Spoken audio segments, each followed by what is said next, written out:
I woke up to loud screams. These were unintelligible and incomprehensible exclamations mixed with laughter and shouts. Why is it so noisy? The first thought that came to my mind when I tried to open my eyes. And the first thing I saw was a small fire. A bonfire? Are these people having a bonfire party?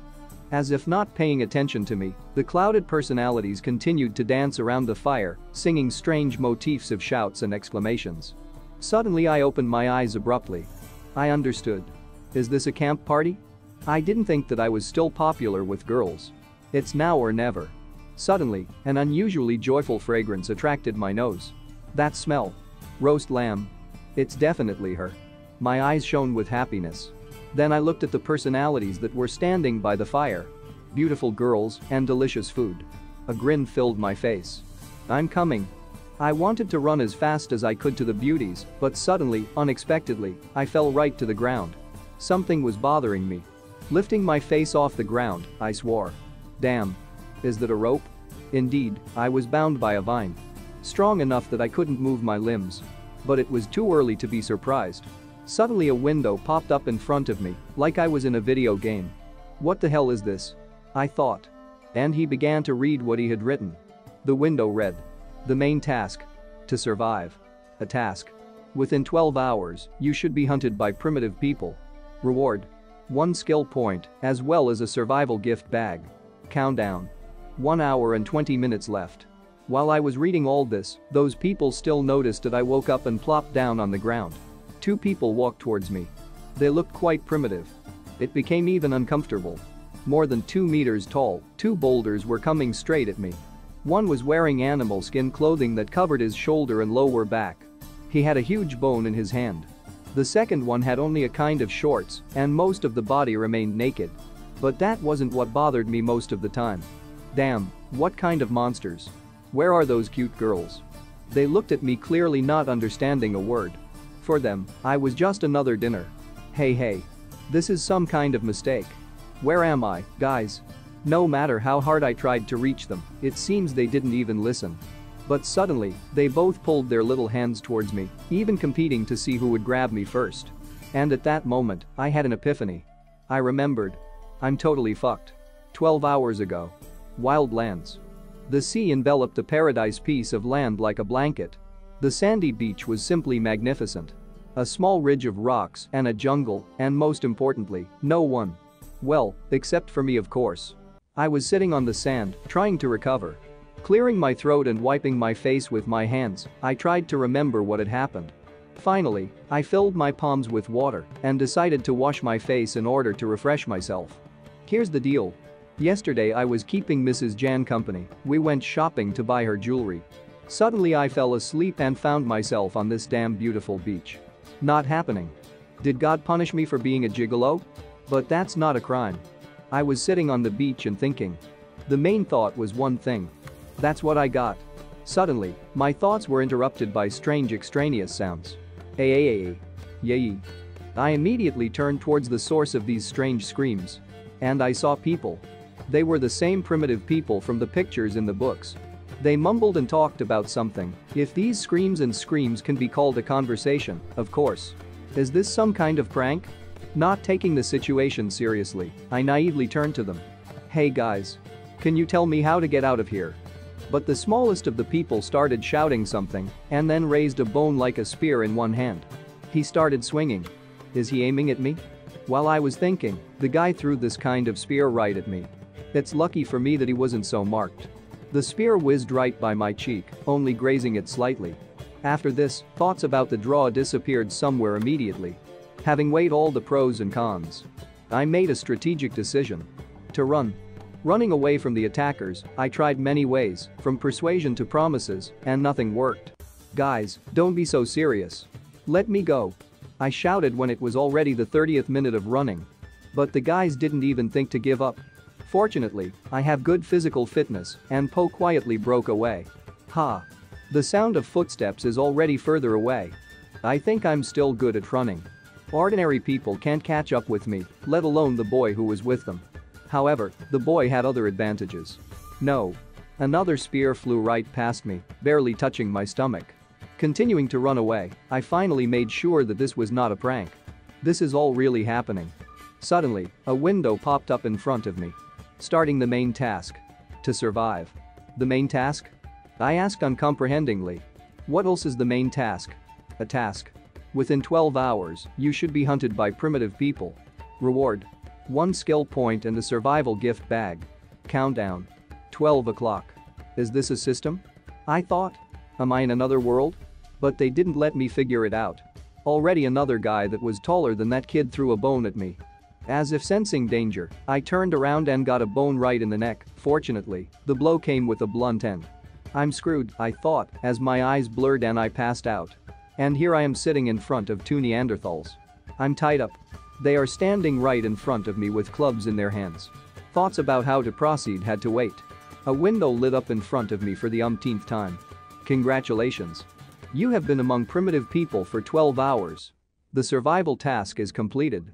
You have received 1 survival gift package, as well as 1 skill point. Please distribute the points manually. At least one good news. Smiling, I thought. Damn. Looks like I still have a chance not to become a dinner. While a group of primitive people were standing by the fire, I began to figure out the system. What's the reward? Show. You have received a survival gift bag. Distribute skill points manually. Then a second window appeared. Owner. Chen Li. Physical form. 1. Power. 1. Dexterity. 1. Authority. 0. Technologies. 0. Ownership. Missing. Yeah, it's pretty simple. The pros mean that these values can be increased for the skill points that I have. It's very similar to game systems. Am I really in the game? But the system didn't let me think for long. Do you want to open a survival gift bag? Open? I said confidently. It was like gears were moving in my head. Congratulate. You have acquired a skill. Initial language proficiency. Congratulate. You have acquired knowledge. Survival guide for beginners. The universal card is activated. It will display the area in which you have already been. You can specify the names of places yourself. You have received an item. A battle axe. Do you want to get a battle axe? We remind you that items cannot be returned to the storage after they are removed. Mod survival. Recording is taking place. The recording is successful. Mod fundamentals of medicine. Recording is taking place. The recording is successful. At that moment, tons of information from nowhere appeared in my head. I seem to know a lot of new things now. The processes are completed, it's time to do something about my miserable situation. Having gathered my resolve, I began to listen to what people were talking about. Vuyula. I am the most cruel and brave. I can kill the biggest beast. One of the biggest men shouted, brandishing a bone club. He fraternized with the woman sitting across from him. Vuyula. Oh my god, you're so gorgeous. I want children from you. She answered him giggling. Now I can understand the primitive language. It must be a very ancient world when culture has not yet been born and everything is at the stage of development. My goal in this game is to survive and create a civilization. So, this is an open world strategy game. Well, then let's not waste time. Let's start getting resources. Add points to strength. Purchase a battle axe. Ding. Battle axe received. Ding. Points are added to the power. 1. In a moment, the battle axe was already in my hand. And I was successfully freed from the shackles. After tearing the vines with an axe, I got into a fighting stance. I didn't expect that 1 point would add so much strength to me. I felt 5 times stronger than I was before. As expected, the primitive people noticed me. And I stood there as if nothing had happened because now I had a weapon. Grab him, don't let him escape, one of them shouted. Kill him on the spot, we'll eat him. Coming closer to me, with his companion, the giant spoke. Boy, you can't escape. Ha. I grinned. Pointing my axe in their direction, I said. Abba Abba. You bunch of ignorant savages. Have you dared to defy God? But they just looked at me blankly. Clutching their clubs. What is God? We don't understand. I took the trouble to explain to them. Everything is simple.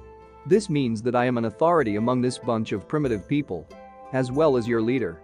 I was sent by heaven to rule over you, and for insulting me, you will be punished. Gr.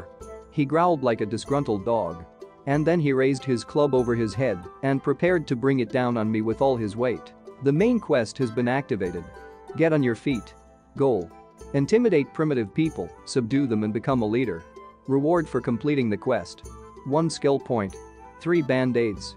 In case of defeat, you will be deprived of a battle axe. Hurriedly dodging the blows, I read it all. What the hell? Lose my battle axe? That won't do. Without it, it will be very difficult to survive in this society of primitive savages. I can't lose. With these thoughts, I prepared for another giant attack. Still swinging the club over himself, he delivered crushing blows from above. But this time, I put my axe under his blow. A huge bone in the giant's hands collided with my axe. The force of his blow was so great that even the ground cracked under us. I didn't expect this guy to have so much power. Grabbing the axe with both hands, I resisted the pressure of this savage. But I also have more strength. With a little more pressure on the axe, what was supposed to happen happened. Get it? I cut his weapon. And a piece of bone fell not far from us. He didn't seem to have expected such a turn. For a moment, he looked at me, and then at the piece of bone. And then on the stump in his hands. All the savages were looking at a piece of bone lying on the ground. There was silence for a moment. I have a bad feeling. And it was not for nothing.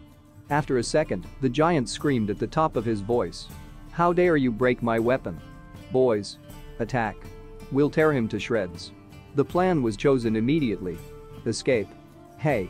This is cheating, didn't we agree on a one-on-one battle? I shouted as I ran away. Is it normal that such a crowd attacks one guy? No, I'll tell you, it's not normal. I felt one guy approach me and was about to hit me. No, there won't be a second blackout. One swing of the axe destroyed his stick. The guy fell to the ground and crawled away in fear of my axe. You're a bunch of savages. I started. It's never going to end, is it? Looking around, I realized that I was driven into a dead end. I don't want to fight you. I shouted. But you've got me cornered. Then I pointed the axe at the guy next to me lying on the ground. I'll spare him if you let me go.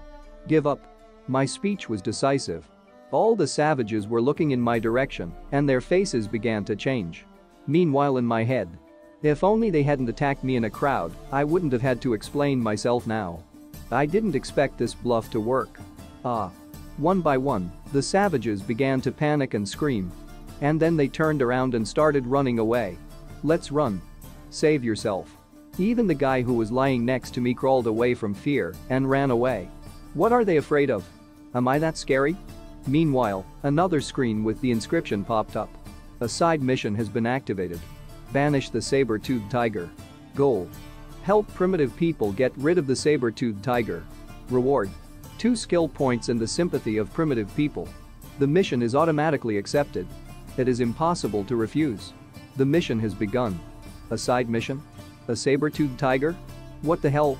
While saying this, it seemed to me that I could feel someone breathing over my head, but somehow I didn't pay attention to it. However, after that something growled. I immediately turned around. Well, of course. I thought. The tiger was standing right above me and was about to grab me. I didn't invent anything new and stuck to the same tactics. Escape tactics. Oh, shit. It's really a saber-toothed tiger. The creature was not a step behind me. This is too much. Why does everyone want to eat me? The tiger ran after me, scattering and breaking stones under its weight. He was literally a meter away from me when I thought. If this continues, I will die. What an idiotic side mission. How the fuck to expel him? He'll swallow me in one bite. The tiger was still very fast. Jumping, he grazed me on the back with his claws and left a wound. I fell to the ground from the impact. Damn. Painfully. I'm definitely a corpse. We can't keep running away. I thought and stood up with an axe in my hands. But you can't go ahead either. We need to act intelligently. We need to outsmart him. What can be used against a saber-toothed tiger? And then, I noticed smoke to my right. Precisely. He's a wild animal, and they're afraid of fire. Looking at how the beast slowly approaches, I made a decision. There was only one chance. Come on, you stupid cat. I'll fight you. I shouted with all my might. He seemed only happy about it. We threw ourselves at each other, and I decided to try something that I had never tried. After making a tackle, I slipped under the cat, trying to touch it. How do you like my glancing blow? But the huge cat only stepped on me with its hind legs. The blow didn't go according to plan, so I tried on a proven method. Escape. Oh, go fuck yourself. I won't believe any more movie tricks. I cursed while I ran as fast as I could. The plants in front will help me come off a little. With these thoughts, I jumped into the bushes. As soon as I get to the campfire, I've already won. Judging by the sounds and crackling behind my back, the tiger coped with the bushes without any problems. Holy shit. I swore as I felt the paw fly past my head.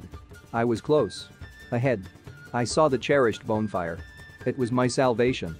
The tiger was not far behind, and I decided that it would be faster to do a few somersaults. Immediately fulfilling my plan, I found myself by the fire. Looking back, it was noticed that the beast was rushing straight at me. I quickly grabbed a burning stick from the fire and shoved it into the tiger's face just when he was about to bite me. With a roar, the animal bounced off. It seems I got into the eye area. I was standing in front of the predator with a torch in one hand and an axe in the other. That's it. The torch can hurt him. Come big cat, try to catch me. I hope he backs off. What? Whence this sound? Bang. Bang. Bang. At intervals of about 10 seconds, a loud knock enveloped the forest. Not happening. Is this sound coming from? Bang. Bang. Yes. That creature seems to be bigger than a tiger. It was as if small earthquakes were chipping away at the jungle. That my opponent was a tiger were looking in the direction from which the sound came. It was so loud that all the local birds that had been sleeping in the trees all this time rose into the air. It seemed that there was no trace of my formidable opponent. Now this huge cat was standing in fear, and she was clearly uncomfortable. And then she let out a long squeal and started running away. Hey! Don't run away, I challenged you. What should I do now? I was already starting to panic that my task had failed, but at the same moment the task window popped up. The V's have completed a side mission. The saber-toothed tiger has escaped. Congratulations on the successful completion of the task. You have received 2 skill points, as well as the recognition of primitive people. Distribute the points manually. Wow, 2 whole skill points. But there was no time to rejoice, because somewhere here there is the very thing that caused the tiger to run away. The sound is getting closer, we need to get out of here as soon as possible.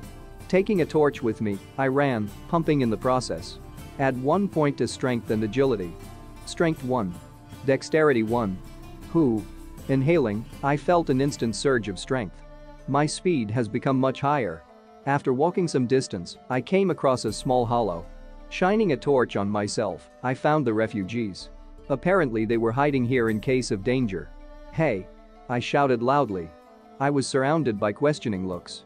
The main leader decided to speak. Hey! How did you survive? Didn't the saber-toothed tiger eat you? He even opened his mouth in surprise. Ha! I grinned and raised the battle axe above me. This insignificant saber-toothed tiger is nothing more than a big cat to me. As soon as I attacked him, he immediately took to flight. I said it as confidently as possible so that everyone present could hear me, and in my thoughts I added, haha. Kneel down. But it seemed they were just looking at me in surprise. And so it went on for a while. What's the matter? Are they not afraid of me this time? Didn't you hear what I said? It was already I thought. When suddenly one blonde girl came up to me, obviously shyly. I was surprised, and before I knew it, she was already squeezing my leg screaming. The benefactor. You saved us all. And the crowd repeated. You saved us all. Accept our gratitude. Become our leader. So we won't have to be afraid of the saber-toothed tiger again. Some even fell to their knees and bowed to me. Is this the reward for the task? The sympathy of primitive people? I didn't expect that this sympathy would be so strong. People kept bowing and begging me. Gathering all my leadership qualities into a fist, I began the speech. First, stand up. You're so welcoming, I can't let you down. Immediately, the crowd began to cheer. You not only agreed to live with us, but also agreed to become our leader. Some shouted. My God, how touching it is, I'm going to cry. The second shouted. You really are the most powerful. Still others shouted. Ho ho ho. He became an emperor so easily. In my head, I was already dressed in ceremonial clothes and raising the blade into the sky, not far from my imperial palace. Then I raised the axe and shouted. Everyone stand up. From now on, I am your king. A system notification immediately popped up. You have successfully joined an unnamed tribe. The main quest called Get Back on Your Feet is completed. You have received 3 band-aids, as well as 1 skill point. Please distribute the points manually. After a little thought, I decided to jump into something new. Add to the physical form, please. Physical Form 1. I could instantly feel the pumping effect. Any improvement in abilities leads to qualitative development. The more points I add, the easier it will be to complete certain tasks. Then I remembered the second award. Band-aids, what kind of reward is this? System open inventory. I said it clearly and with an expression. And in an instant, the so-called inventory opened up in front of me, although to me it looked more like a huge virtual shelving, just like in games. And there lay my reward. A small flask with a green liquid. The system prompted the patch. Effective medicine for various injuries. Stops bleeding and promotes healing. The expiration date is 1 day. Wow, that's not how I imagine it. It also has an expiration date. Yes, and only 1 day. In other words, if I take it out of the inventory, I will need to use it within 1 day, or I will have to throw it away. Then I felt a dull pain in my back. That's right, that tiger got me. I'll take 1 band-aid, let's see how he copes with such a wound. Taking out a small green clot from the inventory, I splashed it on my back, and it seemed to spread alive through the affected area. And then it soaked into my skin, and the wound disappeared as if it had never existed. All this was happening in front of the locals, and they were delighted. Needless to say, even I was surprised. It's a surprisingly good thing, it can save my life at a critical moment. Meanwhile, the Aborigines shouted various words of surprise. Wow. Wow. I turned to the former leader of these people, who then fought with me. If one of you is injured, I can give you this medicine. But all I got in response was a loud shout. Oh, our king is so powerful. Thank you. At the same time, he shouted as if I was a kilometer away from him. That's right, I replied, otherwise how can I protect you? Since I'm your king, I need to get to know you better. After these words, I pointed my finger at the former leader. Let's start with you, introduce yourself and tell us about your skills. The big guy immediately took the image of a jock and exposing his muscles began to talk. My name is Shigu or Stone Bone, and before you came, I was the boss as well as the best in battle. He looked really strong, well, it was not for nothing, he had a huge body. Then a little guy in the skin spoke out. He looked like the guide dog from the picture. My name is a gun, and I'm good at hunting. Hunting is good because it is the most important source of food. Then there was another bully, not too smart in appearance. My name is Wolf Bone, and I can growl loudly and scare away wild animals. A useful skill. We must remember. Then there was another big guy. My name is Juan, and I am the strongest. But before he could finish, he was tapped on the shoulder. No. It came from behind him. What the big guy turned around and saw a cute face there. It's me who is the strongest, Sister Huangshi. Oh, it's you. Then she came up to me and said. Dear and dear king. My jaw just dropped at that moment. How is this even possible? My name is Shanlin Da, or Big Mountain. But you can just call me yes, Big. I can throw stones. Why am I not surprised? Is she the hidden boss of the game? And while I was thinking about this question, another girl introduced herself. My name is Shaw, and I can climb trees and pick fruit. Haha.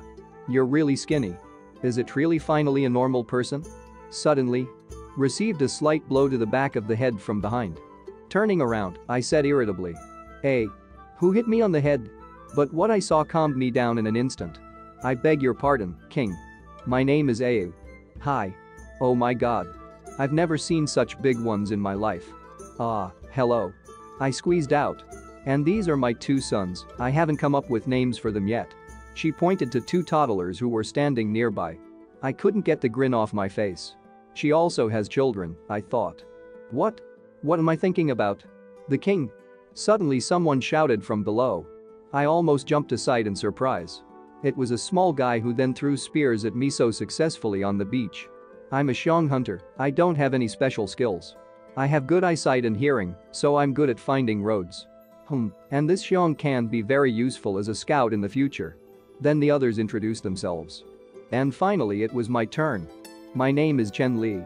You can call me king, boss, or brother Chen. I know everything about civilization, and I came here to pass on my knowledge to you. But even after my words, they stood and only blinked in discouragement. Brother Chen? Civilization? Apparently they didn't understand half of what I said. Sighing, I continued.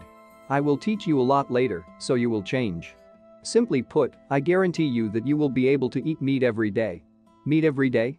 They seemed to freeze for a moment, but then they came to their senses and screamed. Wow!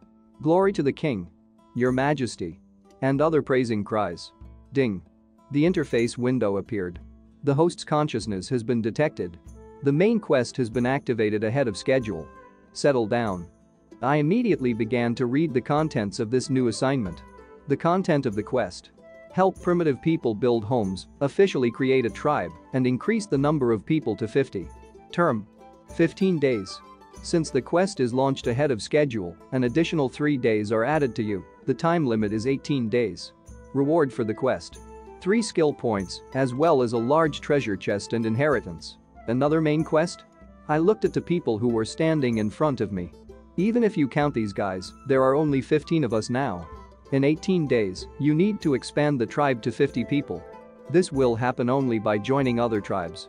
It looks like these 18 days will not be the easiest, you will have to try your best. A large chest and an inheritance.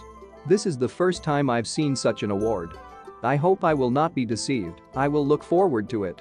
While I was thinking about it and learning about the skills of all the members of the tribe, night fell. The moon illuminated the forest and the mountains that lay nearby.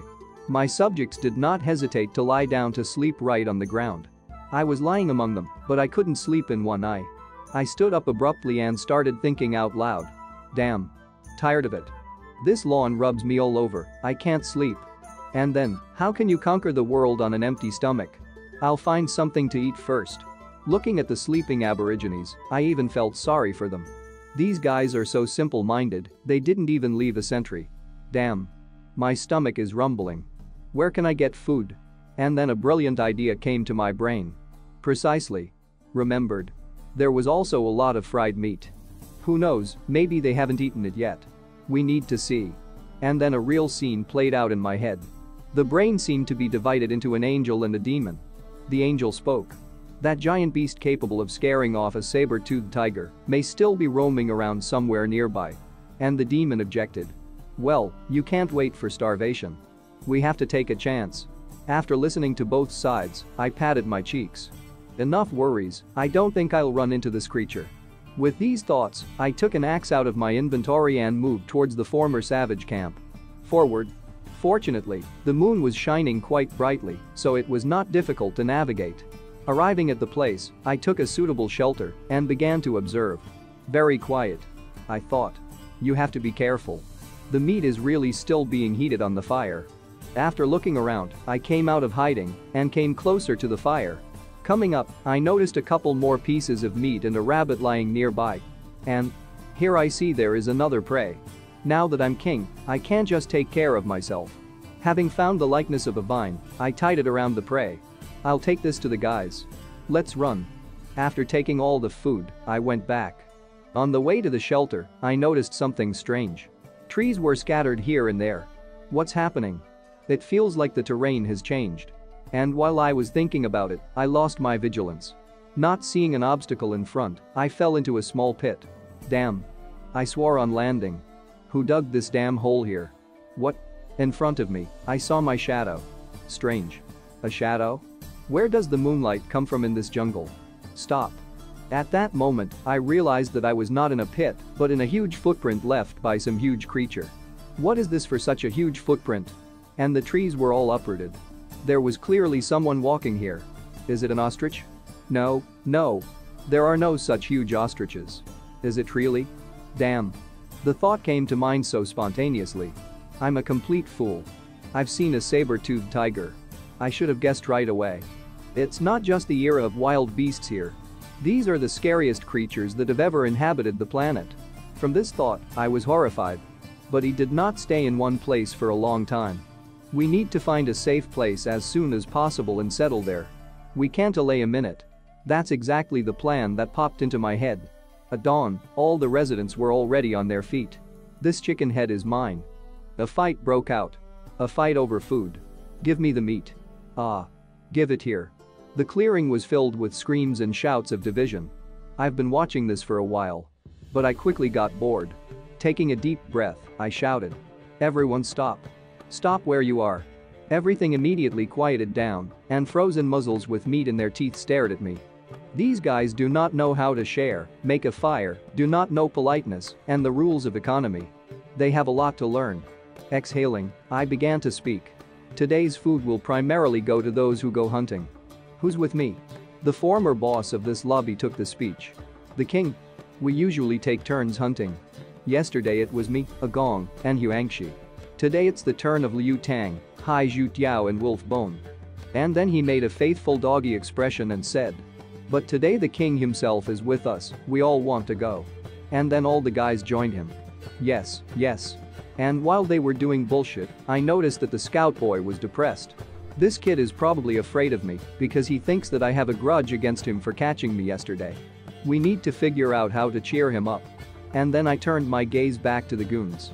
Well, if that's the case, I said, then let's all go together. I wanted to choose a place for the whole family to build a new house there. Sensing someone's presence from behind, I turned around. A big girl was already standing there. King, what is a family? She asked. Family is when you and your loved ones live together in one place, just like the roots of this tree. I came close to a huge tree trunk. They go deep underground, providing the family with food and security. Really? The girl said, and a second later, I was already in an embrace, such that I immediately understood why she was nicknamed the mountain. Then I can live with the king? She asked. Trying to pull away, I said. Yes. From now on we are all family, so of course we will live together. Haha. Smiling, the girl raised her hands in a victorious form and screamed. The king wants to live with me. The king wants to have a child with me. Recovering from heavy, in every sense, hugs, I added. Do not invent non-existent rules. King, where do you want to build a new house? The former leader asked me. Come to me and listen. Instantly, I was surrounded from all sides. I found a suitable wand and began to draw on the ground. See. First of all, we need a large and flat piece of land. The plain will be the best. In the north there are mountains, and in the south there is a river. This will not only make it easier for us to extract drinking water, irrigate fields, extract firewood and minerals, but also provide a safe closed area. This will significantly reduce the risk of an attack. There should be a forest on the other side of the river. Firstly, for hunting and collecting food, and secondly, in order to find seeds and wood for agriculture and the construction of houses. And finally, it would be ideal if the sea were nearby. The delta of the river can provide fertile land and a favorable environment for further training in swimming skills. The people surrounding me didn't seem to understand my ideas at all, but they were delighted with the drawings. But suddenly, the same scout raised his voice. The king, the place you're talking about. I know where it is. Grabbing the boy by the shoulders, I happily asked. Really? Then take us there soon. If you really find such a place, you will become the first minister. The guy's eyes lit up, but then an obvious tremor passed through his body. This place is not far to the east. He said. But, Your Majesty. It's better not to go there. There is a herd of bulls there, which it is better not to mess with. Bulls? I thought, and immediately presented a huge benefit from this case. What's there to be afraid of? Even better if we have a herd of cattle. It will provide us with a large amount of good meat, and you will gain herding skills. Very good. I shouted enthusiastically. Our current prey is a herd of calves. Brothers. Pick up your weapons and hit the road. Towards our new home. With these words, we raised our weapons to the sky. We arrived at the place. The forest was spread out near the mountains that loomed on the horizon. Hiding in dense bushes, we waited. The situation is normal. The smell is normal. King, the neighborhood is quiet and peaceful, we'll wait a little, and we can go out. Xiao Xiong is an excellent scout. He even put something like a chicken on his head. Standing up, I calmly said. There's no need to worry so much. If you grumble, you'll catch up with the clouds. Don't worry guys, I scared off that saber-toothed tiger, I'll protect you. The guys seemed to cheer up a little. Well, the king, from that peak you can see the gathering place of the herd of bulls. Xiao said and pointed to one of the peaks. All right, lead the way. Climbing to the top of one of the rocks, Xiao said. Press down to the ground like me. Be careful. Looking at how he behaves, you can't say that we are tracking bulls. Don't make a big deal out of a molehill, Xiao. But still, I pressed myself slightly to the ground following his advice. Are there other animals here besides a herd of bulls? Looking out from behind the top, I was delighted. This place is what you need. Surrounded by mountains, like a fortress wall, there is a valley divided by a river in half. There were several woodlands, and the soil seemed to be fertile. And that smell. It's the smell of the sea. I said. The system. Open the card. After opening the card, I was left convinced. There are mountains on 3 sides and the sea on 1 side. This place is ideal for the construction of the first city. Suddenly, Xiao dragged me back behind the rock. What is it? I asked. Your Majesty, don't speak so loudly, otherwise the black bulls will hear you. A little puzzled, I still decided to agree. Good. I'll be careful. Basic survival guide. Search for illustrations activation. Beep. Beep. The result of the scan. There are 3 types of plants. There are 2 kinds of animals. Plants. Green sunflower. A herbaceous plant, the root can be used as a medicine to relieve abdominal pain. Dragon whiskers. Liana. The juice is poisonous. It can paralyze a person. The tree of longevity. Deciduous wood, high-quality wood, has been growing for about 100 years. Animals. Gray squirrel. It feeds on nuts, the meat is juicy and tender. Wasp. The bite is toxic, 5 bites can be fatal. Having carefully read everything described by the system, I was surprised. Turning to Xiao, I asked. So where are those big black bulls you were talking about? Xiao looked out over the cliff in fear and pointed to one of the many groves spread out in the valley. They're right behind that grove. There's a big bend in the river there, I can take you there. Good. Everyone be on the alert. And we went after Xiao. Half an hour later. It's here. Hurry up, keep up. We are the king, but I'm afraid we will be discovered sooner. Listening to the surroundings, I was surprised. Isn't it quiet here? What's so scary about these bulls? I used the scan again. Recorded. Plants, 3 species. Small animals, 1 species. The directory update is completed. What? Is that all? I let out a sigh of relief. I'm worried that there might be worse monsters here, since there isn't even a single calf nearby. Xiao couldn't have been mistaken? Hey, Xiao, maybe you remembered wrong? But when I turned around, I saw a little guy walking backwards on the ground pointing somewhere behind me. What? Is the ebony moving? But Xiao quickly brought me back to normal. Hi. He shouted and pointed somewhere up. Looking up, I realized the complexity of our situation. Oh, shit. A huge humanoid with blue stripes on his body was walking just a couple of meters away from us. Damn. What is this? Mew. He let out a loud scream. He had huge horns on his head. The system, as always, prompted in time. A black horned bull. Mammal, Artiodactyl, a subfamily of cattle, mainly herbivores, with strong territorial awareness. And this is a fucking bull? While I was standing in utter incomprehension, the voice of the former leader of the settlement was heard from behind me. Your Majesty.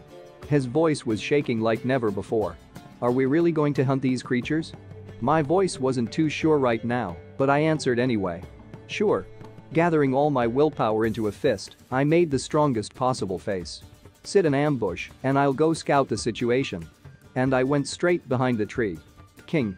He's so beautiful. It was heard from behind. Going behind a tree, my tears rolled onto my face. Whimper, whimper, I don't want them to die in vain. We need to come up with something. Right now, I can only rely on those 2 abilities. I thought looking at the so-called bulls. He's 3 times bigger than me. It is worth finding a calf to train on it. Looking at how a huge bull is loitering back and forth and making terrible noises, I involuntarily pressed myself into a tree. He looks very scary. And this is what they call bulls? Disturbing during meals is bad. Still, I found a small bull. This one looks the smallest. I'll try to negotiate first. Suddenly they have a complacent nature. Then you won't have to risk your life. Coming out into the light so that the calf would notice me, I applied all my diplomacy skills.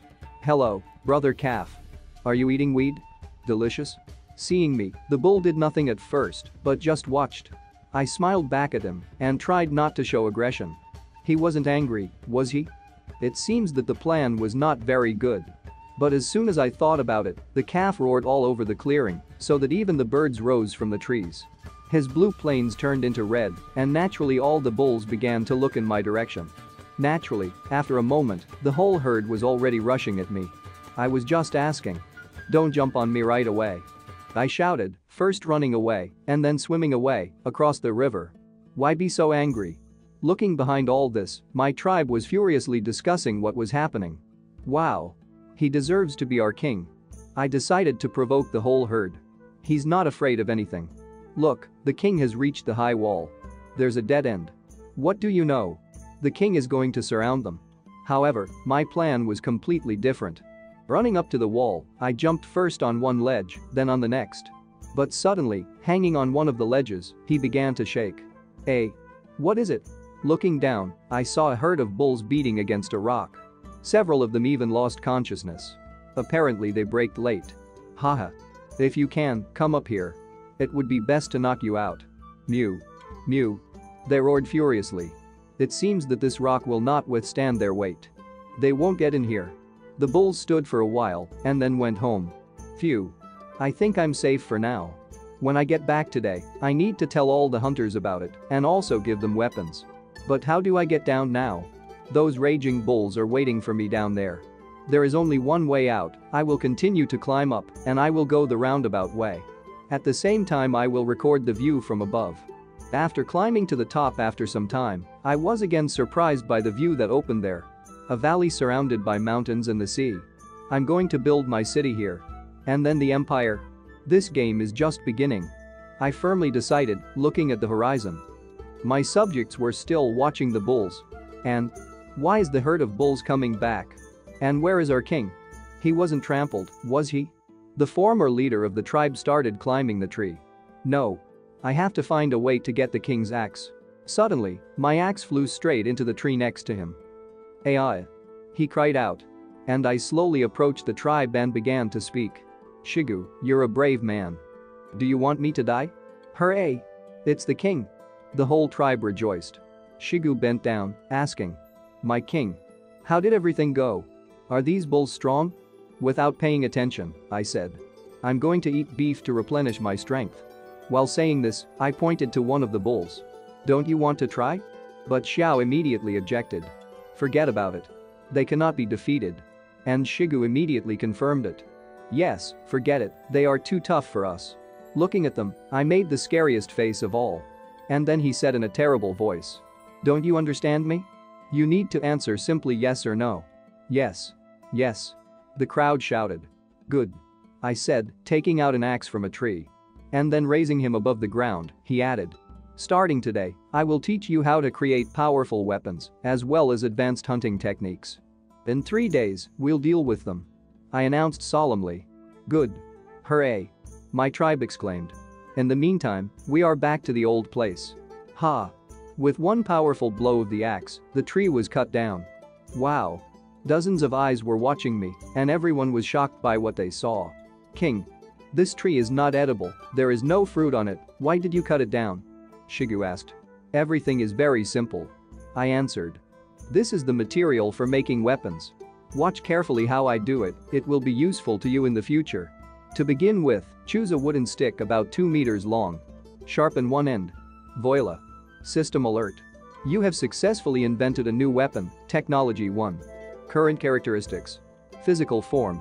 2. Power. 3. Dexterity. 2. Authority. 0. Technology. 1. Ownership. Missing. This is much better than the points for completing tasks. But I do not know what the technology is for. So, this is called a spear. It is used to pierce. Or else. After these words, I raised the spear to the level of my head and aiming threw it into a tree. Or to throw. The spear thundered into the tree, leaving small cracks on it. Wow. The eyes of many people shone. Well, something like that. Shigu examined the spear that had entered the tree. The king.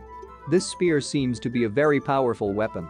Previously, we just picked them up, we didn't know that it was possible to make such a thing out of sticks. We want to try the king. I was plastered from all sides. Hey, calm down, you'll try everything. Shigu. I give this spear to you as the former head of the tribe. Thank you, king. So, make more spears, and then we'll start training. Less than 2 hours later, the camp was already filled with the sounds of training. Mostly it was sparring. Many stood with spears in their hands. Wow, what a long white and durable. I sparred with 2 guys from the tribe. So, attack. Nodding to each other, they simultaneously rushed to the attack. However, it was clear that they lacked practice with the spear. After several unsuccessful attacks and successful evasions on my part, I knocked out one and struck the blunt side of the spear into the chest of the second. Everyone froze. You're dead, I said. What? If the spear had a point, you would have already died. Who? The guy was breathing heavily. And then, sitting down on the ground, he said.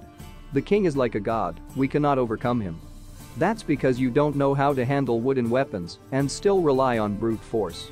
The advantage of such a spear is its pointed tip, use it and aim at the enemy or prey. Skills require training, so now javelin throwing is more suitable for you. Approaching the stone, I drew a likeness of a target. See the target? After walking some distance away, I said.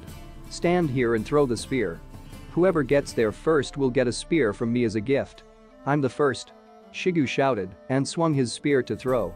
He threw the spear with force and hit the stone so hard that he pierced through it. Powerful, but we need to work on accuracy. The next hunter is Xiong. And while I was saying that, a spear fell right at my feet. Did you just throw that at me? Haha. My fault. Next. Next. Next. Apparently these guys have no talent. I was in a hurry. However, as soon as I thought about it, the spear flew past me and hit the stone exactly in the center. Wow. The guys shouted. Straight to the center. Did you throw a gun? Yes. The guy in the dog hat answered. Did I win the king? That's right, keep it up. I said, handing him the spear. These 2 spears are yours now. Hooray. Suddenly, the monster girl that was sitting in the tree and watching screamed. The king. Trouble. A big beast is moving towards the forest. Everyone take your weapons. I commanded. Be ready for the battle. Careful, he's coming. Use this opportunity to improve your skills. Watch out. A huge overgrown boar jumped out of the forest. He was clearly in a bad mood and was rushing straight at us. Everyone listen to me. We will catch this beast. I said, pointing the spear in his direction. A huge creature jumped out at us. All attention. Surround him. On my command. I pointed my spear at the beast and charged straight at the beast. Stopped. The spear pierced his muzzle. This is a rare opportunity to practice. Guys. Throw spears at his vulnerable spots. Yes. The guys shouted and threw spears. The creature clearly didn't like it. It screeched off the spear I was holding it with. Damn. The spear broke. The boar was about to attack us, but a gun threw a second spear and hit him right in the eye. Why the boar retreated with a squeal. And he really has the skill. Shigu, guys, it's your turn. I exclaimed. And the spears flew at the creature in the same second. Meanwhile, Xiao sat on a branch directly above the creature. It seemed that the animal realized that it was in a desperate situation and decided to run away, right through me. But I was expecting this. Taking my axe out of the inventory, I cut off the boar's limb with a deft movement. Xiao. Your turn. Yes. The next moment, he threw himself off the branch and plunged his spear into the creature with all his weight. It was maturing. System alert. Attention. The monster got angry. He got angry. Dodge. I commanded. Save yourself. Shouted Xiao, who had been hanging on the monster's back all this time, holding only his own spear. He's attacking. The king. Don't go to him. Someone exclaimed. But I was already rushing towards the creature. Ha. Jumping, I raised the axe over my head. And after a moment, I delivered a sweeping blow. Dust covered the battlefield. The king. You're alive. Rather, we need to check. But as soon as the dust settled, they saw me standing on the monster. Don't shout like that. That the soul has gone to the hills? Ha ha ha. I'm here. You all did well. Today we will have a big feast. Hooray. Long live the king. Turning around, I saw Xiong lying on top of the monster, still clutching the spear in his hands. He groaned. Food. Cool. Xiong, give me your hand. I said, handing him mine. You're doing great this time. Thank you, king. I seem to have touched him to the core. A gun. I shouted. That's right, boss. This is also your merit. You will be able to go with me to all subsequent hunts, and I will also create a new weapon for you. Wow. A gun exclaimed and even jumped with happiness. After the battle, the rumor talked about different things. They say our king has the power of a god. He cut off the boar's head with one leap. Of course, the king could not have cut off the boar's head without my help, Shigu said. Meanwhile, an overgrown girl passed by them and carried a huge piece of meat. Oh, this piece of meat is so big. Give it to me. No. She replied. I specially left it for the king. The king. Eat up. Do you eat like this? I mean, right? Is something wrong? But you used fire, so why are you eating raw meat again? Ah, that's because last time we didn't have time to save the source of the fire. It turns out that the fire was accidental? Yeah. Bad. Fire is the beginning of human civilization. Scaring off wild animals, a safer and more comfortable existence, cooking. The subsequent development of civilization is inseparable from fire. They are even more behind than I thought. The realization that cooked food on fire is much tastier. I think I'll have to teach them how to make a fire. Come with me, I know a way. The tip that broke off will do, I said, noticing the broken part of the spear. Everyone over here. I'll teach you something else. I walked over to the split log and stuck a part of the spear in there. You need to add sawdust to the recess of the trunk and rub it with your hands. Like that, I said, rotating part of the spear. Be patient. Some time passed, and now, the first smoke, and then the fire. Hooray! Our king is God. People exclaimed. Who? Now there will be no need to eat raw meat. God of fire. God of fire. I want the whole world to know that the king has subdued the fire. Shigu shouted. No need. Shut your mouth. System alert. The technique is invented. Extraction of fire. Technology 10. Current characteristics. Physical form. 2. Power. 3. Dexterity. 2. Authority. 0. Technology. 11. Ownership. Missing. Wow, 10 points at once as a reward? It looks like accumulating technology points is easier than I thought. Only here I do not know what use they are. With these thoughts, I poked at the technology column. System alerts. Technology points can be used to identify rock paintings. Each time 10 points will be spent for identification. Exactly. Remembered. It was a reward for the mission. With the help of rock art, they communicate and transmit information. You need to spend technology points to understand the inscriptions. Really? The king? I found that this boar had signs of feeding. I assumed that there might be cubs nearby, so I spent time looking for them. And eventually I found them. The shelf quest has been launched. Domestication of animals. Task. Capture the cubs of the wild boar, make them livestock. Reward. A small treasure chest. Cookbook. Are you accepting the quest? Domestication of animals? Number 1? Perhaps this is a series of tasks. Looking at the text, I thought. A side quest has been launched. Pets. Task. Capture the cubs of the boar and make them livestock. Reward. A small treasure chest and a cookbook. Are you accepting the quest? Of course I accept. Xiong, take Dada and bring these piglets here. Good king. It will be done. And remember, I need them safe and sound. Be careful not to harm them. You have accepted the side quest Animal Domestication 1.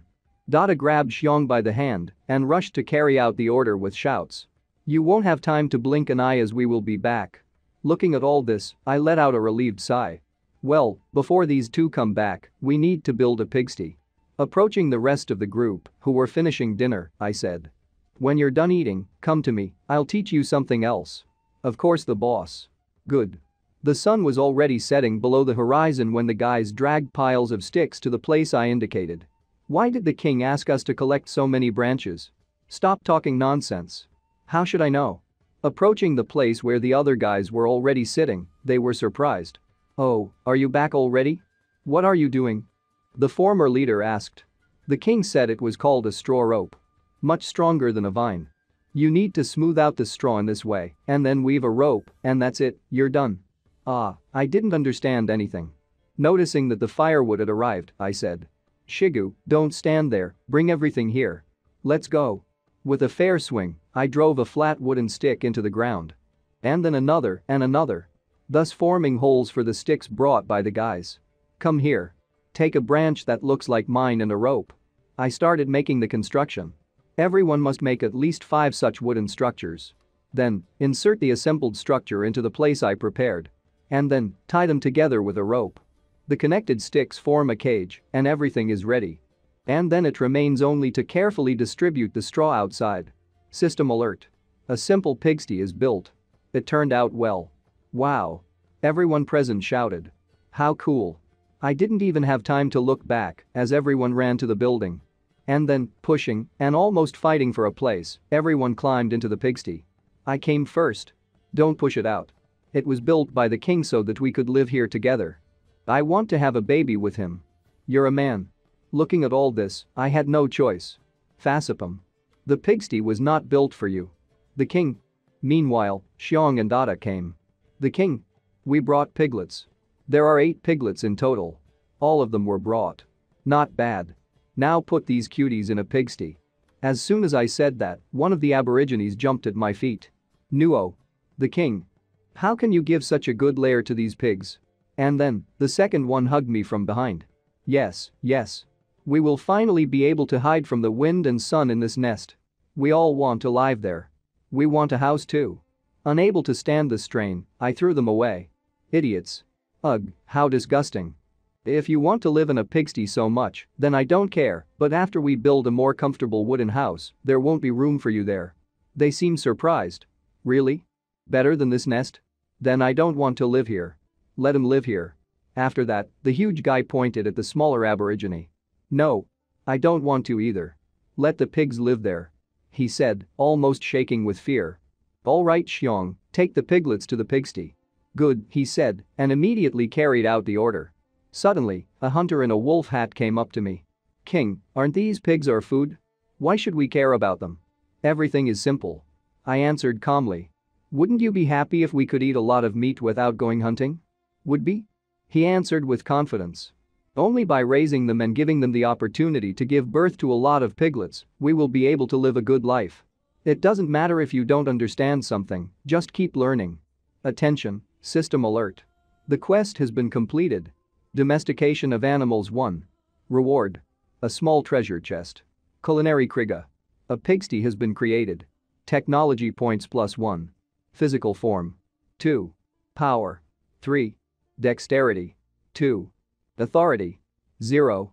Technology. 12. Ownership. No. System. Open the reward. A small box opened, almost without a sound. You got a bag of salt from a small treasure chest. You have learned how to cook. Fried eggplant, fried peanuts, fried eggs, fried lamb, fried shellfish. A huge panel with dishes appeared in front of my face. Salt and recipes. Do I need to become a cook before science and technology begin to develop? Then another window popped up. Cooking according to recipes can unlock special rewards. And later I will pay attention to collecting a variety of ingredients and spices. Night came. Almost everyone was asleep. Only Xiong and I were sitting by the fire. Looking at this small but clever guy, I said. Xiong, you were injured during the day, and at night you had to be on duty for everyone. Thank you for today. The guy was sitting with his head down. Yesterday the king was caught because of me. And then he almost died. So I'm happy to help.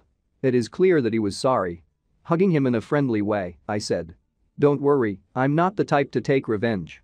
And then he laughed. He also cheered up. Haha. Speaking of which, Xiong, I want to ask you something. And if there are tribes like ours here? Yes, I have. He answered and then paused, as if afraid. Only they're not friendly. And they don't look like us. They?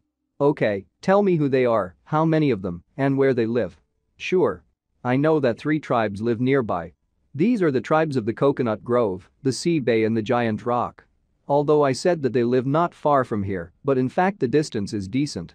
To meet them, you need to go at least a day. 3 tribes, right? You can tell us about them separately and in detail. Yes, my king. The Coconut Grove tribe is closest to us. They live in the east, just a couple of dozen minutes walk south from the herd of black bulls. There are about 30 or 40 of them. They do not like to fight, they can travel long distances, and their leader is a woman who is not easy to contact. Next, the tribe of the Gulf of the Sea. There are also 30 or 40 people there, and they live in the south by the sea. They always look intimidating and constantly kill each other. The Giant Rock tribe is the most powerful tribe and has the largest number of people.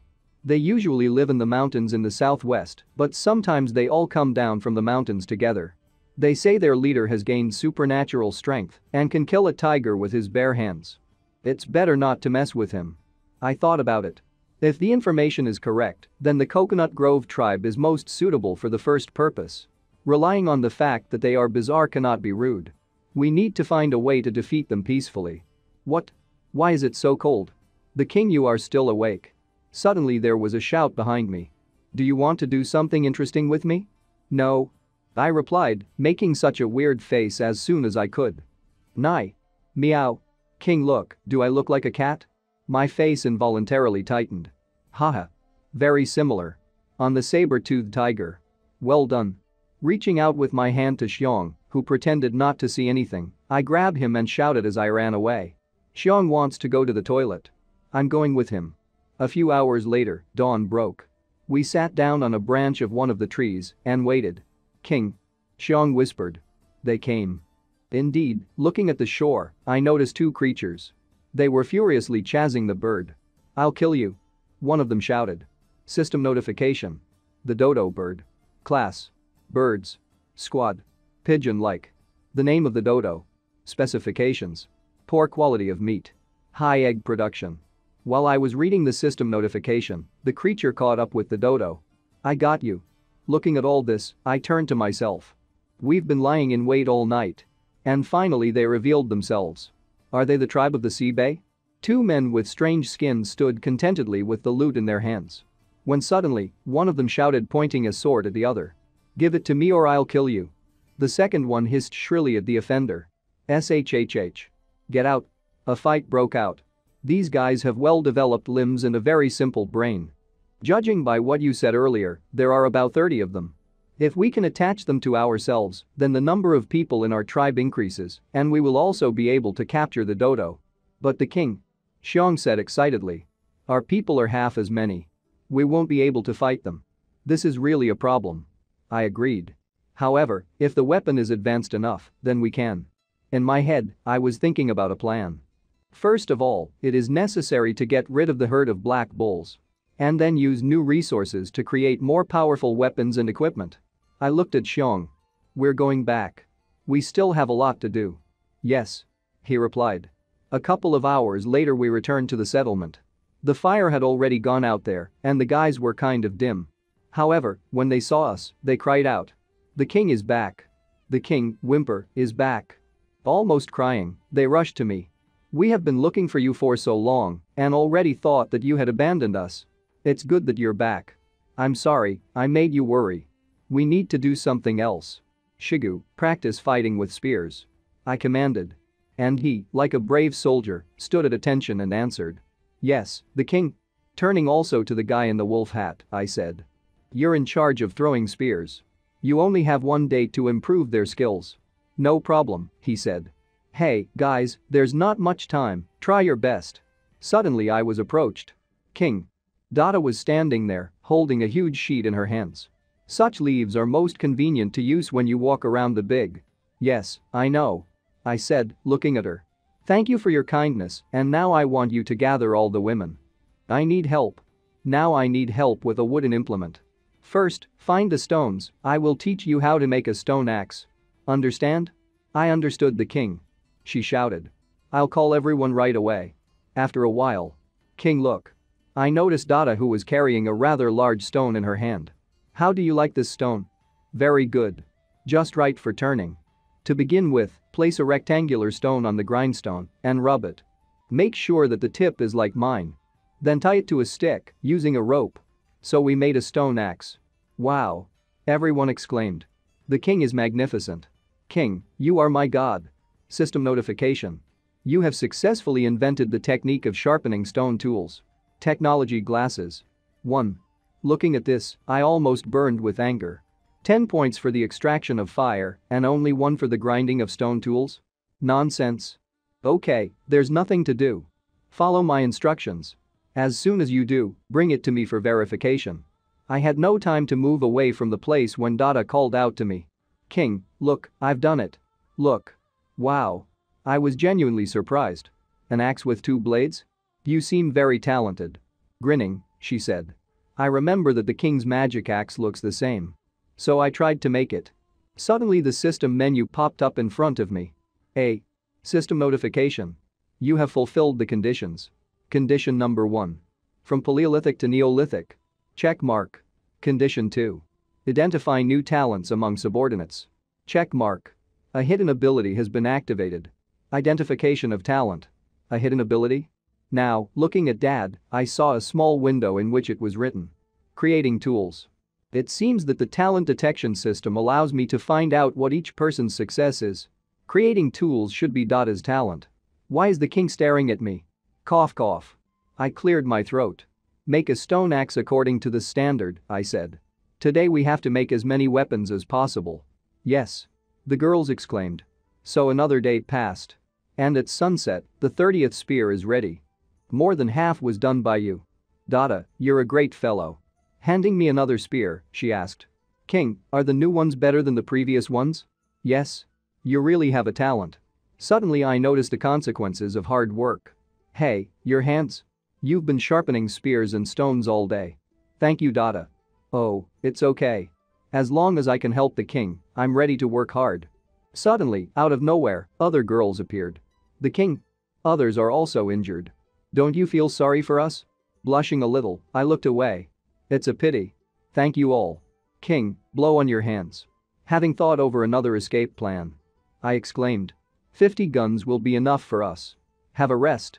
I'm going to check the results of the guys' training. After that, I rushed towards the training place. Huh. They scared me. Suddenly, a scream was heard. Get ready. Let go. And. The next moment, a huge log was rushing at me, tied up on a rope. Damn. Dodging, I almost had my soul in my heels. Is that a moving target? And they're having a great time. Lan Gutchu and Yuangshi won. Next group, get ready. I called the instructor to me. Ah, the king. You've come. It looks good. Shall we talk about today's results? Of course, the king. Today, everyone has achieved great success, they can already hit a moving target. Looking at the guy in the wolf hat, I noticed an icon. Owns throwing. Grinning, I continued to listen. Although Hai Zhujiao is strong, he does not throw very accurately. It was only when he teamed up with Shigu that he was able to show his talents. Although Luton does not like to talk, but he is the most diligent. He is also the very first to master the skills. The most amazing thing is that Lan Gutchu and Yuangshi separately do not represent anything special. But as a team, they alternately throw 4 spears in a short time and hit exactly the target. Each time they manage to get the highest score. After listening to the instructor, I made a conclusion. Very good. It looks like tomorrow we will be able to fight with the Black Bulls. Are you sure, King? Sure. But just in case, I should take a secret weapon with me. A secret weapon? The instructor asked excitedly. I didn't plan to sleep that night. I still had things to do. I've taken up that very secret weapon. Taking an axe made today in my hand, I began to beat with it on a stone lying not far from the fire. Swing, kick. Huh.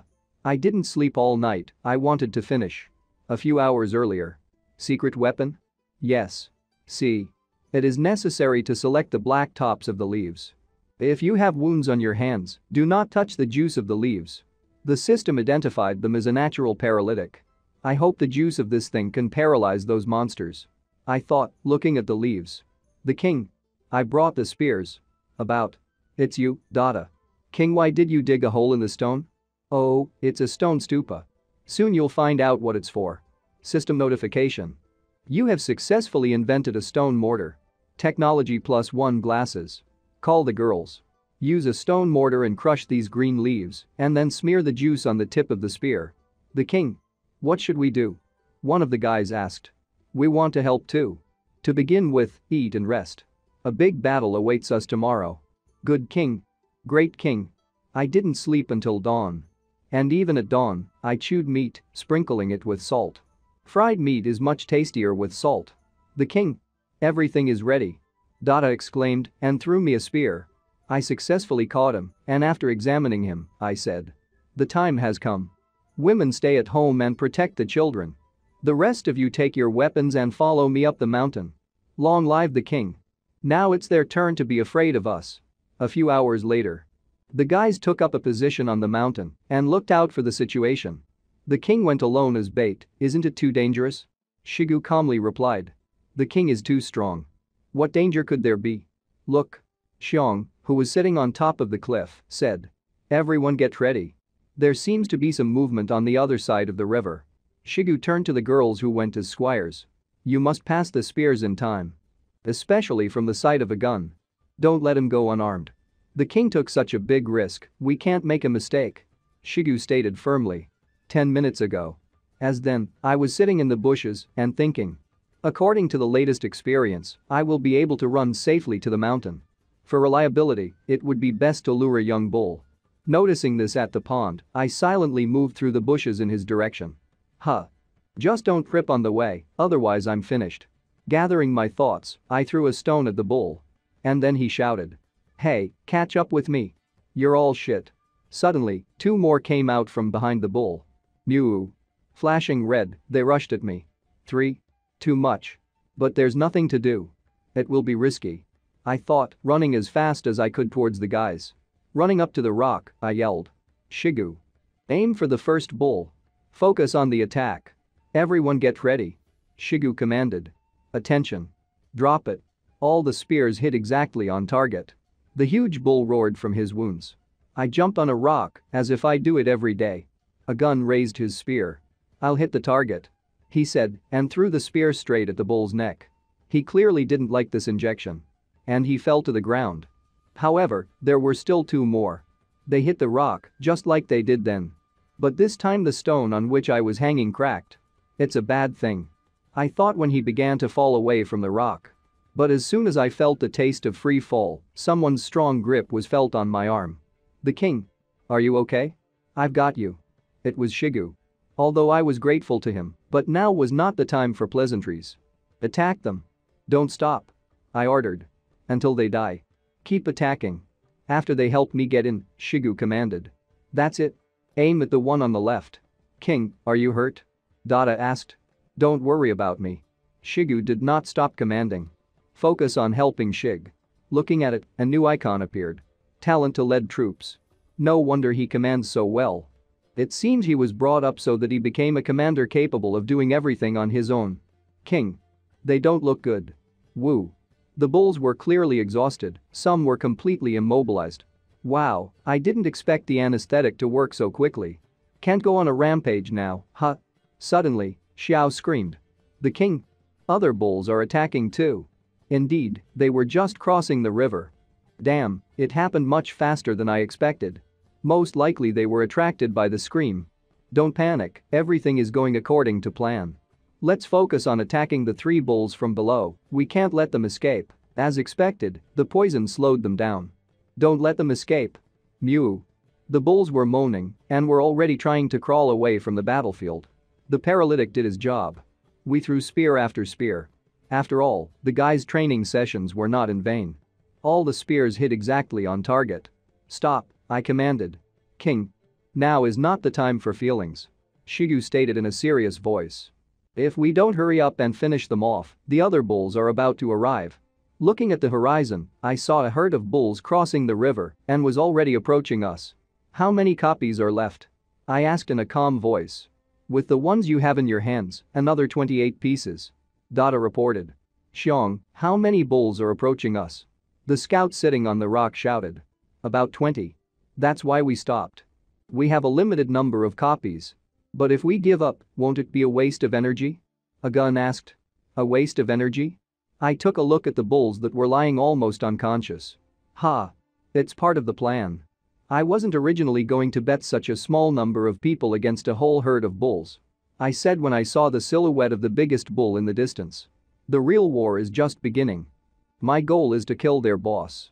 As for the remaining bulls, they will scatter as soon as their boss is defeated. To lure the largest one, you need to use a bait. That's why these three must be alive. But you also can't let them escape. However, in the original plan, there should have been one bull as bait. To cope with 2 extra bulls, we have already used up a lot of copies. Suddenly, Xiong, who was sitting on a rock, shouted anxiously. That's it. Look towards the forest. As the king said, this is the boss of the bulls. It's not that huge monster, is it? Indeed, the bull's boss was just huge. 3 times bigger and bigger than an ordinary bull. And if the ordinary wool was brown, this bull king was decorated with black wool. Combined with the red mane, he seemed very intimidating. When he saw us, he took a deep breath and then let out a roar of incredible strength. Heck! The guys shouted. It was incredibly loud. So much so that even the rocks cracked. Careful! Xiong shouted. They are coming. And I noticed how everything became bulls rushed to our rock.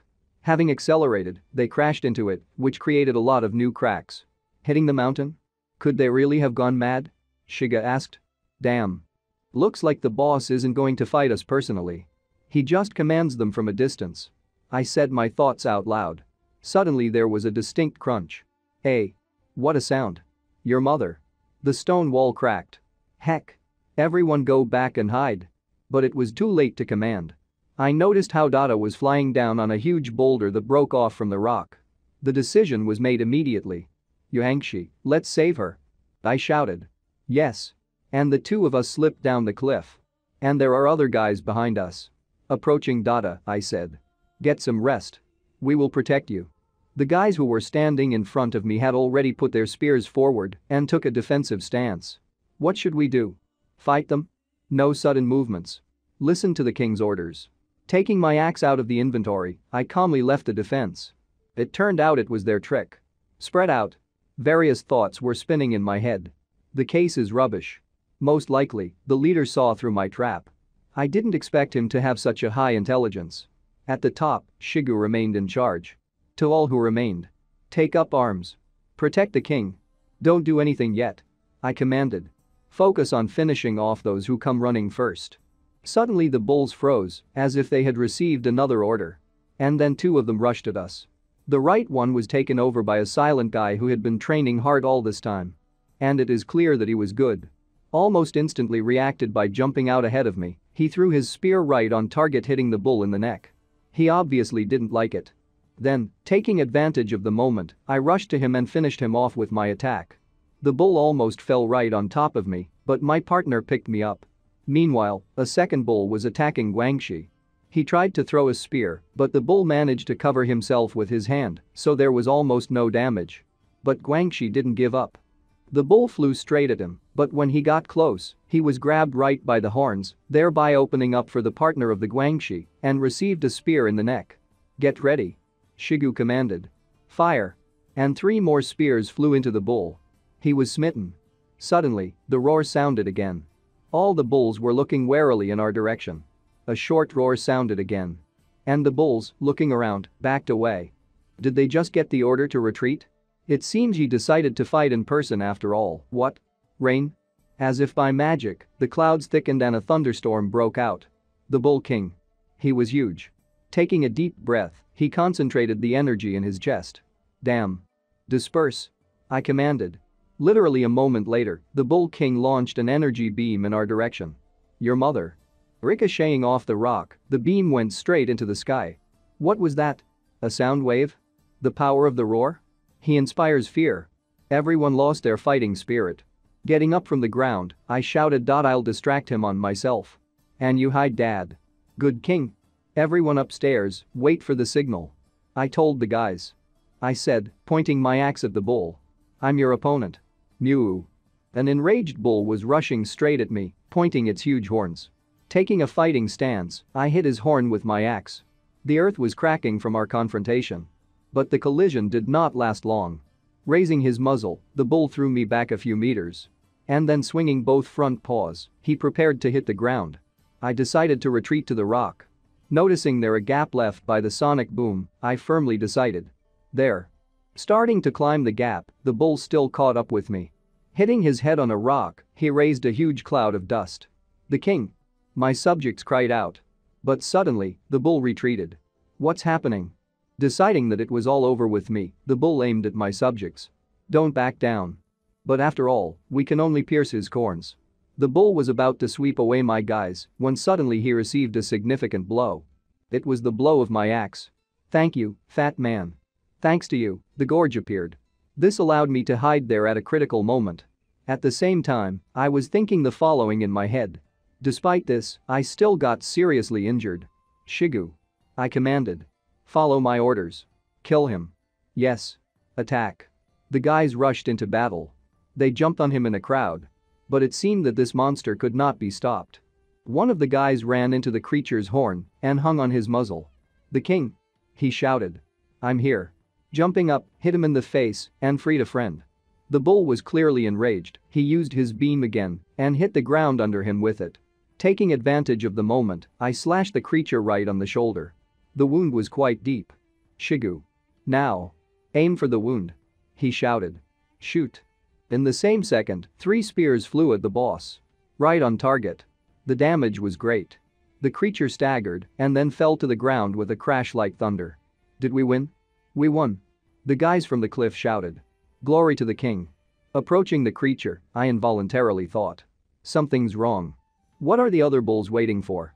Why don't they run away? Suddenly, I felt a breath behind me. He was alive. And he went berserk. Heck. After being hit, I was thrown several meters away. As well as my comrades. With unprecedented fury, the bull looked down on us. Mew! He roared. Sending another wave of sound into us. Fortunately, I was conscious. Fuck. I was careless. I stood and waited for the next action from the boss. Suddenly, he took out one of the spears from the wound and threw it at me with unimaginable speed. I saw it coming. Is this the end? No. Am I, Chen Li, going to die here? But at that second, time seemed to slow down, and I managed to notice the silhouette of a muscular girl who ran out in front of me. She took the brunt of it. I stood stunned. Dada. It was her. Memories came flooding back to me. We managed to become friends over these few days. I was overcome by such anger, which had never been before.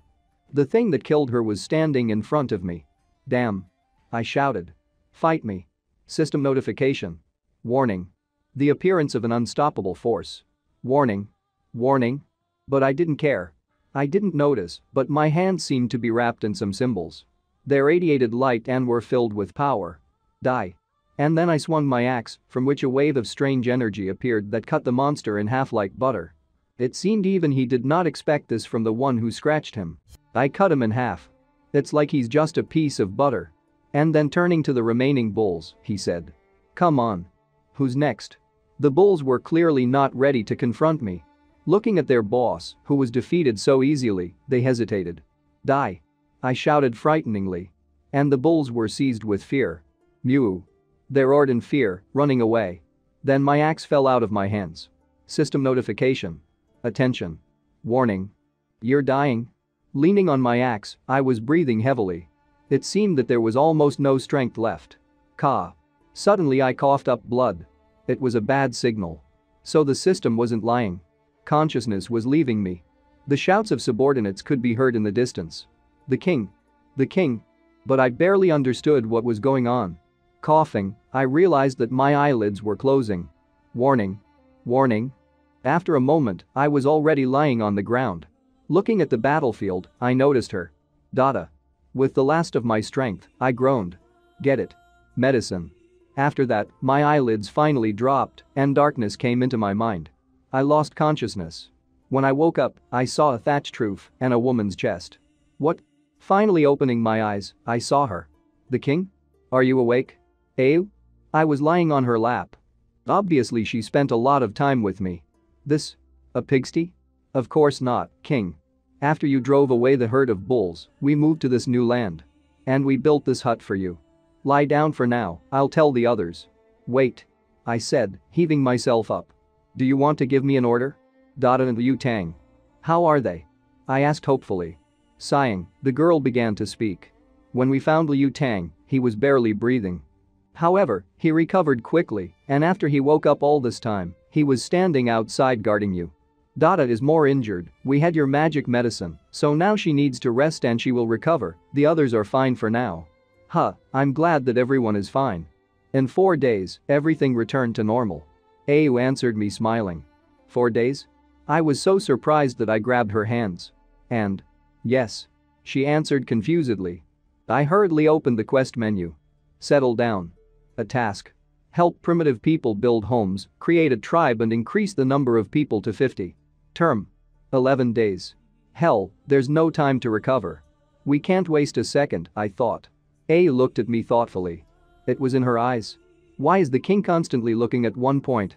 I tried to get up. But suddenly a spark of pain ran through my whole body. Clicking my tongue, I added. Damn, it hurts. The king. Excited, the girl threw me. You need to rest well. You can't get up now. Now is not the time to rest. Call Shiga urgently. Just tell him I'm awake. Don't say anything else. I'll explain everything to you later. Good king. With that, she left. And I stayed with my thoughts. Now I have neither the fighting power nor the restraining force. And if it becomes known to everyone, then this task will not be so easy to complete. After opening the map, I continued thinking. Fortunately, after we drove away the herd of bulls, the tribe immediately moved. Looking at the terrain plan, I began to divide the territories into zones. Here you need to build a fence as soon as possible, then convert it into a wooden wall. Here you can place plots for planting and raising livestock. The king. Shigu has arrived. Let him open it from the outside. The king. This is Shigu. I'm glad you're all right. Shigu. I have an errand for you. Yes. Come closer and remember everything I say. Coming close to the tent, Shigu put his ear in its wall and then listened to my orders. Good king. Don't worry. I'll do everything. With these words, he ran away. No, that's not enough. This time I can't make a mistake like when hunting bulls. We need to clear the area. With these thoughts, I shouted out. Liu Tang. There's a task for you too. Yes. Go to the corpse of the bull king and bring his skull and skin, make sure you took everything. And? He looked surprised. And then his face changed first to horror and then to bliss. This, it's the king's divine weapon. After putting my axe out of the tent, I handed it to Liu Tang. It is obvious that with stone axes he will not be able to properly remove the skin. I will complete this task. He solemnly declared, brandishing an axe. Your Majesty, you'd better rest now. Ayu stated worriedly. No. I snapped. I just have a task for you. There's no one outside right now, you can come in. Yes. She said and entered the tent. I sent everyone away to give you an important secret assignment. I said solemnly and calmly. Then she immediately took off all her clothes. And declared. Your Majesty, I have been ready for a long time. What the hell are you undressing for? You've got it all wrong. After Ayu got dressed, she sat quietly on her knees in front of me. So, basically, I need you to help me put on a show. Play a show? She asked in surprise. I plan to send someone to negotiate with the Coconut Grove tribe. The goal is to convince them to join us. This is my order. But they have a lot more people, so they won't agree, right? She asked, looking at me thoughtfully. Exactly. Therefore, we must show them strength.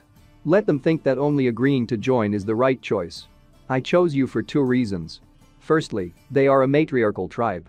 It will be easier for you women to communicate. Secondly, I raised a shaking, wounded hand. Only you know about my current state. That explosion caused me severe damage. Although the medicine stopped the deterioration. But to heal to the end, you need something better. Yeah. She nodded. So I have to look intimidating to intimidate the Coconut Grove tribe? After a moment's thought, she stared at me. I know what needs to be done, entrust this matter to me. The next day, Ayu and Xiong went to the Coconut Grove. We will be at Ayu's place soon. Although the Coconut Grove tribe doesn't like wars, I still think they shouldn't be provoked. Worried, Xiong glanced at Aya. She was wearing a tiara made of bull horns, as well as a brand new bullskin cloak. Good. She answered calmly. Be calm and lead us, leave the rest to me. And the king is really biased. Created such beautiful clothes for you. After a while, they were already sitting in the bushes and watching. So, it's there, look. Xiong said. A beautiful picture opened before their eyes. A small waterfall descended from the mountain, and several girls were swimming in the resulting lake. Ayu glanced at Xiong. You're well acquainted with this place. Ha ha ha. Look there. This is the one we were looking for. The queen of the Coconut Grove. A girl of incredible beauty stood at a distance from everyone. Her long ears and green hair crushed men's hearts. Awesome. Yes, she's a beauty. Appearances are deceptive. Xiong replied. They satiate several of her suitors. Did you eat it? Not happening. It's true. Meanwhile, we didn't even feel the followers of the grove sneaking up from behind. Pointing sticks at us, they shouted. Hey! Naturally we were caught. After a while we were sitting on our knees in front of the queen of the Coconut Grove. Your Majesty. We caught these spies. They shouted that they wanted to meet you. The magnificent but still naked queen sat before us on a stone throne. In her hands was a whip with spikes. We are ambassadors. Xiong shouted. These titles were bestowed upon us by the king. What? The queen asked in surprise. There is no such thing in you. Leave the woman as a slave and feed the man to the fish. From the piece of meat that they brought, make dinner. What? Xiong shouted. Ayu. Save me. Suddenly, Ayu plucked up the courage and spoke. I thought the Coconut Grove tribe queen was quite perceptive. Now I see that this is not the case. I was planning to give you the meat of a mountain bull. Suddenly the queen waved her whip. Wait. Let him talk. Grinning, she continued. You say you have mountain bull meat? Yes, exactly. A replied with the same grin. A herd of black bulls lives in the north of the river. Clicking her tongue, the queen thought she had figured out the plan. So you want to attack the herd by joining forces? A satisfied grin did not leave Au's lips. Unite to attack them? Then how can you call it a gift? Don't underestimate people. That herd of bulls is not our enemy. The lands in the vicinity of the river have already changed hands. The crowd gathered to look at the spies suddenly whispered. Impossible. Did they scare off the bulls? We were almost trampled then. Suddenly, the queen rose from her throne. Putting her whip to Ai's neck, she said. Do you know what awaits those who lie to me? Without a drop of fear, Au continued. The biggest tank was slaughtered by our king. If you don't believe me, come back with us and take a look. Suddenly the girl who was standing not far from the queen said. Don't believe it. It must be a trap. A trap? Au suddenly asked. Keep in mind. Our merciful king can defeat your entire tribe. Suddenly, Xiong, who was almost thrown into the water, shouted. That's right, that's right. Not only do we not want to fight with you, but we also want to give you a gift. Our thoughts are sincere, what other doubts can there be? Of course. Au added sharply. If the queen is afraid to go by herself, she can send people to pick up the meat. Suddenly, waving the whip, the still naked queen said. You'd better not cheat with me. A couple of hours later, the queen was already walking in our company. Ahead. Xiong pointed the stick in the direction and then waved his hand. We're back. By the way, the queen still got dressed. Her outfit was mostly made of leaves and her head was decorated with an improvised wreath. Don't shout. Shigu answered loudly. Go help build a house. The king is waiting on the other side of the river. Yeah. Xiong nodded. Suddenly, the girl who was always next to the queen whispered in her ear. Your Majesty, what does it mean to build a house? Judging by the look in the queen's eyes, she herself did not guess. Au escorted them on. We came. King. They have arrived. She solemnly declared. A massive tent decorated with bull boss horns and many other attributes appeared to their gaze. It looked intimidating. And the queen felt something. A strong murderous aura emanates from this hut. This guy. He looks like a huge beast. And really, they did a good job on my costume. A crown of horns, various armor attributes, and a hide added to my murderous aura. And also a throne made of bull bones. What could be better? Thank you. I said it as rudely as I could. Suddenly, an exclamation was heard from a tent nearby. Fortunately, they didn't suspect anything. The wounded were sitting in the tent. The king ordered all the wounded to hide here so that we would not be seen. Can you be more careful? I'm just curious what the queen of the coconut grove looks like. Cough cough. Clearing my throat, I drew attention to myself. So you're from the coconut grove tribe? But the girl who was near the queen interrupted me. Where is the bull meat you were talking about? I calmly pointed with my hand. Behind the tent. You can take as much as you want and as much as you can carry. Shifting their gaze, they finally noticed the corpses of bulls lying there. Not far from them were just two of my guys, and they were butchering meat with stone axes. The girls headed towards them. Seeing them, one of the guys said. These belong to you, so take them yourself. But after trying to cut off the meat with their bone knives, the girls failed. The knife broke on the tight skin of the bulls. Looking at this, the guys couldn't help laughing. What are you laughing at? The queen's assistant asked angrily. You must be lucky to get right in the middle of a bullfight that has arisen, and that's it. What an insult. Do you want to fight, girl? He said, whipping out his axe. But suddenly, with incredible speed and a blue trail, something flew out of the tent. Having cut a piece of meat between the quarreling, my axe plunged into the ground. What? Which one? The queen was in shock. What kind of weapon is this? Our bone knives are no match for him. Use my axe and help them divide the meat. I commanded. The king. They provoked us first. Why on earth should we? But I looked at this poor guy with anger. And then he said. Shut up. Follow my orders. Clicking his tongue, he still agreed and began to carve the meat. Okay. I've given you permission to take as much meat as you can carry. Said done. These are my principles. The queen said in surprise. Barbarians and noble. How did you overcome a herd of bulls? My answer depends on further development. Whether it's mutual understanding or personal experience. That's it for today, Queen of the Coconut Grove. Take the beef and leave. The queen snorted resentfully. An indifferent pig. Meanwhile, my thoughts were filled with another problem. I'm overdressed. If it wasn't for the bullskin bandage, the wound would have started to bleed. Damn. Blood flowed. Fortunately, the queen is distracted by a conversation with Au. That's right, we'll give you some of our stone axes. Although they are no match for the king's divine axe, they are suitable for butchering meat. But the queen only snorted. No need. It doesn't look elegant enough for us. We also have powerful weapons, but we don't put them on display. I hope I won't have to use it on you, all the best. Take what belongs to us, she told the girls, we're coming back. Good. Au added. If this is not enough, you can come again, but the sooner the better. After all, we will share it with other tribes. Come again. She threw it after them.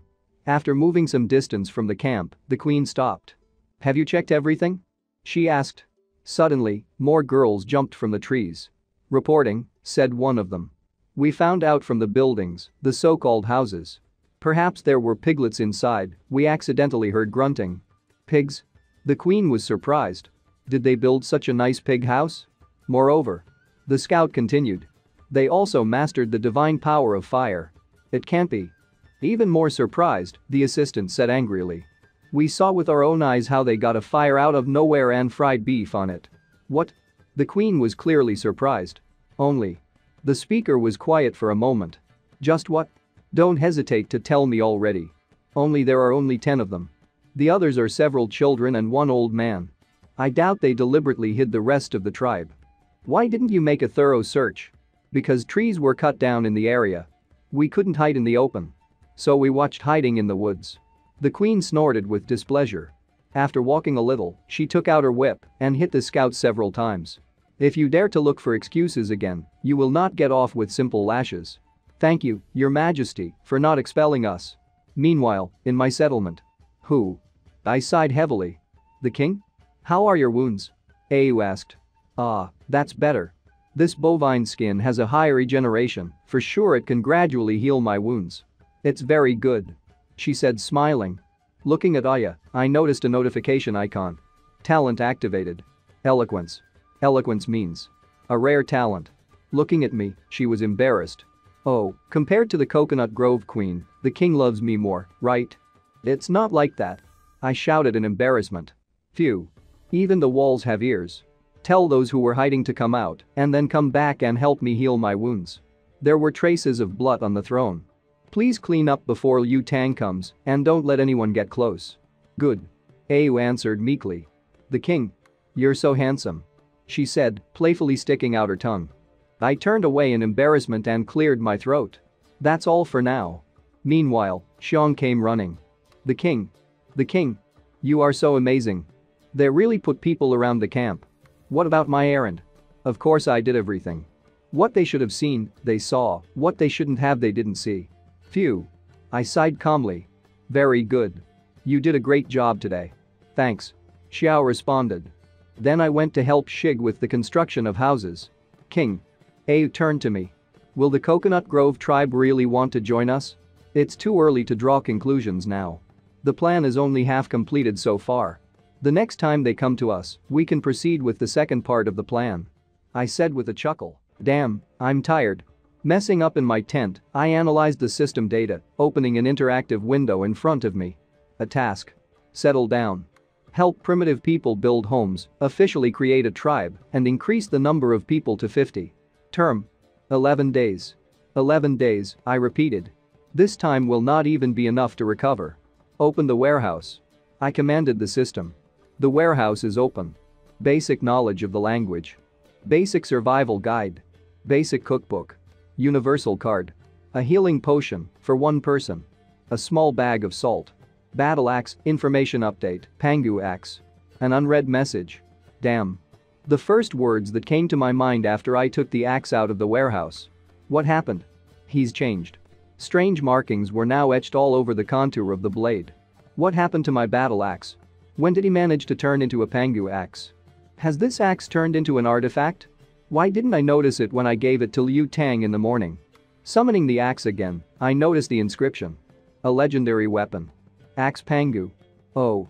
The system has issued a new window. Characteristic. Combat. Activation condition. A blood sacrifice. A hidden skill. After unlocking the creation skill, the user's power will be exhausted and the user will be harmed.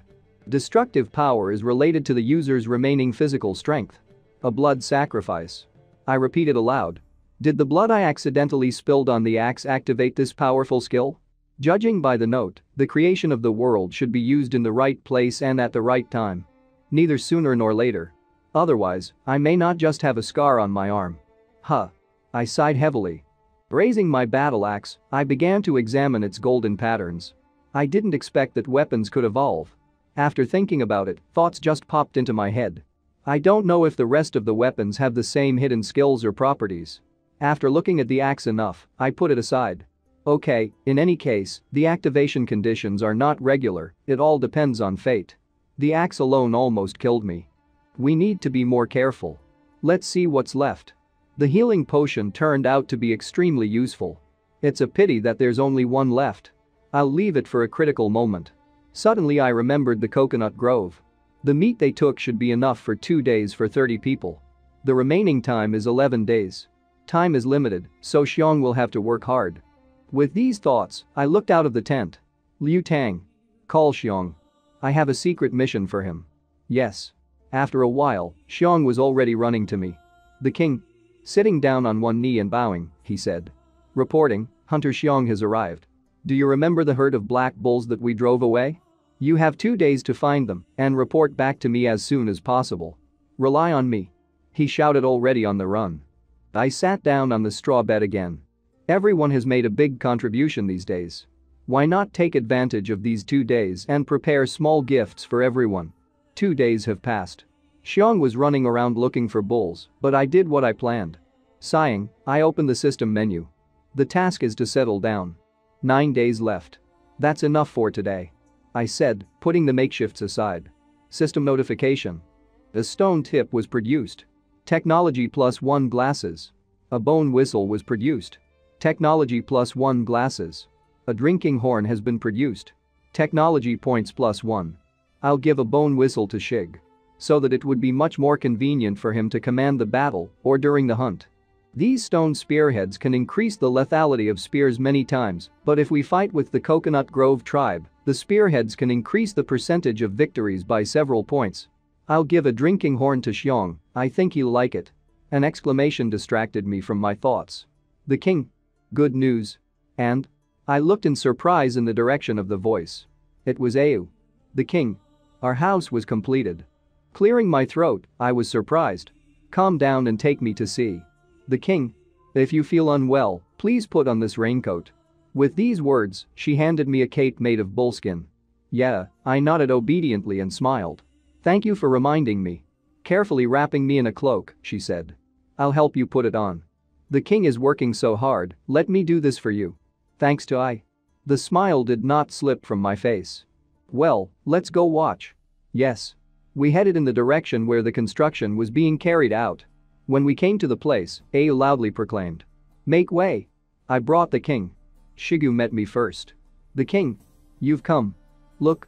This is the house that we built according to your instructions. And? I was surprised. Look. Shigu repeated, pointing to a slightly crooked and not very neat building. Its roof was slightly knocked down, but what to expect from people who heard the word house quite recently? Well, how? Shigu shouted, raising his hands to the sky. Is it beautiful? We'll go. I answered, hiding my emotions. I don't want the guys to be offended, but it's far from the house that I imagined. Hooray! Everyone exclaimed. We have a home. No more sleeping in caves and looking for branches. The pigsty is really suitable only for pigs, and this is the house in which we should live. Yes. Bringing a semblance of a door, but still just shutters, Shigu said. We also made this straw door. Now everything is ready. After these words, he inserted it into the passage of the house. System notification. You have successfully built a wooden house. Technology points +10. Physical form. 2. Power. 3. Dexterity. 2. Authority. 0. Technology. 27. Ownership. No. Building a house costs the same amount of points as building a fire? But if you think about it, this backward tribe has changed a lot since I came. Initially, they drank blood like beasts. Now it is more and more obvious that their characters and abilities have changed. Is it due to the imperceptible influence of the system? Or is it accelerating evolution? Having seen enough of the satisfied clansman, I turn to I. As soon as Hunter Xiong returns, don't forget to tell me as soon as possible. Very well, Your Majesty. Then I'll go. Let the rest continue building houses, because soon a lot of people will live in them. Already heading to my tent, I suddenly heard screams. The king. Found it. Found it. Panting and coughing, Xiong was coming towards me, shouting. I found them. Well done, Xiong. Finally, the second part of the plan can be implemented. Without further ado, follow me. Shigu. I added. Come here, there is a separate task for you. After the two sat down opposite me, I told them my plan. Who has any questions? Will this plan work? Asked Shiga and added. It's a little unfinished. Calmly. Xiong replied. I can finish this assignment. When the time comes, take more people with you. I suddenly remembered my homemade crafts. Shigu. Take this whistle, you can use it for orders. Thank you, King. There's a gift for you, too, Xiong. As soon as you finish the task, I'll give it to you. All right, he said, that's enough. Glory to the king. And remember. As soon as you receive my signal, proceed immediately according to plan. I said insidiously. The guys went on a mission. Everything is going according to plan. It is very difficult for them now, so they will have to give the wounded work. Tell Dada and Yuangshi to build a bonfire in front of the house, but don't light it. Is this for the guests who will be arriving soon? Yes. That's exactly how it is. Now let's look at the bait released 2 days ago. Will I be able to catch this big fish? After a while, a crowd of people came out of the forest. Wow, there are so many people, this is the Coconut Grove tribe. Bad business. We need to report to the king urgently. Your Majesty. The people of Coconut Grove have arrived. When the girl noticed the grove, Ayo was taking care of me in the tent. The king. Your wounds are recovering, but you can't move much yet. Good. Meanwhile, everything was wonderful in my thoughts. Oh, how nice it is when others take care of you. I can't wait to subdue the Coconut Grove tribe. A selfish chuckle escaped my thoughts. Suddenly, there was a knock on the door. Let us in. The Coconut Grove tribe has arrived. The fish took a bite. Bring them here. Ayu came out to greet the guests. It's been a long time since we've seen the queen. You have become even more beautiful since the last meeting. Come in, the king, our king in the royal palace has been waiting for you for a long time. The royal palace? The queen asked in surprise. But in her mind she thought otherwise. Last time there was a hut made of straw and bullskin. And now the house is made of wood? How did they do it? Her slack jaw spoke for itself. Huh. Is your king afraid to come out to me?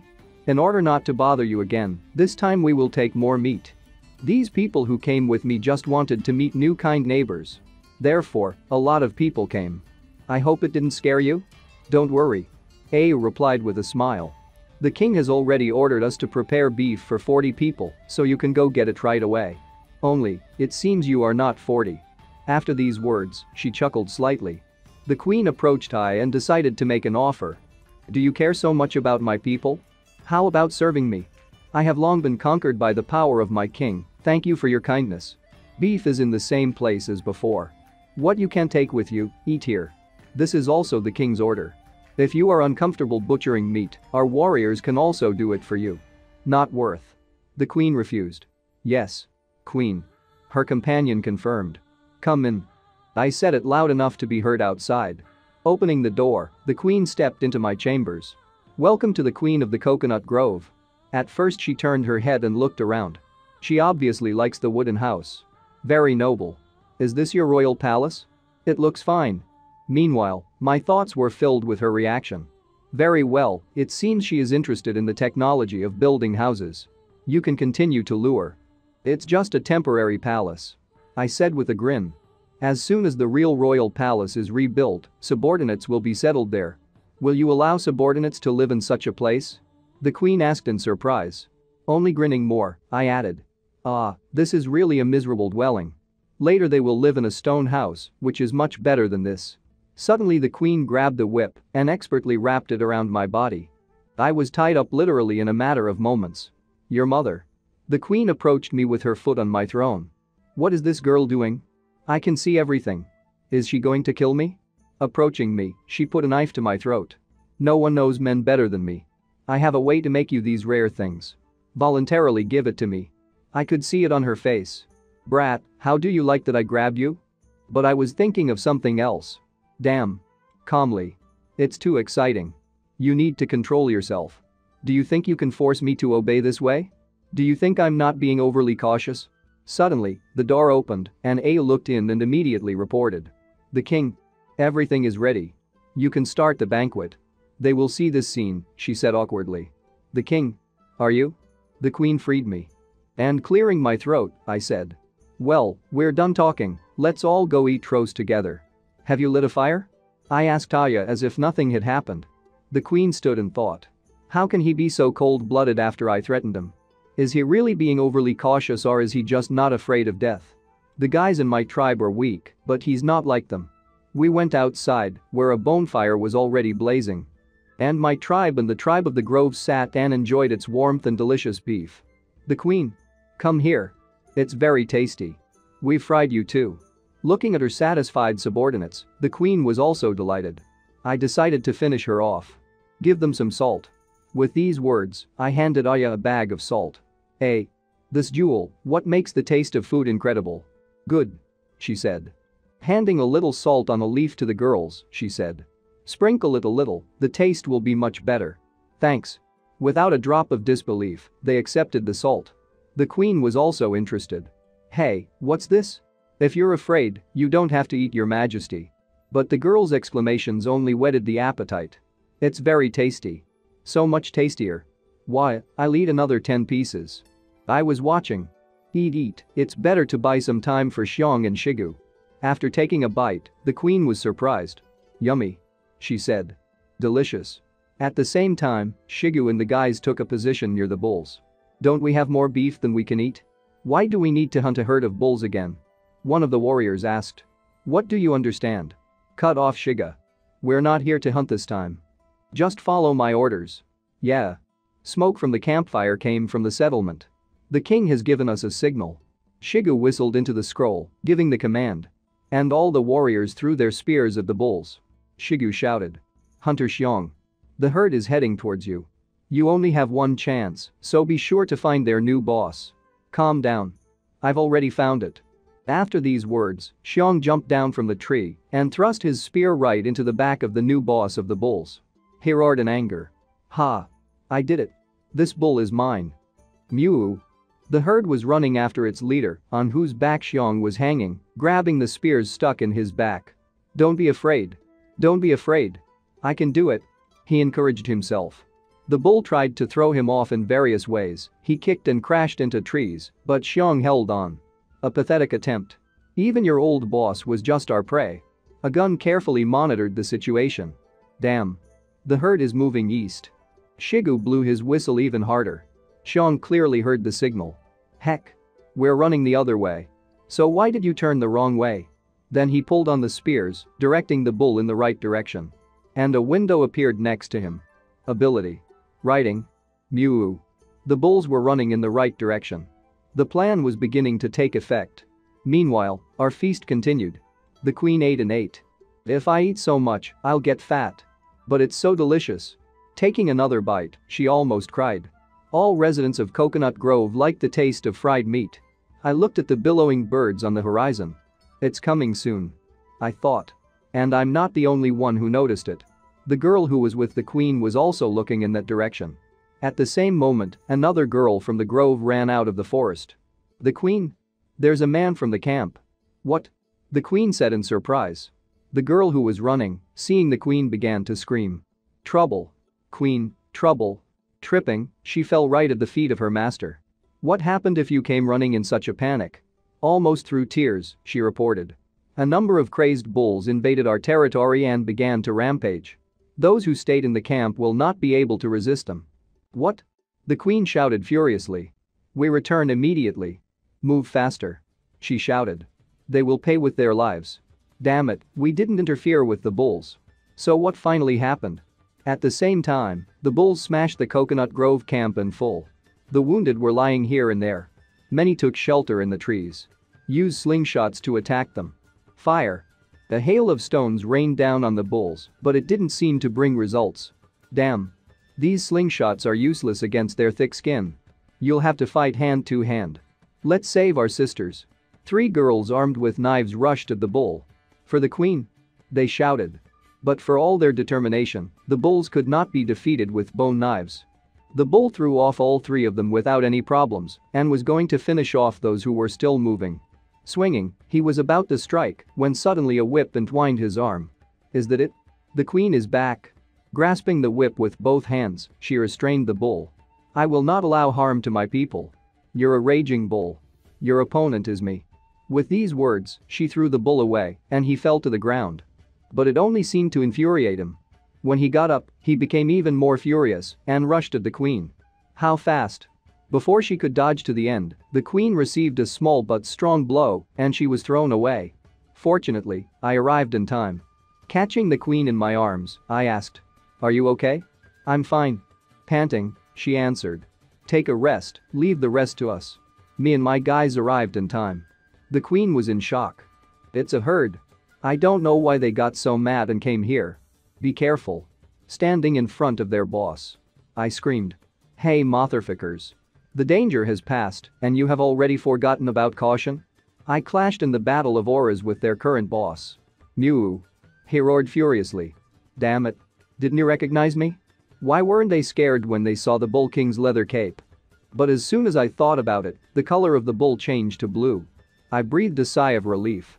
Okay, he was scared. You can continue. What a coincidence. I shouted, pointing the axe at the bull. We met again. How quickly you found a new king. But you're still a long way from being the same. Mew. It seemed the bull was shaking with fear. I continued. Since we came here. Stay here.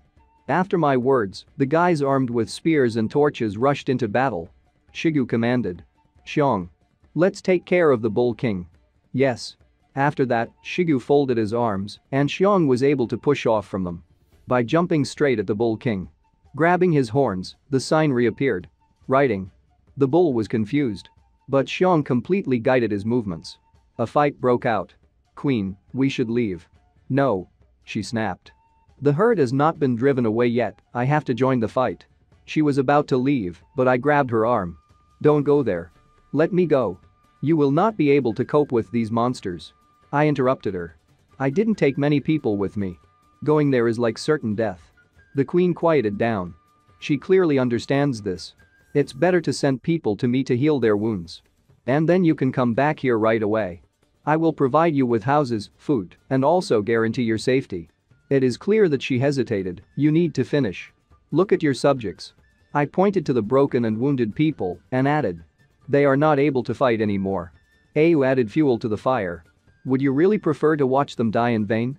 The queen has made a decision. Raising her hand, she screamed so that everyone could hear her. The people of Coconut Grove. Everyone affected, retreat to the north. The plan is working. The plan worked. Attention. Everyone retreat. The warriors of the grove shouted. Faster. Wounded, go ahead. Watching this, I gave an order to my advisor. Aya, I leave the queen to you. Take everyone to the camp so they have a good rest. I'll stay with Shigu and the others to buy you some time. Yeah, she nodded to me and added. Your Majesty, take care of yourself. Meanwhile, the battle is not over yet. The enraged bulls fought fiercely with my warriors. At this moment, the remaining warriors on their feet ran up to the front, to their leader. Girls. Take courage and kill them. They decided to join the battle against the bulls. Hearing this, Shigu turned around. Hey. This group of monsters is on us, if you are milked, you should retreat with everyone. But his gesture was ignored. A crowd of girls with knives rushed past him on the way to their goal. I went up to him and said. They are very brave, Shigu, we will not lag behind either. Yes. He nodded affirmatively as he watched the girls fight with the bulls. Attack. He shouted. The battle continued. The sun was already setting when the Coconut Grove refugees arrived at the camp. They were met with questions. Are you back? And where is our king? Ayu hastily replied. The king and Shigu stayed behind. There are a lot of people who have been injured, they need help and rest. That's how? Pointing to the houses, the girl said. There should be enough space for everyone, make yourself comfortable. But in her head she remembered how, thanks to Dada and other wounded who endured pain, they managed to build these houses in a hurry.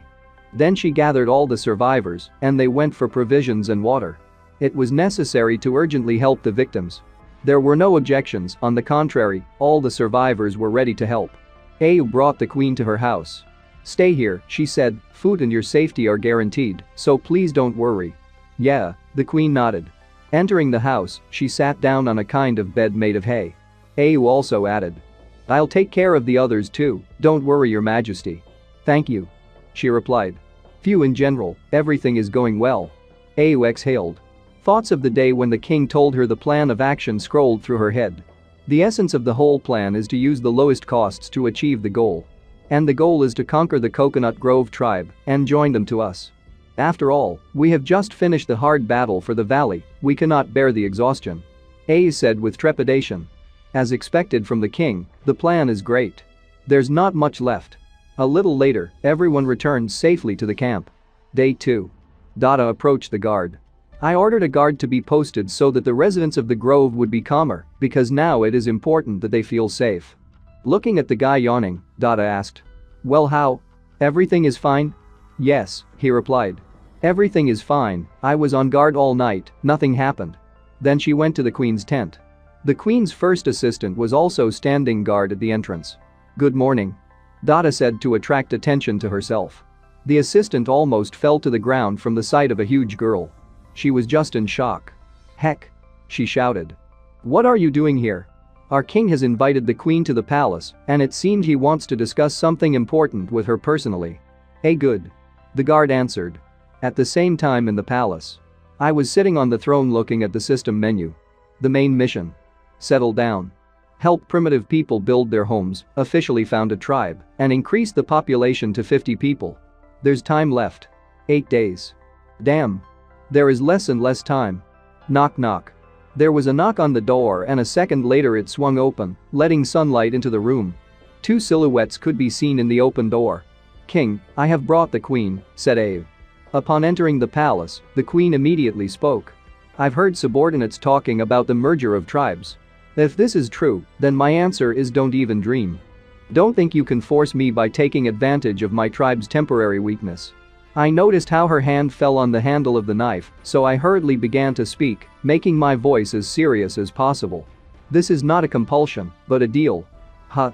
The queen seemed confused, she wasn't ready to hear it. And I continued. "I can teach you how to build houses, make weapons, and light fires." With these words, I took out the spear that was on my back and stuck it into the ground right in front of me. In return, the Coconut Grove tribe will be merged with my tribe. As I got closer to her, I kept talking. "Accept my orders and protection. In some things, relying only on courage is useless, and sometimes even stupid. The cruelty of the sea tribe and the strength of the mountain tribe, you know this better than me. You're like a wounded deer right now. Bloodthirsty beasts will follow your bloody footsteps and find you. And then they will certainly kill you." "Enough," the queen shouted. "Enough. It's not that simple," she said, lowering her head. "I cannot convince my people to accept the authority of a stranger. Only if..." She quieted down. "Only if what?" I asked. "Unless a fair fight is won. This is the only way to convince them. Are you ready for the challenge?" A smile appeared on my face by itself. The smile of a man who feels victory. "Certainly," I answered immediately. After a while, all the people were gathered near the palace, and I began to speak. "Since your queen is injured and can't fight, so that everything is fair, I won't take part in the battle either. Shigu will fight for me." Having fished out his axe, he raised his hands just like in wrestling and shouted. "Haha. Then which one of you will fight me?" The queen's bodyguard appeared from the top. "Ayan, accept your challenge." "Wow, so it's you, the girl with pigtails. Be careful not to get hurt." "You talk a lot," she replied. After these words, Shigu rushed at his opponent, brandishing an axe, he flew like a wild beast. The girl retreated and evaded. She was incredibly agile. Jumping up, she threw the knife towards Shigu. In Shigu's head.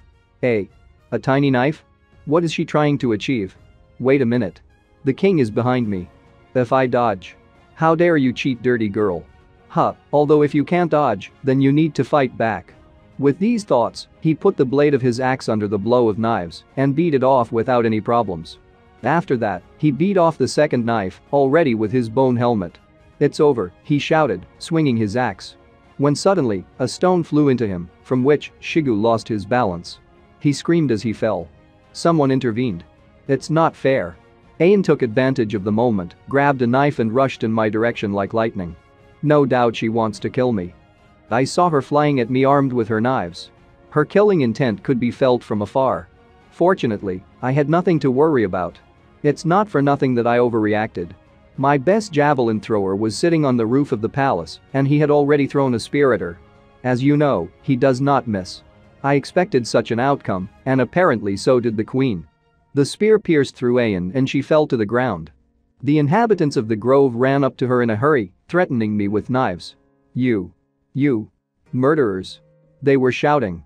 You set a trap, brought us here with an insidious plan. Taking out their knives, they all looked in my direction. The queen. Order them to be killed. I tried not to show it. But there was a little panic in my head. Damn. The murder was not included in the plan, they want to provoke a conflict. What matters now is whether it was the queen's order, or did they decide everything on their own? If the queen has decided so, then all that remains is to take her hostage. But all my thoughts were dispelled by her scream. Stop it immediately. Did you think that you could deceive me? To use such mean tricks against our friends? Have you forgotten who helped you? I don't want to find out who was involved in this murder plan. But this fight, we lost. Then, the queen turned to me and said, Ayan is the best warrior of the Coconut Grove tribe. If it wasn't for me, she would never have given up dignity. I know that you have great power, including supernatural. Suddenly, she fell to her knees and added, if you could save her life by taking into account her inherent loyalty and bravery, the Coconut Grove tribe would be immensely grateful to you. I stood and thought. Fortunately, this is still not the worst outcome of the situation. The steering wheel is in my hands again. The last portion of the restorative potion remained. It took me a minute to think, then I gave my hand to the queen. Okay, I'll save her. We're friends. The queen took my hand. Thank you, she said softly. Please hurry up. The girl beside Ayan shouted. She's dying. Looking at her, I thought.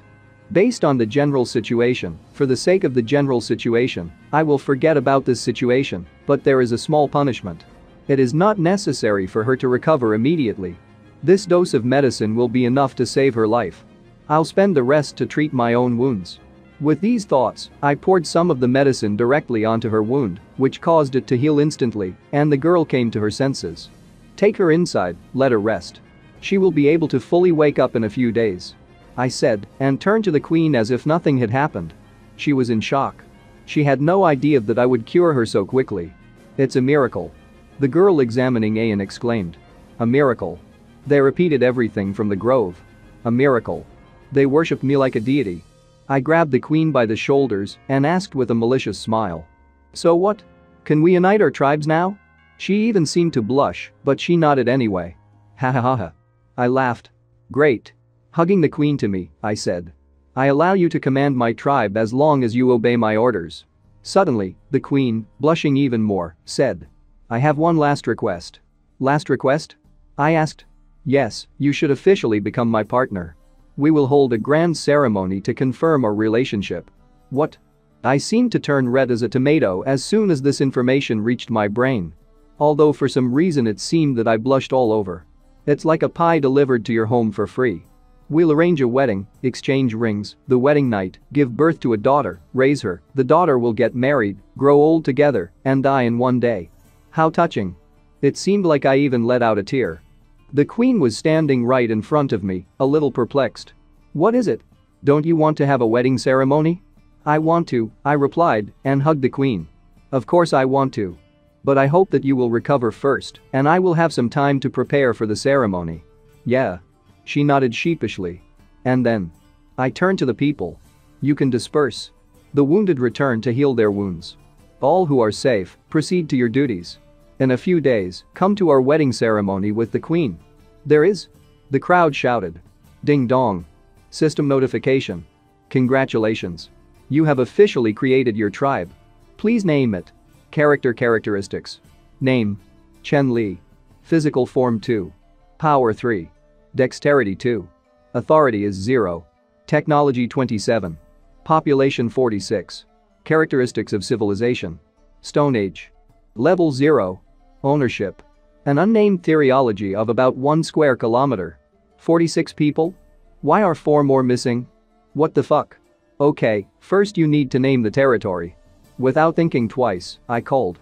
A tribe of newcomers. The name has been added successfully. You have become the leader of a tribe of newcomers. Expand the population as soon as possible to complete the task to settle.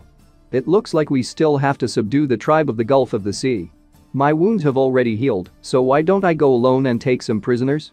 But I do not know if the captured prisoners are considered to be the population of the tribe. Damn. Watching me, the queen and Au slowly left. And I heard Au talking. Come on, queen.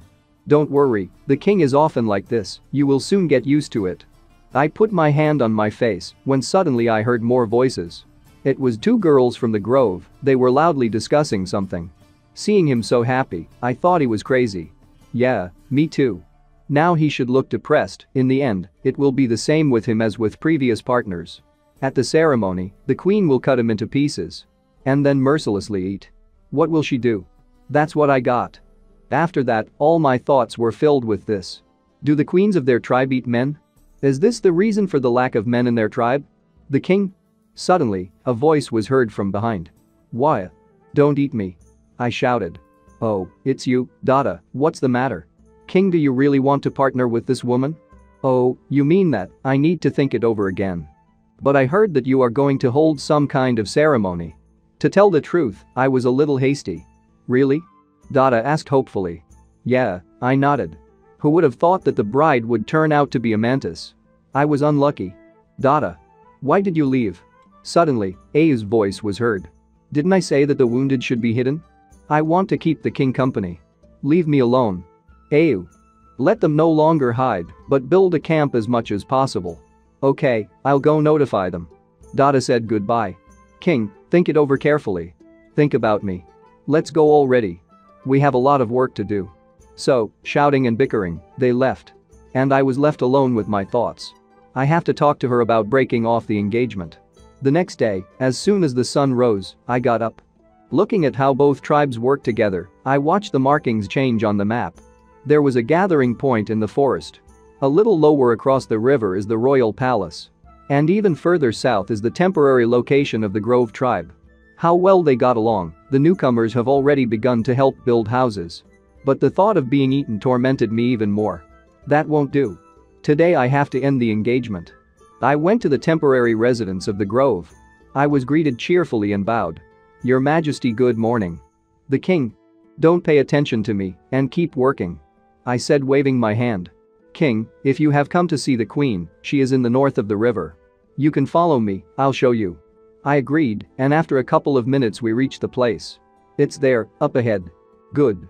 She was there, surrounded by 2 servants, she was sitting in the river completely naked. This is really not the best time to end a marriage. But I have already been noticed, there is nowhere to retreat. Queen, His Majesty has come. Said one of the servants. Leave us. A moment later, only we were left on the shore. Me and the naked queen. A little exciting. Hey, it's our king. The queen began playfully. Do you have something urgent? She asked, exposing her body half out of the water. I think she's mocking me. No, I just came to see how your wounds are. The beautiful girl who was looking out of the water answered. I have not serious wounds, I will rest for 2 or 3 days and recover. And then she stuck out her tongue and added. Maybe I should go ashore so you can check? Or maybe you want to taste it? No need, I hurriedly shifted my gaze somewhere in the sky. By the way, I haven't asked your name yet. I said, trying to translate the topic. Ah, so that's the thing. Smiling, she said. Call me Xiao Wang. Xiao Wang? Yes, the previous queen gave me that name since she what? No one has called me that since she was exiled. Damn. If he doesn't eat it, he'll send it away. You should rename the tribe to the Mantis Grove. Such thoughts came to my mind. However, I tried not to show it. Then answer my question. Did your previous queen have a partner? And what happened to him? I asked with a thoughtful face, to which she suddenly replied. They were eaten. This is a tradition of our tribe, they say that by eating your partner, you will gain more strength. To put it mildly, I was shocked by this. Damn. How can she say that, with such a calm expression on her face? I thought, it even made me sick to hear this, but before I could say anything, she continued. But it was a tradition of past queens, I'm not going to continue it. Too inelegant. Folding her arms under her chest, she said it confidently. It even made me feel better and I decided to ask a question. So you don't eat people? I became a queen not so long ago, I haven't had a partner yet, so I haven't had the opportunity to eat anyone yet. But still she spoke with such a face, as if she would only be happy to eat someone, but I still breathed a sigh of relief. I got to my feet and waved to her. Then rest, drink a lot of water. I'm going to get ready for the ceremony, hahaha. The girl was in shock and didn't even know what to answer at first. When I was already leaving and thinking, even though I don't have to worry about being eaten, I have to negotiate with her. Suddenly, she called out to me. By the way, the king. Even though I don't eat people. But if someone offends me, I won't mind cutting off the excess. She said with a laugh and I was sweating a little. It's scary to hear that. Having already arrived in my village, I heard the sound of an axe strike. And this was a girl who solved vegetables and was praised by the fact that vegetables are cut well today. I decided to take a look at the task in the system. Information about the task. The main quest is to settle down. Content. Help primitive people build their homes, officially create a tribe, and increase the population to 50 people. Remaining time? 7 days. Right now you need to capture some prisoners and complete the task. I told myself. Suddenly Kushi passed in front of me with a big log in his hand. Oh, good morning, king. When I saw him, I immediately decided not to lose my chance. Hushi, I have a task for you. To which the big man was only delighted, agreeing. Then I started to explain to him. I need to leave for a while. You are responsible for organizing everyone's work. If something urgent happens, send someone to the south of the sea to find me. Kushi made a gesture. Calmed down and replied. Rely on me. The next moment I was already on the beach by the sea. Incredible beauty opened my eyes. After all, this world is much more beautiful than the past. There are still no factories that pollute nature. Suddenly I saw on the sand, by the sea, the corpses of monsters that looked like fishmen. Damn. What happened here? The tribe of the sea bay. Was it defeated? I was surprised, trying to assess the situation around me, which was clearly not pleasant. I continued to stand on the tree while the fishmen were already surrounded by birds, who apparently wanted to eat fresh flesh. They even had a certain hierarchy, because among them there was a bird that sat on the head of a fishman and was clearly tweeting something to its comrades. She looked really stupid, because what she was tweeting to the others was that she was the one who defeated all these monsters. I suddenly landed on the ground, right next to these birds. Get out of here. I said and kicked the most brazen of them. The birds immediately panicked and began to flee the scene of the crime. Even birds demonstrate their superiority. It's safe here for now. I was thinking, trying to assess the situation. The next moment, I turned my attention to the nearest corpse, on the back of which there were 3 huge claw marks. The bodies are still warm and don't stink. It looks like the battle ended not so long ago. Just like Sherlock Holmes, I began to reason. The shape of the wound is very similar to the scratches from their claws. The claws on the fingers are very sharp, you need to be careful. These are crazy. Was it really a feud? Suddenly I came to this conclusion. It would be nice if I could find survivors to pick them up. I was hoping for this while walking along the beach and looking at all the bodies of monsters, waiting to see a body that breathes. Suddenly my attention was caught by a body that was half lying in the water. This corpse. Is he hurt? I asked myself and came closer to examine the monster. The face is distorted, the death was very painful. The limbs are all covered in mud. It was a drowning. The water people. Can I drown in the sea? I was really surprised at this conclusion and even sweated a little. After that, I sat down next to the corpse and again asked myself a question that no one could answer me. And yet, what happened here? Suddenly I heard a voice. King. Trouble. Then I turned around and saw my ally. Xiong, what happened? I immediately asked while the boy was running towards me in a panic. We were attacked by a bunch of crazy people from the tribe of the Gulf of the Sea. He shouted, continuing to run towards me, and I was really surprised by this, after which he said. We're going back. Immediately. And literally the next moment I disappeared from my seat. There were cracks in the ground in the places I stepped on, so fast I ran, trying to urge Xiong on. At this time, my subordinates were standing near their houses, waiting for the monsters to attack. Carefully. Stick together. The leader I left behind was speaking. Conserve energy. Get ready for battle. He continued, and the rest of the fighters started throwing spears before the fishman got closer. These are crazy. Ignore the spears. The leader was surprised to see how one of the spears hit the shoulder of the monster, and he did not even waver. What happened to them? They don't seem to feel pain. Our scout spoke while standing on a tree. The fishman, on the other hand, kept coming closer and closer. The danger to my village was growing. Don't panic, don't let them drag you into the sea, only death awaits us in the water. The temporary leader of the camp warned, holding an axe in his right hand and standing in a stance.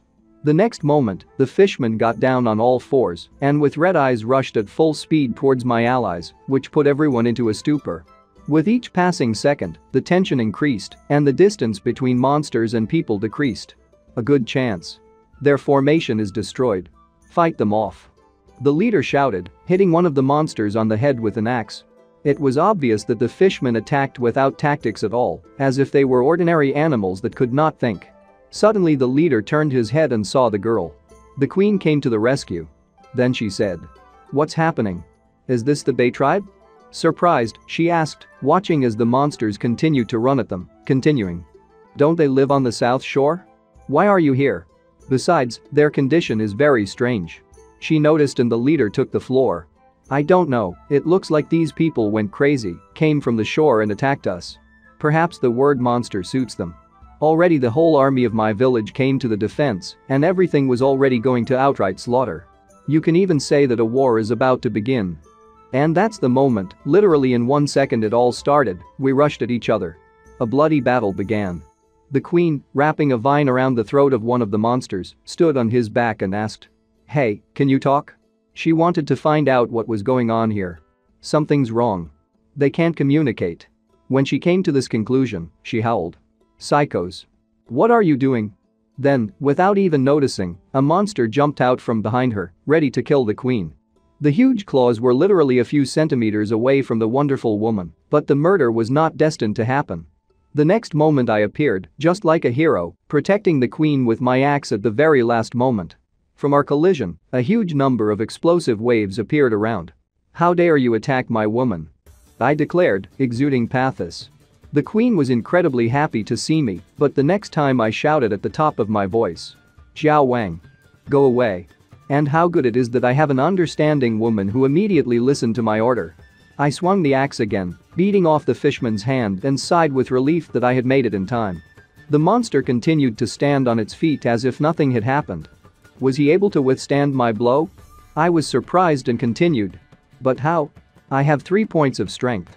While I was wondering what was happening, 2 more monsters jumped out at me from behind, which my woman warned me about.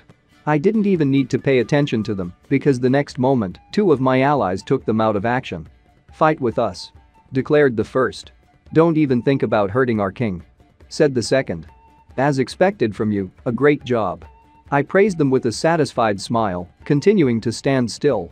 "I'll leave it to you to deal with these violent fish," I said, looking at how my allies are already dominating the monsters. After that, I turned towards my woman and continued. "They need your help, I'll figure it out myself. I have to focus on this uncooperative guy," I said, looking at the fishman, from whom I covered my woman. "I don't want anyone to bother me until the winner is determined." "Start," I said, standing up. This monster surpassed me in size and was clearly one of the strongest among all. We continued to stand opposite each other while the carnage took place around us. "I'm sorry about what happened to your tribe, but it has nothing to do with us. So you found the wrong revenge target?" I spoke and was interested, pointing my axe forward, but these monsters were clearly not in their minds. They have lost the ability to communicate. I came to this conclusion and our battle with the bully began.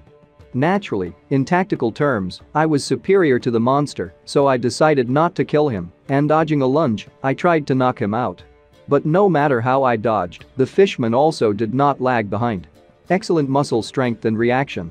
I admired the monster's skills, trying to dodge and attack. Plus sharp claws and teeth. Although I am several times stronger than ordinary people, but in the face of such a monster, I lose. There are my subordinates in the area, I can't use the destructive power of the Pangu axe. And this power cannot be used whenever it pleases, unless it is absolutely necessary. It's a bad thing. You can't get distracted. I talked too much in my head, and the monster took advantage of it, increasing the pace of our fight. Thanks to this, the fishman was able to grab my hand with his teeth and blood splattered. It was very painful and I couldn't suppress my groan. Damn. Let go. I howled with all my might and tried to chop off his head with an axe, but even at such a moment the monster was able to dodge. I quickly broke the distance, realizing that I needed to make a plan. The madman. It's good that there is protection in the form of a cape from the Bull King. Otherwise, his fangs would have torn off my arm. I looked at the wound, from where the blood was no longer flowing, but the teeth marks were clearly visible. The next moment, the monster screamed and inexplicable things began to happen. His eyes began to fill with blackness. The claws got bigger. And the next moment, a purple aura appeared around him, and he roared with all his might. Then he jumped towards me, but with a speed that increased several times that I didn't even have time to really react. Literally on instinct, I sat down, but since it happened at the last moment, the monster was able to rip off my cloak. Then he squatted down and began to devour him, in the truest sense of the word. Why did this guy's speed and strength suddenly increase? If I hadn't taken off my raincoat, I would have been torn apart. I spoke, watching the fishman finish my cloak without moving anymore. Why doesn't it attack anymore?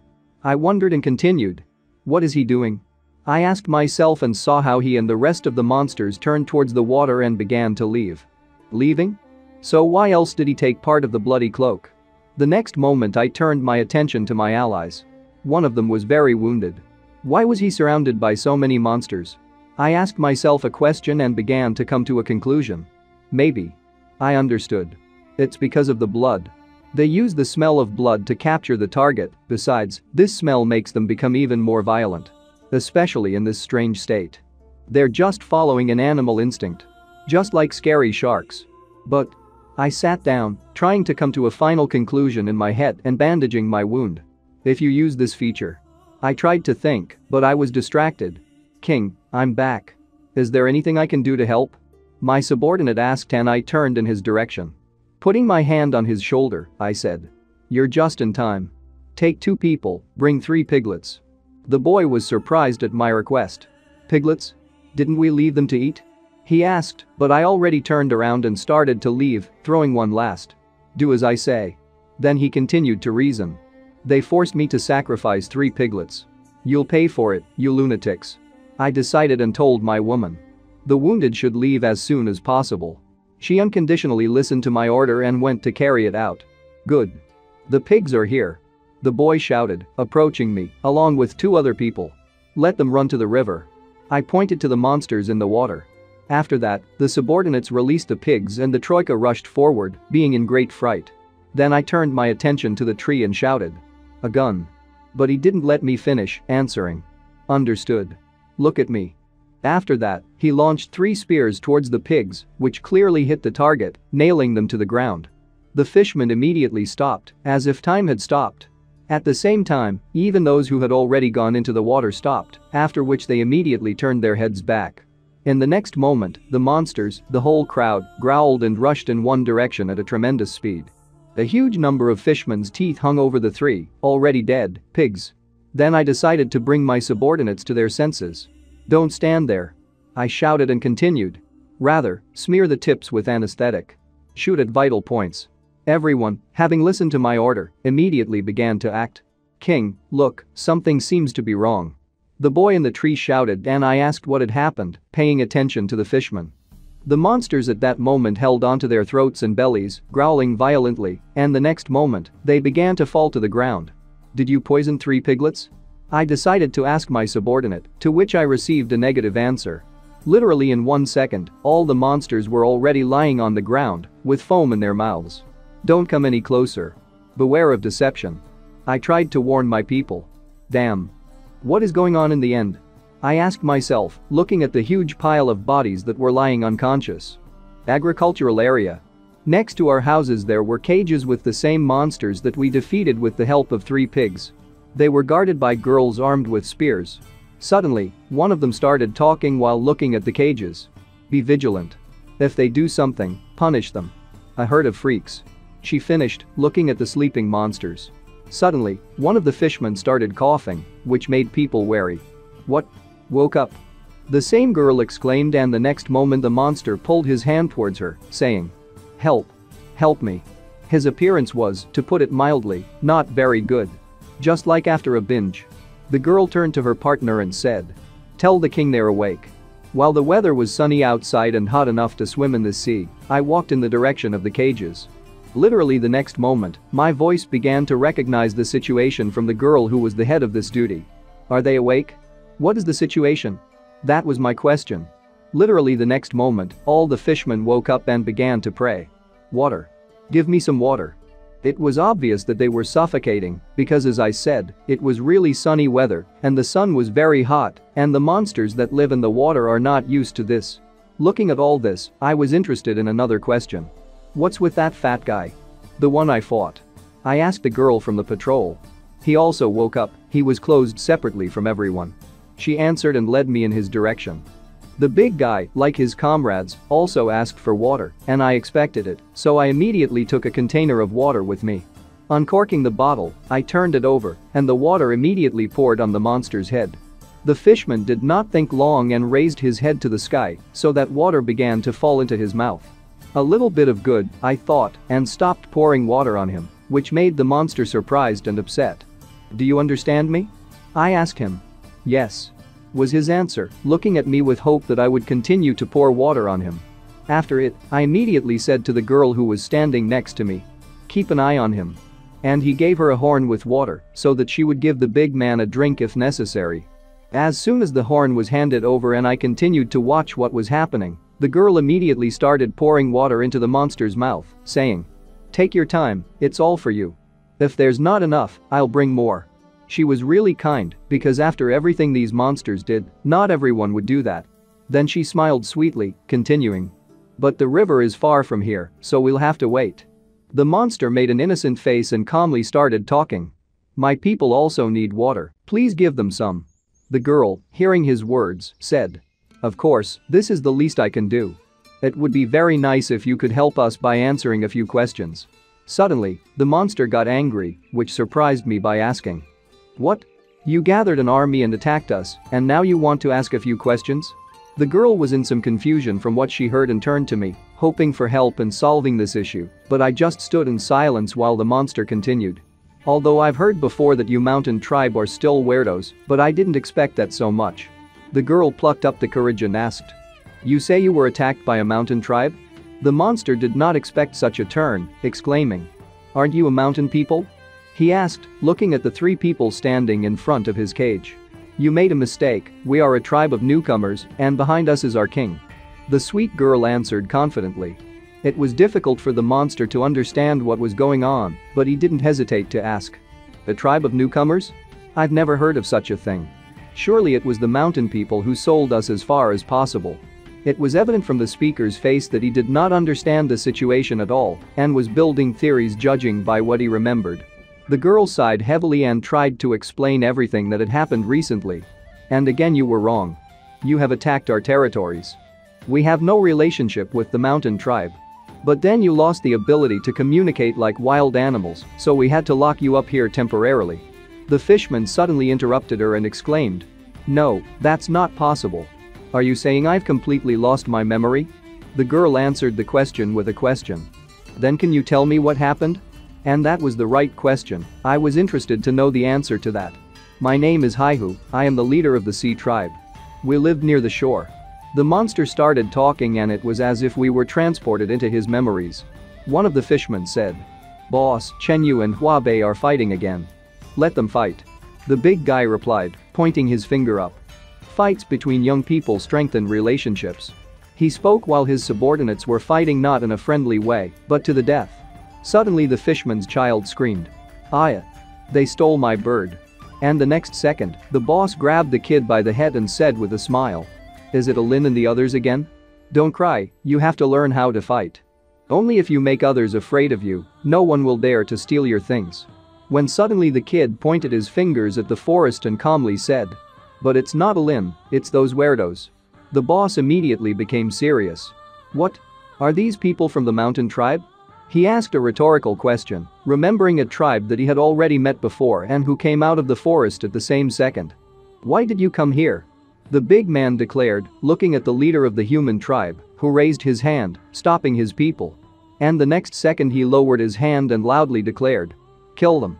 After that, the entire crowd of people who stood behind the leader of the mountain tribe rushed at the monsters. The boss of the fishmen was immediately electrocuted. Mountain tribe attacked? He asked himself, trying to decide what to do. Then I was stunned, and in the end I was captured by you. And I don't know what's wrong with the rest of the people from the tribe. I don't remember how it happened. The fishman finished his story, and I was thinking, trying to find answers in the story. Then I calmly exhaled before starting to speak. Recently I was on your territory, and there was not a single living creature there. If I hadn't left you alive, the sea tribe would have disappeared from the face of the earth. My words shocked the boss of the fishman tribe. He opened his mouth with shock and disbelief, and the next moment he shouted furiously, "No. Damn. I couldn't protect them." Because of his strong cry, the cage staggered and an unknown thing fell out from somewhere. The girl immediately noticed and asked, "What's it?" Then she picked up an incomprehensible thing and showed it to me. "King, look, I haven't seen this plant before." I grabbed an unknown leaf and immediately said in my head, "System." While the identification was going on, I was looking at the leaf, trying to figure out for myself what it is. Suddenly, an inscription from the system appeared above the leaf. Cannabis. Herbaceous plant, bitter in taste, has an analgesic effect. Its smoke causes hallucinations. My eyes opened wide and I exclaimed in my head, "Is this really it?" My subordinates started carrying water to the entire tribe of fishmen, and so they were all happy, saying, "Hooray! Water. It's water. Give me. Take your time, that's enough for everyone. Pass each other a drink." The girl who was watching everyone was talking while I was standing and thinking, looking at cannabis. "Indeed," I said. "These leaves were collected from their bodies, this is cannabis." I already had more than one cannabis leaf in my hand, as people gathered it from other monster bodies as well. Xiang said that the leader of the mountain people has divine power. It looks like this revered god is actually a demon. Forced the sea people to mercilessly kill each other and caused them to hallucinate. Some guessed that hiding in the water, you can avoid inhaling poisonous fumes, but eventually died of exhaustion. The mountain tribe is intimidating. These crazed amphibians didn't invade here by mistake. If it was the mountain tribe's plan to get the amphibians to fight us until both sides get hurt or die. This means that the tribe of newcomers is not only noticed, but also considered an eyesore and want to remove. Even the mighty high has turned into a doll that can be manipulated at will. The strength of the mountain tribe cannot be underestimated. I was thinking, assessing the situation, which made me tense up in the next moment. System. A panel with my characteristics appeared in front of my face. Characteristics. Name. Chen Li. Title. No. Weapon. Pangu axe. Race. Human.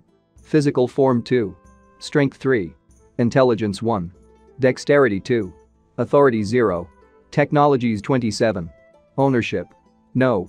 3 points of strength is not enough. Before the real danger comes, you need to strengthen your strength. Not only me, but everyone in the novice tribe is still too weak. My reasoning was first distracted by the big man's voice. If I had noticed these bastards earlier. And after his words, a girl from the patrol came up to me and said, "He's about to have a nervous breakdown. I'm afraid I won't be able to ask anything." Then I started explaining the situation. "We don't have time to wait for him to calm down. A catastrophe is likely to happen now." Suddenly the girl opened her eyes wide and asked, "Are you talking about a mountain tribe? Did they plan this attack on us? But how did they do it?" Then I picked up a cannabis leaf and tried to explain to the girl. Although it is difficult to explain it clearly, but they have leaves that control these poor fellows in cages. I do not know when the next attack will happen, and I am not sure if they will personally fight. There is too little information right now. We are in a dependent position, we need to hurry up and make him remember something.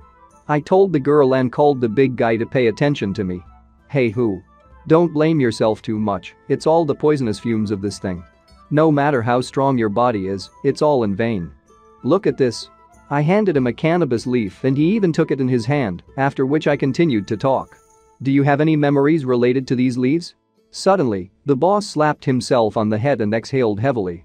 I remembered the smell. I could barely smell it when I was fighting those bastards. Among all the strange smells, I felt only sharp and unpleasant. I immediately caught on to his words and said, "Lots of strange smells? Of course, they use different types of poisonous plants. Before you figure out the functions of these poisonous herbs, you should not take the initiative.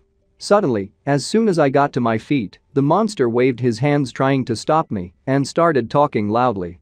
Your Majesty Chen Li. If you're going to fight these bastards, please let us join in. If I don't take revenge on them, I'll regret it for the rest of my life. After that, all the fishermen screamed as one. We want to personally take revenge. Please, King Chen Li. All we need is revenge, we'll do anything. Revenge. They shouted, stretching their arms in my direction. Although I need more people to complete the mission, but I'm only 4 people short. Also, I was thinking, looking at everything that was happening, when suddenly I was distracted by the boss of the fishermen. Our sense of smell is very good, it can help the king identify and track the poisonous herbs. Very useful. After hearing his words, I tried to explain the situation to the monster. That's why I'm worried. You're too sensitive to the smell of blood. If everything gets out of control, the consequences will be sad. But the fishman didn't want to listen to me, he started arguing. We would not have inhaled poisonous fumes, and we would definitely have been able to control ourselves. He spoke to me, after which I began to raise my tone to him. But our opponent is a mountain tribe. Can you be sure that they will not release poisonous smoke? And hearing my words, the monster calmed down a little, and the next moment he said uncertainly. No. I understand your desire for revenge, but anger and hatred alone will not solve anything. If only. I have a way, but I'm afraid you won't like it. I tried to intrigue the monster and it worked. These people are all that's left of my tribe. If you help us take revenge, our lives are in your hands. The monster said, sitting on his knees in front of me, and I agreed. Okay, hey who? As long as you are ready to part ways, follow my plan and split up to complete different tasks. I guarantee that you will be able to take revenge. Of course, most of you won't have a chance to take revenge personally, do you agree? I asked with a smile, and the monster confidently stated. I agree. After that, the rest of the monsters from the sea tribe also screamed. We also. Count on me. We will take revenge. The next moment I turned to the girls from the patrol and started to leave when suddenly the boss of the fishermen stopped me. King Chen Li? But without turning around at the monster's words, I just calmly and loudly said. Ayu, Athen, let them out, now they are our comrades. After my words, notifications from the system flashed in front of my eyes. You have successfully founded a tribe of newcomers and expanded the population to 50 people. You have completed the main mission to settle down. Mission rewards. Feature points 3, large treasure chest 1, rock art 1. Since you completed the task 8 days ahead of schedule, you will be rewarded with a big gift. Great, finally completed the task. I thought, looking at my updated stats, where were they? Physical form 2. Intelligence 1. Strength 3. Dexterity 2. And also the population of the tribe increased to 68 people. Sighing heavily, I mentally said. The population has increased by 22 people at a time, should we expect more rewards for the overfulfilled part? After that, the system displayed the inscription. Please distribute the points, and I confidently stated. Increase the power. Huge energy immediately flowed around me, and I began to feel a huge surge of strength. The power is bubbling inside me. At that moment, I was ready to overthrow the mountains and kill any monster. Literally for a few seconds, the energy was overflowing, which was a ray into the sky, after which I exhaled heavily and the system notified. The power increase is complete. My strength is now 6 units, which is twice as much as it was. I even grew my hair after this. Now I am not inferior to any person in strength. And it seems that the hair has grown back? Is this a side effect? I finally noticed and started looking through my inventory. Okay, first let's see what the system has provided us with. Open the big treasure chest, I said, and immediately heard a click sound and an alert. You have received metal raw materials. 1 ton of hematite. Iron ore? I wondered. This is a very good thing. You just need to figure out how to create a high temperature environment above 1700 degrees. Does this mean that you can jump through the Bronze Age straight into the Iron Age? This is the power of knowledge. I hope there will be more valuable things in this big gift bag. Open the big gift bag. I told the system and saw a new window. You have received a healing potion, 3 pieces. Damn. Excellent. Cool system. What a surprise. The things received by the system this time are much better than any seasonings. I'm looking forward to rock art with impatience. Get rock art. I turned to the system again. And a stone monument and an inscription from the system appeared in front of me. Rock art. One level of inheritance, a century above the current technology. Information about inheritance. A record of products of a certain culture that can be obtained through devout worship. The level of understanding depends on a person's IQ. A cultural product? I wondered. Pay 10 technology points to determine the inheritance stereotype. I turned to the system again, and the monument shone with a bright light that I had to cover my face. The definition is completed. Congratulations on getting a sense of shame. The system announced, and I got a little angry. Feelings of shame? This is a really decisive step in the development of culture. Suddenly I realized. You don't have to worry about men and women bathing together. I don't want others to see Xiaowen taking a bath. In general, a big catch, further. It's time to think carefully about how to deal with the threat from the mountain tribe. I paid attention to the already free sea people when suddenly a girl ran up to me, shouting. King. What is it, Ayu? I turned to her and the girl stopped, taken aback. It seems that you have become taller and stronger, and your hair has grown longer. She was surprised, and I cleared my throat and answered. This is puberty. So why were you looking for me? The girl blushed a little, looking at me, but continued to say what she wanted. King, do you need me to negotiate with the mountain tribe and resolve the misunderstanding? I suddenly thought about her question. A misunderstanding? They are determined to destroy us. In addition, they are definitely the strongest opponents at the moment because they were able to set us and the sea tribe against each other in order to benefit from it for themselves. Suddenly the girl hugged my hand. What should we do then? I'm scared. They said, but I confidently looked at my people and said. The only thing we can do now is to build high walls and stock up on provisions. Don't provoke them until we're ready. You need to stay in the shadows and wait for your revenge, understand? I finally summed it up and looked at the girl who made the most stupid face. No. She declared and continued. And what should we do with those who have just joined the tribe? We will divide them into 3 groups. Some will build houses, the second will collect food, and the third will make traps. I answered her and she was even more surprised. Traps? What's it? And why make them? But I wasn't nervous because I understood who I was talking to. I still have a lot to explain, so I started. Simply put, traps can be used to protect territories. For example, to protect against an attack by a sea tribe. I don't want to go through this again. Setting different types of traps depending on the terrain allows you not only to avoid repeating mistakes, but also, with good luck, you can catch a live enemy or beast. I'll explain the manufacturing method later, and now I have an urgent errand for you. The population has increased dramatically, we need to think about long-term food supply. Half-eaten beef should not be wasted, I will teach you how to make dried meat. I told her and immediately started doing it.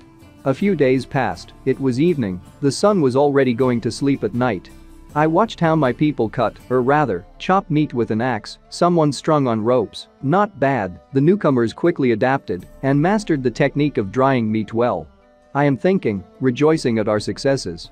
Suddenly, my loyal subordinates came up to me from behind and one of them said, King, I'm here. After that, he took a closer look at me and continued. Hey. Have you grown taller and your hair has grown longer? To which I calmly replied. Consider it a miracle. I have a task for you. I went straight to the point, without focusing on myself. I'll draw it. I sat down to the ground and began to drive a stick on it. I need you to set traps in the surrounding mountains. The more inconspicuous they are, the better. I've already found you a partner. I will personally teach you everything. But the most important thing for you is not to learn how to make traps, but to remember their location. The man looked at me and got upset. This assignment doesn't seem interesting, does it? It is impossible for someone to find out all the locations of traps in one area. Otherwise, if there is a traitor among us, the consequences will be disastrous. After the production is completed, you can inform me personally about the location of the traps. Don't draw anything, just remember, understand?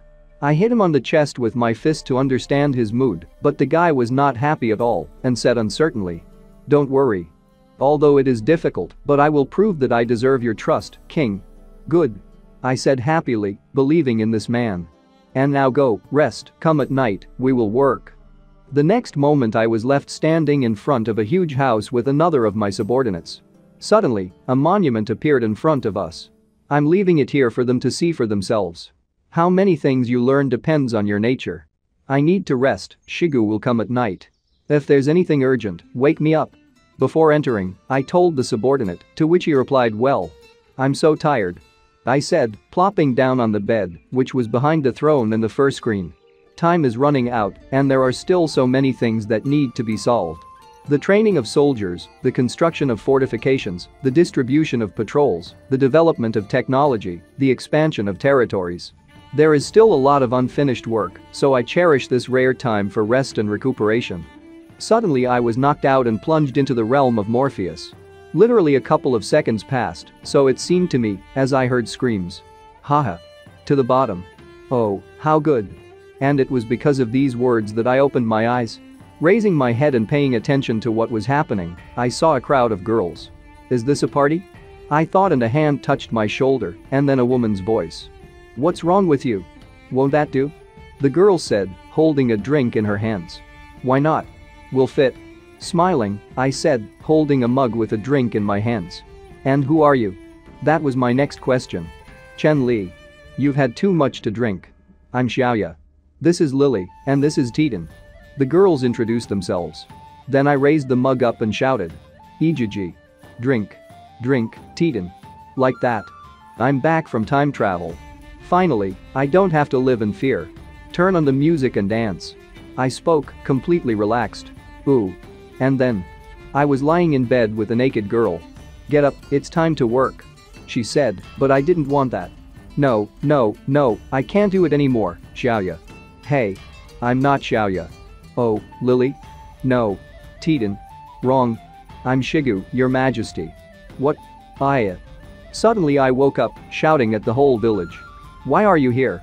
I burst into an angry scream. What is your majesty? You ordered me to come to you at night. I was waking you up, and you grabbed me. You're so frivolous. Shigu said, blushing a little. This is a misunderstanding, we are. Let's go. I immediately got down to business because it was really dark outside. The first trap, namely the pit with stakes, was already ready. This is the simplest trap, a pit with spears.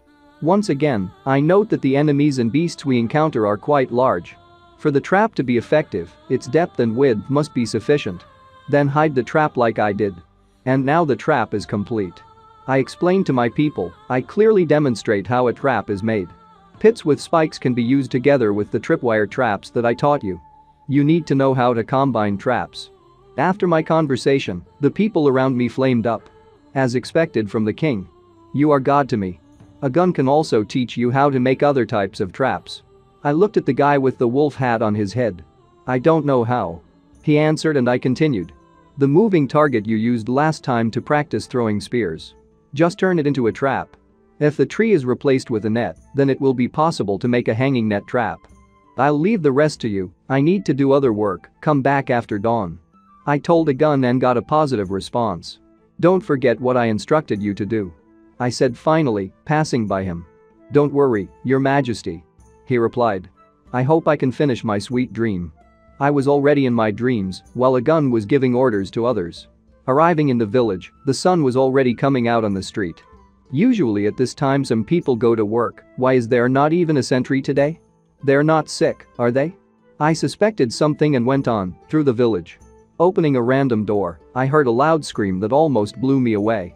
What are you doing here? Still, I looked inside, where the girls were. Hey. The king? Our clothes are too revealing, so we are embarrassed to go outside. One of them declared, hiding behind fur. Ah, that's it, is this the effect of a sense of shame? Clearing my throat, I closed the door and said. I give you half a day to create new clothes. If you refuse to go out after noon, don't blame me. I said and headed towards my house. Looking at the monument, I thought. I didn't expect this little thing to have such great power. Suddenly I was hailed. King. Turning around, I saw a gun running towards me and shouting. Trouble. While digging a hole, we found stones that are burning. Look, King, you just need to rub 2 stones against each other, and then sparks will appear. A gun spoke and showed, after which I myself burned like fire. Is that it? Saltpeter? You've done a good job this time. I declared, picking up the stones that a gun was holding. With her, our possibilities are limitless. I said, realizing how many inventions are opening up for our village. Night. Mountains. While my men were making a trap, Shigu led me to them. We ran very fast. King. Here. He said, pointing to the same place. That stone you were talking about. We're digging it up here. He pointed with his hand to a hole in the ground, near which there was no one. Of course, their number is small, after all, because of the drought, the soil here is saline. If they haven't formed naturally, then maybe. I thought about it and decided to ask my subordinate. Shigu, let's see, is there anything else in the ground? The man squatted down and began to look around, responding positively. After that, he took 2 stones of different colors in his hand and began to speak. This piece of land is really easy to dig, and some of the objects on it don't look like rocks.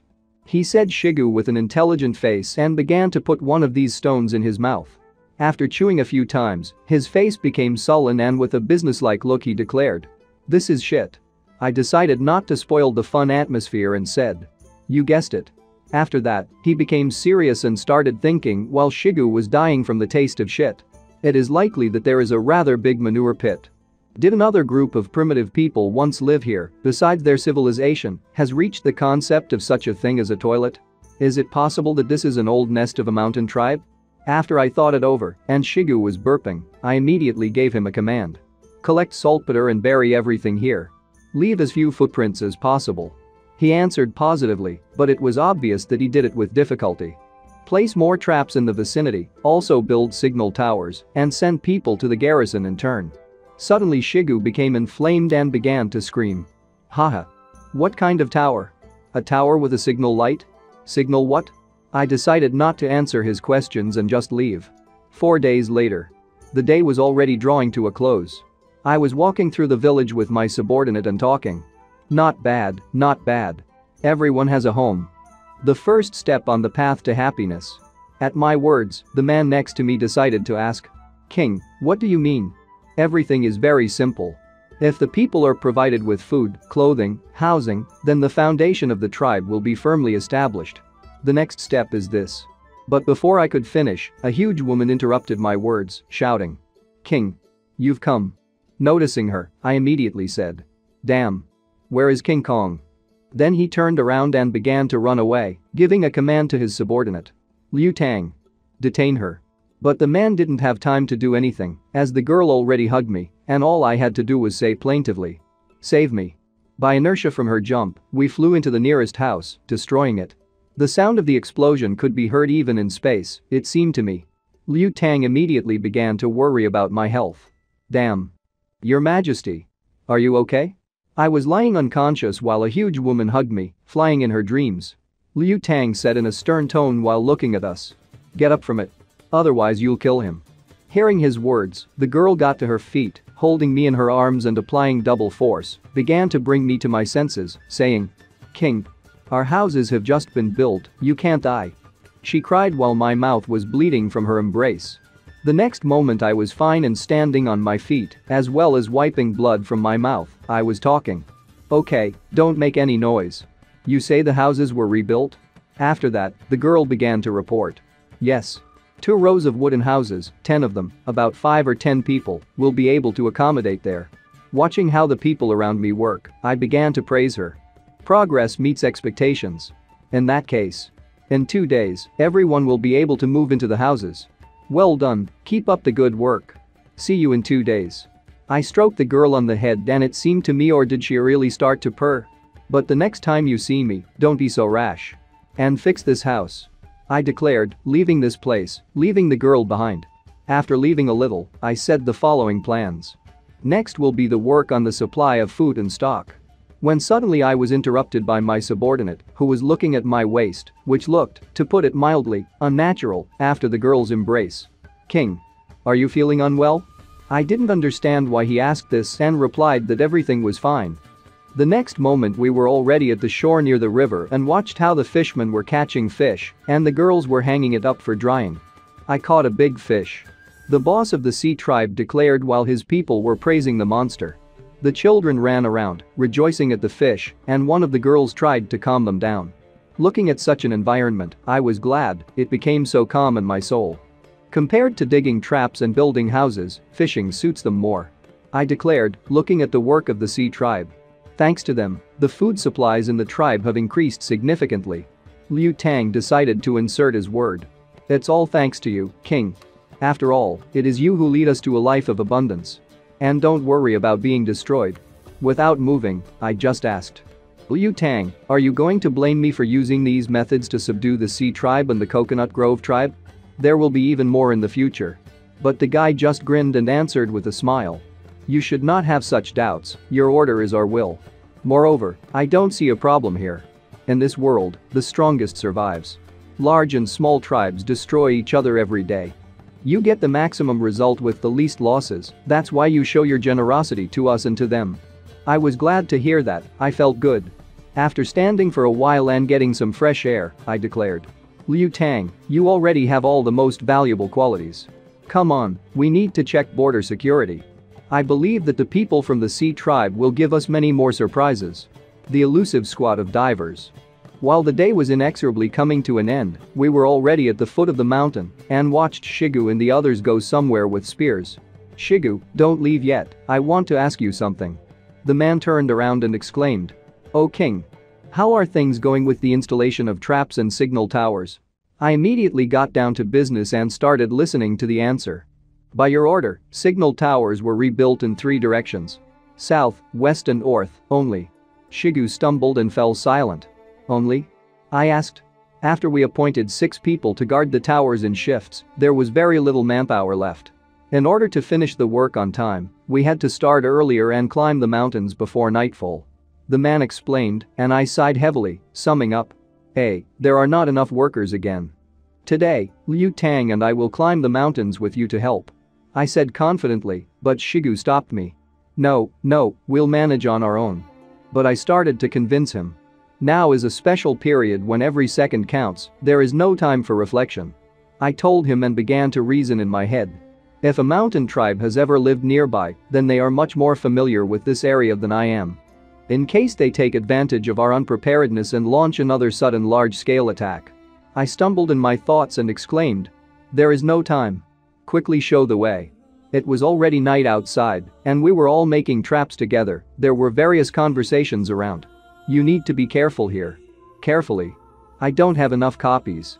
I got to my feet and breathed a sigh of relief looking into the distance, where the signal tower on the North Mountain was located. I don't know why, but I have a bad feeling. I thought and continued to make a trap, continuing to reason. Maybe it's just my imagination running wild. When suddenly I heard a loud heart-rending scream and got scared. This cry comes from the south. I immediately tried to identify it and turned around. There was smoke in the distance. Signal from the tower. I exclaimed loudly. The southern signal tower has been attacked. Gather everyone. It was the dead of night outside, there was a huge moon in the sky, as well as another small planet next to it. There was only the patter of feet all around, as if a huge beast, no less than a mammoth, was running where, but no, it was me and my legs, from which waves and cracks were spreading on the ground. I ran as fast as I could, holding a spear in my left hand. Thanks to the increase in strength earlier, my speed has also increased, which is strange. Skirting the obstacles around, in the form of trees and hills, I actively reasoned in my head. Even knowing the location of all the traps and having 2 dexterity points, it's 5 minutes from here to South Mountain. It remains only to pray that nothing happens during these 5 minutes. I ran to the signal tower where the fire was burning. Everyone understood that something had happened in this direction. My subordinate, wearing a wolf hat, stood on a tower with 2 spears in his hands and looked into the distance at the mountains, seeing smoke rising into the sky. Watching everything, he thought. The trap worked very close to the tribe. Had the enemies penetrated that deep? In a panic, he reasoned over what could have happened. The next moment, pushing off from the tower, he jumped into the distance, continuing to think. Maybe there are other enemies who noticed the fire. Maybe they're coming here to kill me. Suddenly he realized that's why he decided to run away from this place. It's better to overdo it than underdo it. He spoke while already in the air, looking like a night monster or Batman. Landing on the ground below, without breaking anything, which is surprising, the boy squatted down. Literally the next moment, he noticed something in the greenery to his left. They set up an ambush. He thought, making a serious face and preparing for an attack. Throwing a spear into the nearest bushes at great speed, he shouted. Don't make so much noise if you make a surprise attack. After waiting a few seconds, after the spear should have already hit the target, nothing happened. He stood there, watching and waiting for the attack. Suddenly, from the same bush where he had thrown the spear earlier, the same spear flew out at him, only its speed was even greater. Fortunately, the boy was ready for this. He deftly deflected the flying spear with another one that was in his left hand. But the enemy took advantage of this situation, already being above him, ready to attack. So fast? Only the boy managed to realize. Covering his head with a spear, realizing that he had no chance to dodge or repel the attack, he just hoped for the best. Suddenly, continuing to stand in the same position, an axe stopped a centimeter away from him, and my voice sounded. "A gun?" I stood over him, not understanding what was happening and why the boy was attacking me. "Your Majesty? Why are you here?" he asked me, looking at my uncomprehending face. "There's no time to explain. Do you know where the trap went off?" Without hesitating, I asked, realizing that the enemy might already be close. "Yes, I lit the signal tower. The triggered trap is ahead." He pointed his finger into the distance. I didn't hesitate, even though it was scary and I was shaking, but I tried not to show it. "It's lucky that you and I met. I'll go first," I said and bent down to feed my legs with strength before the race. Already on the run, I shouted. "Wait for those who come by a safe path and take them to me." A gun responded positively, encouraged by my appearance. And before he forgot, he decided to warn me. "Perhaps the enemy is not alone, be careful," he shouted after me, looking only at my retreating back. The night was still outside, but it seemed like the sun was starting to shine even brighter. On one of the trees, someone got caught in our trap and hung on it, trying to get free. It was difficult to tell who it was, since only a silhouette that strongly resembled a person was visible. Looking out from behind a nearby tree, I stood and thought about what to do, but in any case I was alert to attack if the enemy could get free. I don't feel the presence of other people. And this dead silence. Doesn't look like a trapped animal. I was assessing the situation. That man is not calling for help, did he come here alone? Or is he already dead? Sighing heavily and deciding to take action. The next moment I came out from behind the tree, ready for anything, thinking. "We'll see." "What?" I exclaimed, being at a loss from what I saw. "Xiao Wang? What are you doing here?" I asked, surprised to see a girl hanging on ropes, revealing her flower to the whole world. "Are you supposed to be healing wounds here?" I immediately asked, literally screaming in panic. "You." The girl started hesitating a little and sweating. "How much longer are you going to stare?" she shouted angrily, but a blush was present on her cheeks. I relaxed and smiled, saying with a chuckle. "Queen, you don't often see such a picture, do you?" But apparently my positive attitude didn't calm the girl down much. "Chen Li. I'm going to kill you." She continued to scream angrily, floundering and trying to free herself. I came closer to her and said in a calm tone. "I'll use your little leg, haha." The girl was only even more embarrassed by this and trembling, begged. You. Let go." I wasn't going to stop. Taking more air into my lungs, I blew her beautiful leg with cold air and began to bring my finger closer, which caused the girl to hiccup. Literally a second later, I already started to tickle her. And the next moment, the girl gave out a long moan that will excite any man. But, gathering her thoughts, she pulled herself together again and continued to scream. "Chen Li. I'm angry. Let me go, now." But her scream only caused me to laugh even more, and without hesitating, I continued to look at her charms. Hahaha. Okay. After all, I resigned myself. Suddenly, a sound from the bushes behind caught my attention. "The king must be ahead, hurry up," a gun shouted. Besides me, the girl also heard the scream and became even more angry. "If anyone sees this scene, I will kill everyone." Restraining my laughter, through tears, I said. "I'll let you go." Then he began to untie the rope on the tree, shouting to his subordinates. "Don't come here. It's very dangerous here. You could be killed." My subordinates naturally heard my cry and stopped abruptly, not understanding anything. Shigu decided to tell the others by asking a question. "Has the king fallen into a trap? Should I hurry up and save him?" A gun decided to take the floor by answering his question. "Judging by the voice, it's really dangerous there. But he doesn't seem to be hurt. Is there something there that we shouldn't see?" I decided to ask my question, and by the way, the right question, because there was something here that they should not have seen. I understood. The king is definitely sitting big. For example, I can't poop in front of everyone. I definitely need to be alone. Girls are like that too. When they bathe or go to the toilet, they always avoid us.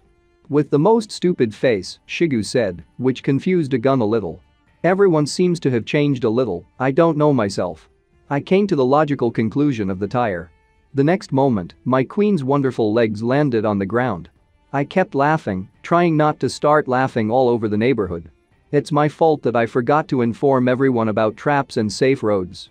I said, taking all the blame on myself, but the girl only snorted contemptuously. After that, she moved a little away from what was happening and said, "I didn't expect you to know so many amazing tricks."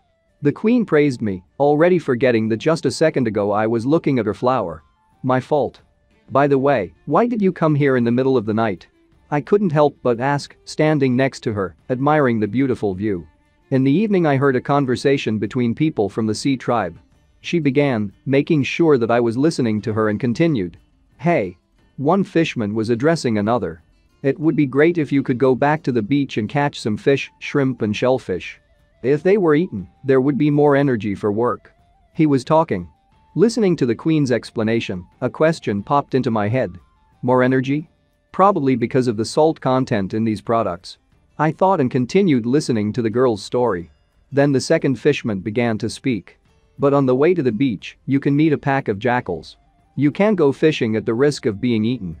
I finished talking about the dialogue of the monsters from the Sea tribe of the queen and summed it up. So I decided to find a new safe road. After listening to her, I decided to take the floor. I have walked that road many times, and 5 days ago there were no jackals there. It seems that someone from the Sea tribe has secretly escaped in the last few days. I said, surprising the girl that she misunderstood me by asking. Are they in trouble? Execute them? She offered, but I just looked at her sweetly. No, that's not what I meant. I was thinking about a security vulnerability that I hadn't paid attention to before. Perhaps I should organize a patrol. I explained to her, also answering important questions for myself. But it is still important to open the road to the beach, and it is best to create a new camp there. I decided to let the girl into my plans, starting to explain the advantages of this. Fishing is still in the background, but we need dodo birds and their eggs. Besides, it is possible to establish a salt industry. It's decided. At dawn I'll go and deal with these impudent jackals. I finished summing up for a girl who, listening to my words, was more and more surprised. The girl did not ask unnecessary questions and simply offered her help. I can help you with patrol and secret missions. About getting rid of jackals and expanding territories. It's better to think it over again. She said, and it was obvious that she was worried. What? Are you worried that I can't handle wild animals? I asked, trying to show off in front of the girl. Suddenly she hit me on the forehead and said, "Don't flatter yourself." And I was just surprised by such an action, having a little laugh. I'm worried that I'm separating people too recklessly to guard two territories. She betrayed her fears. I started massaging her shoulders while continuing to listen. Moreover, once the beach was already attacked by a mountain tribe. In case they come again. But without listening to her further, I just interrupted. They were there a few days ago, so I think it's still safe there now. I tried to explain that everything is not as scary as she thinks, continuing. The location of the mountain tribe, our camp and the beach form a triangle. As long as there is an exchange of information and resources between the tribe and the stronghold on the shore, we will be able to support each other. After all, the opponents know how to use poisonous smoke. If we all live together, it will be easy to poison us all at once. The girl had already completely relaxed from my massage, and there was a feeling as if she wasn't listening to me at all and answered if only I would fall behind. I don't know what you're talking about. But since everything has been decided, then let's do this. While the queen and I enjoyed each other's presence. Our people continued to sit behind the bushes, waiting for news from me. Has he finished pooping yet? The king is a bottomless barrel. Shigu said while a gun was already asleep, while the big man himself was falling asleep. The moon was already much higher than before and towered over the mountains. I found the two fishermen the queen was talking about to take them with me and lead them along the path they were talking about. I told you. One of them started examining all the bushes. Are you sure you met jackals on this road? Why can't I smell blood? He asked his friend, to which he replied. I saw. They must be somewhere nearby. I saw some jackals on this road 2 days ago. Suddenly, from the bushes in front of them, a strange sound was heard, which the fisherman noticed.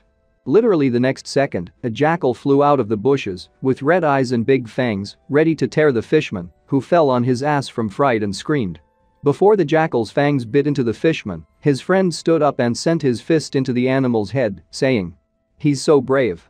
Since the jackal was in motion, The fishman hit the stomach, but the blow was so strong that the jackal only whined and flew far away. Until he crashed into the nearest tree, breaking it in half. The fishman only growled angrily after the blow, and his friend was at a loss. The next moment, more than 4 jackals surrounded me and the group, threatening to attack from all sides. Everyone was on the alert and Liu Tang decided to warn. "Your Majesty, be careful." But I exuded incredible self-confidence as I spoke. "Don't worry, the sea tribe is not our enemy. As for those wild dogs," I started, but was interrupted. "King Chen Li, if you want, you can deal with the cuties on the left." Crunching his knuckles, the boss of the sea tribe declared, ready for a good fight. "But the ones on the right are mine," he confidently declared, already ready to repel the jackals who jumped on him. I, on the other hand, didn't even budge like the others, watching as the boss of the sea tribe crumbles the animals into pieces. "It's nothing," I said with a laugh. But the next moment, a group of jackals jumped on us too, apparently waiting for death. Because the next moment, the fishman in front of me just beat them off, allowing me not to move from my place. I will not join the battle, now is a good opportunity to train new recruits, I thought, looking at my subordinates. And while I was thinking and rejoicing at such strong men in my team, a jackal jumped on me from behind. I just angrily sked. After that, he simply put out his hand, grabbing the jackal by the neck, so that he even began to suffocate. The jackal's eyes were begging for mercy. "You're not lucky. He bumped into me once," I said, looking into the eyes of the beast, showing my superiority. For the next few minutes, the sound of fighting and the squeaking of jackals could be heard in the forest. While the jackals started to run away, we have already started to rest. The boss of the sea tribe threw the last jackal into the distance and angrily said, "Boring. Okay, we need to move on," I told him calmly. The boss decided to remind them that their old house was further down the road, and I reminded them. "Okay, everyone be careful." A few minutes later, we were already at the shore. "See that rock?" I asked the boss of the sea tribe, and without waiting for an answer, I continued. "We'll build a fortress there. The fortress should be built close to the rock. We need to accommodate 20 people there. The signal tower will be built on a rock. After that, you will need to build a small place for drying salt next to the fortress. I will teach you this method." "Very well, Your Majesty," the boss of the sea tribe calmly replied. "I will send people to help you. But you only have 4 days." I gave the deadline to the boss. Then I sighed heavily as strange thoughts came into my head. Why do I feel like I'm a contractor who inspects a construction site and shifts deadlines? But in a previous life, I was the one who dragged bricks, hahaha. Having finished thinking, I decided to summarize. Well, if there is an emergency, immediately light a fire and ask for help from the camp. Don't worry, boss. 3 days later. It was bright and hot outside. The village was quiet. In my house, I was evaluating the bow I made. Not bad, I thought, releasing the bowstring, which quickly returned to its place. Suddenly, a message from the system flashed in front of me. You have successfully invented wooden bow. Technology points received. 5 points. After reading the message and evaluating the bow externally, I said. An elastic band made of bullskin is really good, but to use it skillfully, you need to put a lot of effort. In addition, our wood has poor strength, so you will need to find a good replacement. Suddenly, a voice came from behind the door to my room. King Xiong is back, he wants to tell you something. Without moving, I said. Bring him, Ayu. The door opened. I started talking. So what? Are there other tribes of people in the north that you can unite with? Ayu did not wait for a long time and immediately began to answer. I walked north for more than a day, but there were no tracks there. I found only one lake, as well as a nearby snow-covered mountain. There was some strange big creature in the lake. But before I could see it, it sank to the bottom of the lake and disappeared. Due to the fact that there was a terrible snow-covered mountain ahead, I did not dare to go there and returned back. I made a slight smile and answered the boy. Nothing, you're good. But I didn't expect that you wouldn't be afraid of a water monster, but of a snowy mountain. Putting my hand on his shoulder, I felt the boy shaking. These mountains are so scary, he said and continued. Your Majesty, you haven't heard of this, have you? Sweating, he asked, scaring me too. About this? About what? Suddenly, a girl snuggled up to me, saying. King. I'm scared. Apparently, Xiong scared everyone present. What are you so scared of? I asked her, becoming more serious, because it's all for a reason. I am not afraid of the snowy mountain, but of those who are behind it. Trembling, she replied and began to tremble even more, saying only one word. The giant. Well, don't be afraid. I tried to calm the lovely lady down, but Ayu continued to panic. When I think about it, my legs start to shake. Suddenly, a message from the system popped up in front of my face. A side quest has been activated. Giant. Current mission progress. The first ring. Task. To see a giant with your own eyes. Time. Unlimited.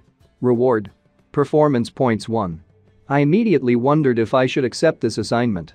Looking at the award, I was surprised. What? 1 point of characterization for just seeing a giant? I only got 2 points for the task of expelling the saber-toothed tiger. The giant is just a guy a little taller than me. If I look at it from afar, it won't be dangerous, right? We need to think about it.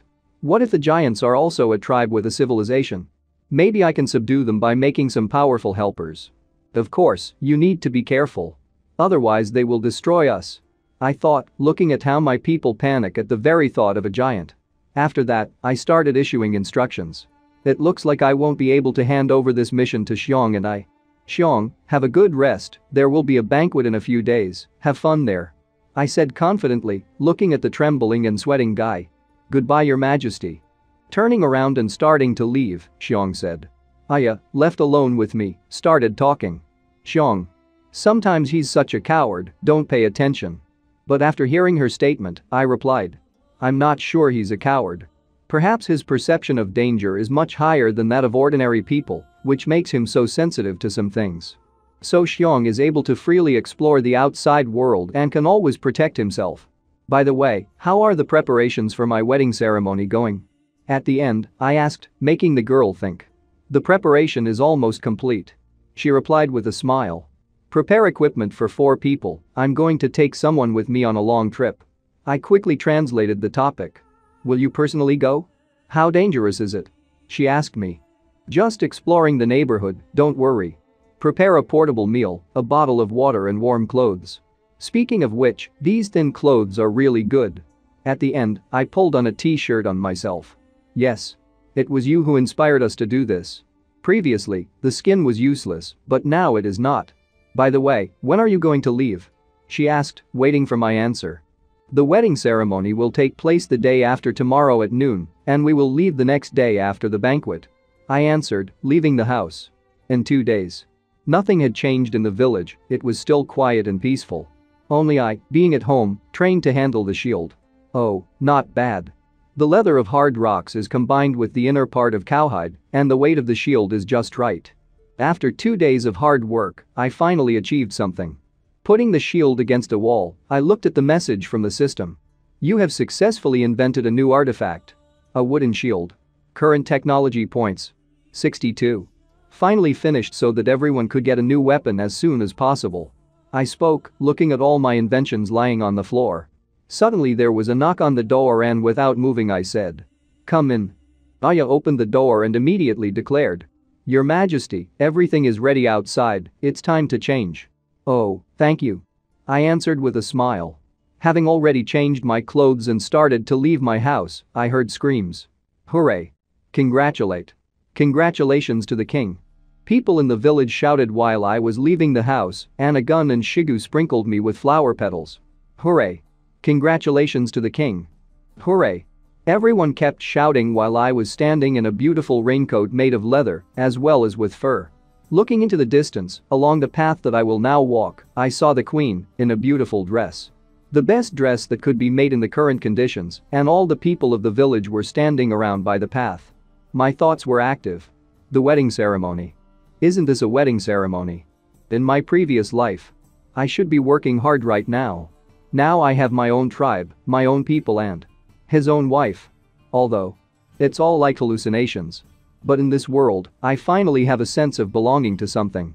I took my wife by the hand, feeling her warmth and said. From now on, while I'm not around, the novice tribe will be handed over to you. And the next moment, turning to everyone, I shouted at the top of my voice. From today on, Xiao Wang is the new queen of the tribe. After which, everyone started shouting. Hooray. Hooray. We have a queen. Kiss. Kiss. Everyone asked, and the queen and I looked at each other. While our lips were approaching each other, a huge girl King Kong looked at us and cried, apparently envious. "Even though I don't want the king to be taken away, it's so touching," she said with tears in her eyes. It was already night outside. The village spent the whole day in celebration until everyone started to disperse, saying, "Good night, Your Majesty. Good night, King." I continued to stand in place, right in front of the fire, closing my eyes and sighing. Everything went well, without surprises. Suddenly, Au appeared from behind and said, "Your Majesty, the Queen is waiting for you at the palace, I won't bother you." Saying these words, her face expressed a prank. "That's just my face," continued to be serious, and I just threw a quiet one. "Yeah." Then he laughed, looking forward to this night. Hahaha. In the palace. Waiting for me. And the next moment, my fantasy played out in earnest, and I saw the queen with a whip, who put her foot on me and spoke. "Feel my love, baby." And after that, she hit me with all her strength with a whip that I even felt this pain. Then, pulling himself together, he turned to the palace and began to walk to the door. "Maybe it will be even more exciting," I declared. Opening the door, my face was playful and in the same tone I said, "Hahaha. Wife, I'm here." I saw the queen, who was sitting on the throne and looked obviously not ready for my fantasies. Damn. Her face was very serious and she just angrily sked. As I continued to look at her, I saw an oppressive aura around me. This atmosphere. Does she want to kill me? I thought. Finally, the first words fell from her lips. "I'm giving you a chance to tell yourself." I was full of misunderstanding. "Say what?" I asked. Suddenly she got up from the throne and walked towards me with a whip in her hands, but this time a smile appeared on her face. "Are you pretending you don't understand?" she asked, and I stuttered and asked. "It's our wedding night, can I be more gentle?" Looking at the whip in her hands, I immediately regretted my actions earlier. Damn. I shouldn't have given her the whip. Finally, the queen moved on to the topic and began to explain why she was angry. "Are you going to leave right after the ceremony is over? So in a hurry to get out of here?" she asked resentfully. Finally, I exhaled calmly. "So that's it?" I was already scared. "Hey, you got it wrong. Calm down first, I'll tell you everything." While I was telling, the rats were eating up the leftovers on the street, and the fire was already fading, and after the story, the girl asked, "So, are you going to convince the giants to join us in the battle with the mountain tribe?" "Yes, actually I'm not sure myself. So, just in case, I'll take 3 more with me. By the way, the real purpose of the trip should be kept secret." Although I don't know why, but Au and Xiong seem to be afraid of giants. Finally, during our conversation, the girl became kinder and after all my words, she asked, "Why don't I come with you?" But I immediately stopped this desire. "No, one of us has to stay in the tribe. Besides, you have more important things to do," I said, holding in my hand an important device that will make our lives easier. "What is this?" she asked. "This is a sling, now I'll show you how to use it," I said, pulling the device forward and starting to explain that the sling is a throwing military or hunting weapon. After that, I gave her a task. "I need a squad of people who know how to use it, and you need to train them." The next morning, I and 3 other people from the village, namely, the boss of the Sea tribe, a gun and a girl, were walking towards the mountain with a giant. "You have all the responsibility," I told them and the girl snorted angrily. This caught my attention and I turned in her direction. The girl's face was very angry. When she saw my look, she turned around, snickering angrily again. The next moment, a scene appeared in my head as she stabbed me with a knife, and in my head there were such thoughts. It's going so slow on purpose. She's not looking for an opportunity to kill me, is she? Hey, it can't be helped, it was Xiao Wang's idea after all. I thought, remembering our conversation with the queen last night. Xiao Wang was sitting on the throne, and I was massaging her legs, asking, "You said you were barefoot, then why are your feet so tender?" But the girl only answered viciously, "Don't mock me." And then, seriously continued, "Since your subordinates are unreliable, choose 3 from the Coconut Grove tribe and the Sea tribe to accompany you." I was planning to take Haihu. I personally saw his fighting power. The fortress on the beach will be temporarily transferred to the responsibility of Shigu. If I take Haihu with me, the newcomers from his tribe won't be able to create problems in my absence. I explained my plans to the queen, but was interrupted. "The other 2 are up to you, but Ayan has to go with you." I was surprised by her persistence, but I didn't say anything, as the girl continued. "This is not a request.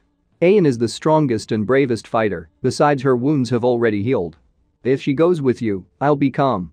Standing over me, she declared, while I was looking at her wonderful body. The next moment, she cupped my cheeks with her hands and continued. I taught her a lesson for what happened back then, so you don't have to worry. Thinking about this conversation with the queen, I continued to walk through the forest. Yes.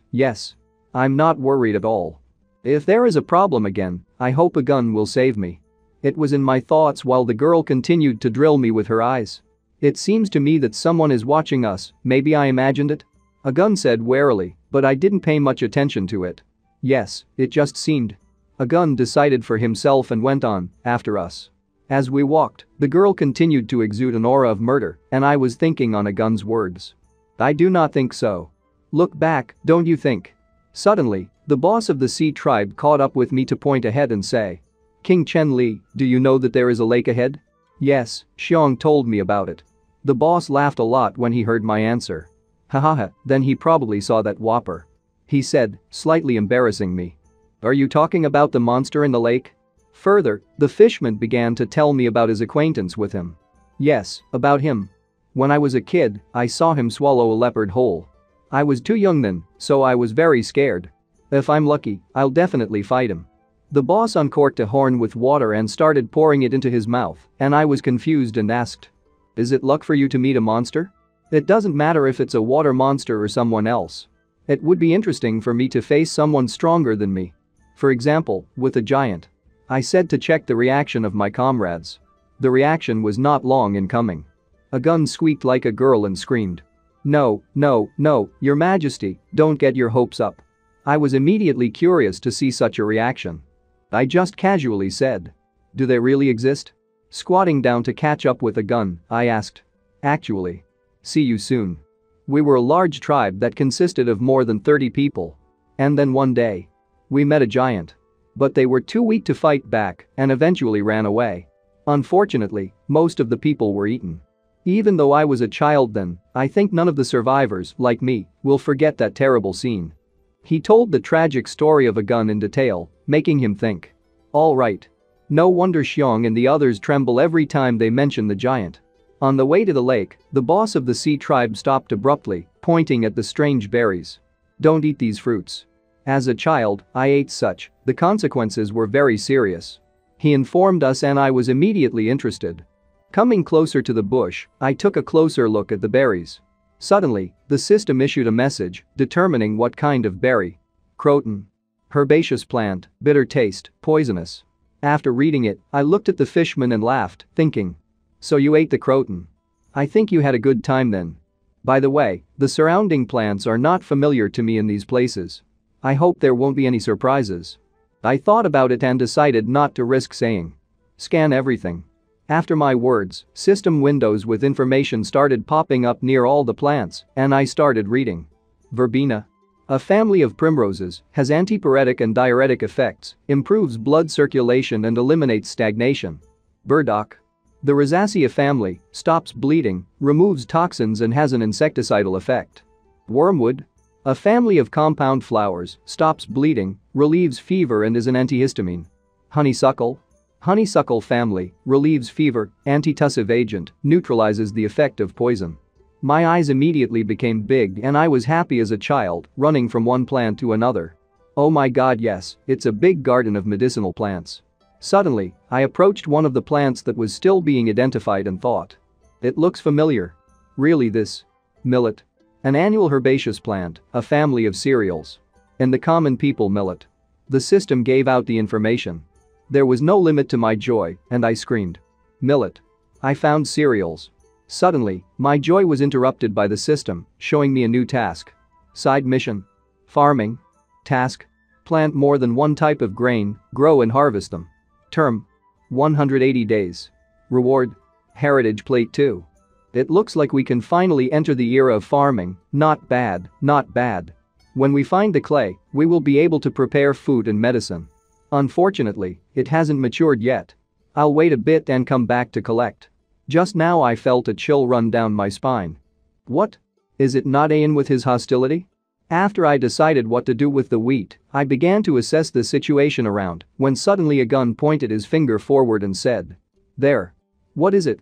I asked in a voice and looked forward to where the unusual bush was. After taking a closer look, I waited for the system notification and read the information. Rami. The nettle family, its tough fibers are used to make ropes, fabric and paper. He gave me a thumbs up and I praised a gun. You found a very good thing. When we come back, we will pick up a few so that our tribe can wear more diverse clothes. Listening to me, a gun did not feel proud, but on the contrary, he was even more afraid. Pointing his finger forward, he shouted. I wasn't talking about these strange herbs. Your Majesty, look there. I looked in the direction where a gun was pointing, into the distance, into the bushes and trees, and then I heard strange sounds. The next moment, a jackal came out of the bush, growling angrily. Several more animals appeared behind him, and the fishman immediately said. They must have been chasing us for a long time. And a gun finally confirmed his guess. I felt their gaze on me. I smiled calmly, taking my axe in my hands. Hyenas again? They probably came to take revenge on me and Haihu. The jackals looked as confident as possible and were already anticipating their victory in the subsequent feast. I put the axe forward and declared.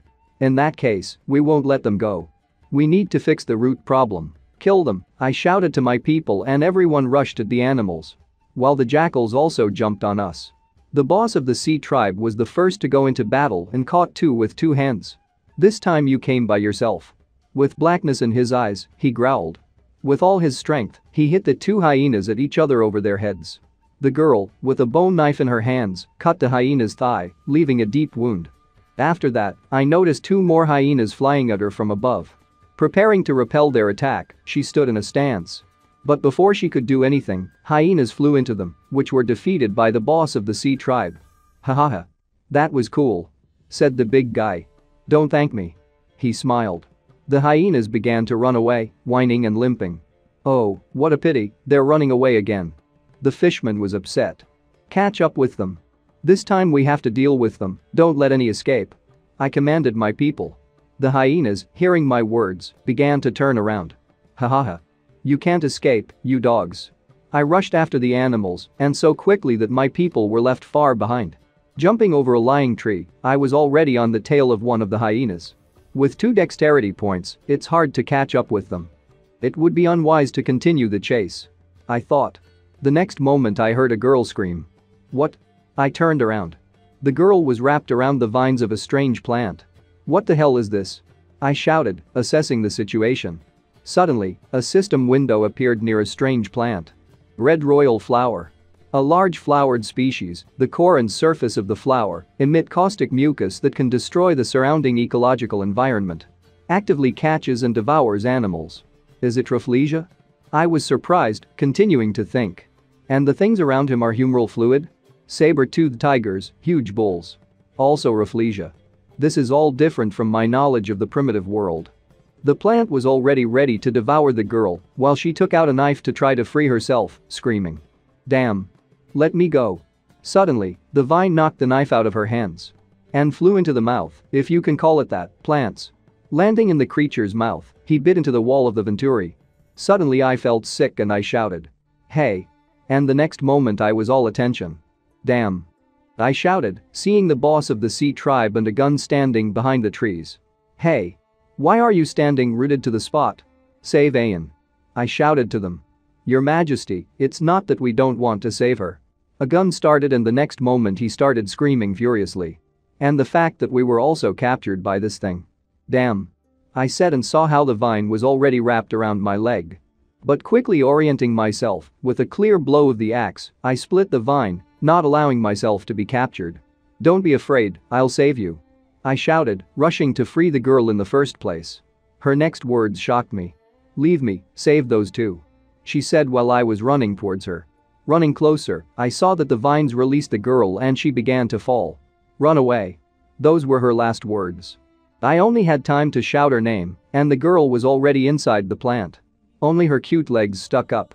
A huge number of vines flew in my direction. Get out of here. I shouted and started chopping down this damn plant. At least Haihu and a gun should be saved. I thought and did not notice how 2 hyenas were flying at me from behind. They were already so close that I noticed them only when they started growling in my ear. Fortunately, the boss of the fishermen was strong enough to free his hand and throw two horns with water at them, which threw the hyenas away from me. Although, I don't think hyenas would cause me significant damage. King Chen Li, stay away, said Haihu. They set it up, he prompted, making me think. The hyenas were already gnawing at a gun and Haihu, while the former was talking. King, you can escape, we will detain them. I'm not the one who throws his people. Cutting the way with an axe, I walked forward. These vines aren't too fast, so the hyenas took advantage of the speed advantage to lure us here. I didn't even have time to calmly exhale. The vines were trying more and more to grab me in a vice. Damn. It should have been noticed that there are only dead trees around, which means something is wrong. And? Dead wood? I clung to my words. It's worth the risk. There's nothing I can do in this situation. But I have a stone. I threw it into a tree with all my might. It doesn't matter if it's a dog or a flower. There's nothing that can't be fried. I said in my head and drew an axe on a pebble in the tree, causing a spark. Burn to the ground. Get out. Away. From here. The plant began to smoke from the inside. And after that, it spat out the girl Ayan, almost completely naked. Are you okay? Can you move? Time is running out. Haihu and a gun are still in trouble, I have to help them. I asked the girl, and she calmly mumbled that everything was fine. I'll give you clothes, I said and handed over my raincoat. The next moment, the four of us were already running while the deadwood was burning around us. Let's run. There. Faster. I was talking while shooting burning arrows from a bow. Now you don't have to worry about hyenas nearby. Excellent. There's water ahead. Push up, guys. Dive into the lake and we will be saved. I commanded all the time while we were running, but still one of the hyenas caught up with us and jumped towards Ayan, who was wearing my cloak. Ayan. Watch out. I shouted, seeing that the hyena had already caught on my cloak on the girl. I quickly jumped in her direction to grab her hand. And we succeeded. I pulled her towards me, while the cloak flew off, and I already tried to unhook the jackal from him. We have started an unreal battle for this piece of clothing. Grabbing him tighter, I pulled him in my direction, and together, we tore him to shreds. At the same time, I fell to the ground on my back, and the hyena was on top of me, trying to reach out with its fangs, while my hand was under the hyena's throat. The girl watched what was happening and how I was fighting with the animal after I saved her. Your Majesty. King Chen Li. Hengyu and Agong shouted, also watching me.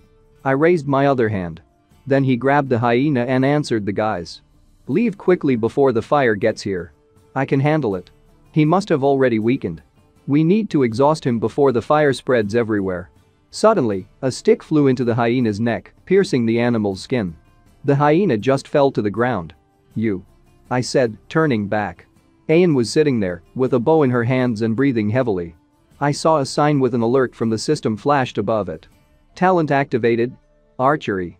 Do you know how to use a bow? I asked. She stood up, leaning on the bow and answered. Yes, I watched you use it. That's how I learned. I twisted my ankle, and I have almost no strength left, so I won't be able to escape, leave soon. I got to my feet too, and took her hand. What kind of nonsense are you talking about? I asked and didn't wait for her answer. Hold on tight. We'll leave here together, hold on tight. I shouted and threw it on my back, running away from the fire. King Chen Li. Rather. There is no more time. A gun spoke while I was catching up with them. There was hell all around us, everything was burning, it was already hard to breathe. I also want to be carried on the back of the king, can I switch places with Ayan? Agun and Haihu asked. Do you want to get to the lake faster? I still have the strength to throw you right into it. The boss of the sea tribe answered him. Don't. I just casually said. I kept running, breathing hard. While running, the girl started a conversation. In fact, I was planning to take the opportunity to finish you off. You planned the attack of the black bulls, didn't you? She asked. Without stopping for a second, I answered the question with a question. Why do you think so? I knew you wouldn't admit it. The girl got angry and began to explain. I noticed that some of the bulls were injured. Our weapons are not able to cut through the hard bull skin, so who could harm them? Besides, your men fought the bulls very well, which increased my suspicions. But I knew my arguments wouldn't convince the queen, so I planned that attack without her permission. Chen Li, one move and you're finished. She put a knife under my throat and continued. Either leave me here and then you won't have any problems in the future. I didn't even raise an eyebrow, continuing to run. We need to hurry and we'll be safe. Then you will deal with me. The girl, reluctantly, answered. Good. From now on, I'll be watching you. If you betray the queen or the Coconut Grove tribe, then I will kill you. She warned me, but I was not afraid for a second. Well, if I treat you badly, punish me. You just took responsibility off yourself, right? Punish you? And that sounds good. She answered me while we were already a few meters from the lake. And after just a few minutes they plopped into the water. We are saved. The boss of the sea tribe emerged from the water. A little more and I would have burned. We got to the water in time. He continued, and everyone else had already surfaced, looking at the shore, on which there was a real hell. 2 of the 4 lost the ability to move. It is better to abandon the plan to find the giant. I thought. Take them to the place where a gun found Rami, rest there, and I will bring you medicines. I gave the order to the fisherman and received a positive response. The sun was shining brightly outside. A gun was applying ointment to his leg. Wow, King, I don't have any more pain. The guy was delighted, showing everyone his leg. Have a good rest, Haihu, and I will collect some Rami. I answered. The medicinal properties of these plants are excellent. I spoke to the fisherman while we were rummaging in the bushes. What's that smell? Haihu asked in a panic. Why do I smell hyenas? Is it because of the recent fight with them that their smell remains on my body? He stood up abruptly, trying to figure out what was going on. I'm not sure. I answered, pushing aside the bushes. What? I exclaimed. Looking down, I saw 5 little hyenas that are not even able to open their eyes yet. Taking one of them in my arms, I said. So that's it? It looks like those hyenas didn't come here to take revenge on us, but to protect their cubs. They must have felt threatened. Did this trigger a new side mission? I asked myself a question when I saw how the system window with information opened. Find a baby hyena, activate a side mission. Tame a wild beast too. Task. Tame a hyena and make a hunting dog out of it. Deadline. Unlimited. Reward. Small treasure chest 1, hunting rifle 1. Accept? I accept the assignment. I answered, looking into the cute eyes of a little hyena. Alright, let's move out. I said, already to my team. We moved further through the forest, while each carried on himself the amount of herbs that he could carry. Suddenly, an unrealistically loud howl sounded. It sounded for a very long time, even the ground shook. What's that sound? Comrades spoke. When the sound stopped, I asked. Not well, maybe not so lucky. Suddenly, a huge animal's muzzle appeared from behind a tree. The bear came out at us, ready to fight. Things are bad. Immediately said a gun. It's a man-eating bear. I immediately took off the herbs and began to assess the situation. He's going to attack us. We can't escape with 2 wounded. I'll distract him, and the 3 of you make a detour and return home. But. The king. Haihu and the girl tried to object, but I interrupted them. Don't talk in vain. You're getting in the way. We only have 1 chance, do as I say. 135 Taking out an axe from my inventory, I immediately prepared for battle, but before that. Haihu. The safety of these 2 is on you. I gave the task to the boss of the sea tribe, who replied. The next moment I threw myself at the bear, encouraging myself. Come on. He was really scary. Claws the size of my head, red eyes and huge fangs. It seemed as if he had already defeated me with his aura alone, but there was no time for fear. Rather. Here. He shouted to Hale, running away in the opposite direction from us, with the girl and a gun. The bear, of course, paid attention to them. After all, as it is, the food runs away, and he does not run after it, but he would not be able to do it.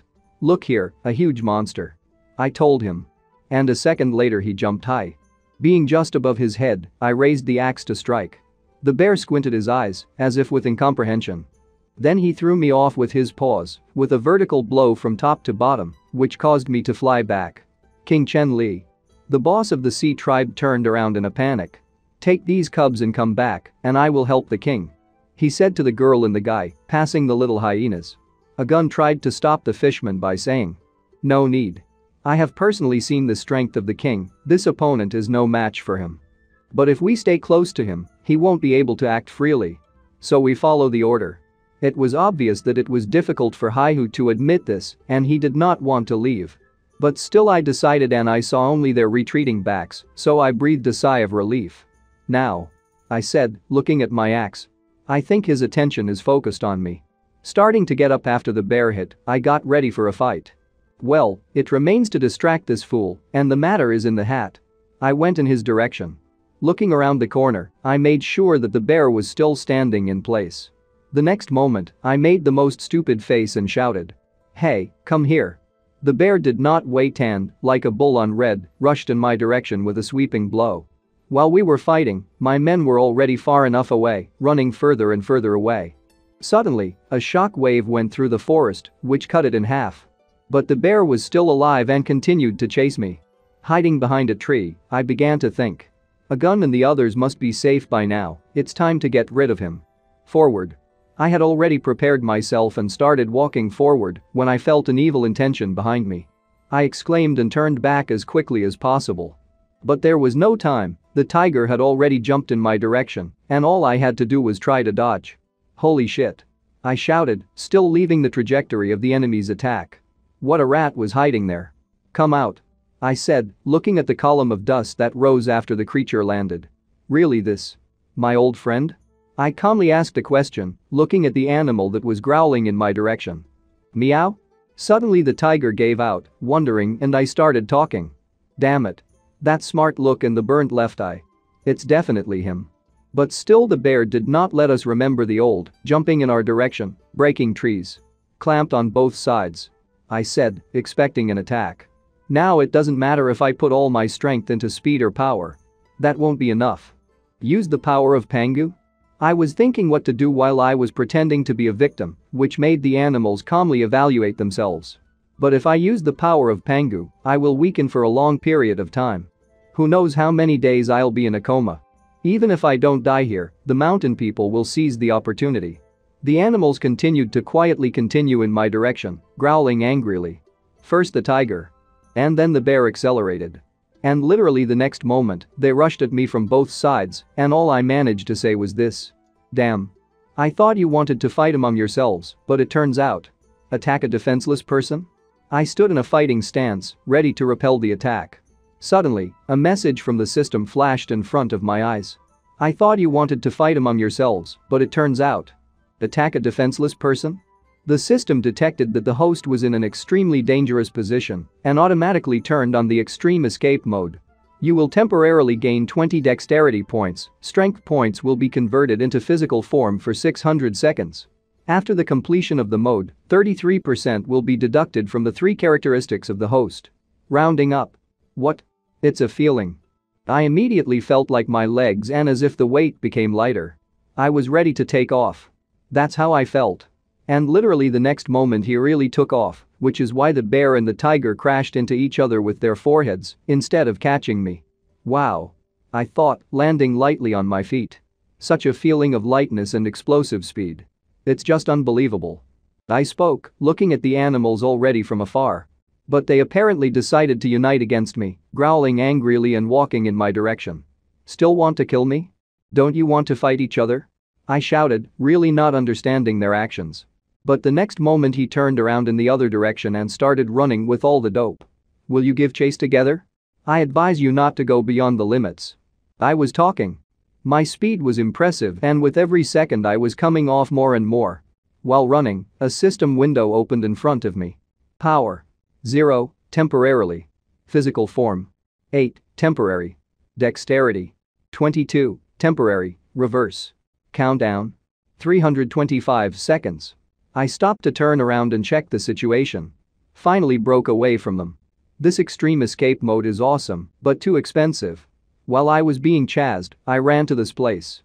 I spoke, looking at the snow-covered mountain, understanding what could be waiting for me there. You can't waste the rest of your time. Why not go to the snowy mountain and find a giant? A few minutes later, I was already walking through huge snowdrifts. I ran so far in one breath. Fortunately, my body has become light, otherwise I would have been stuck in the snow. I spoke, making my way further and further, while the system showed that there were 142 seconds left until the end of the mode. Climb to the top. I exclaimed, seeing my finish. Suddenly my eyes widened.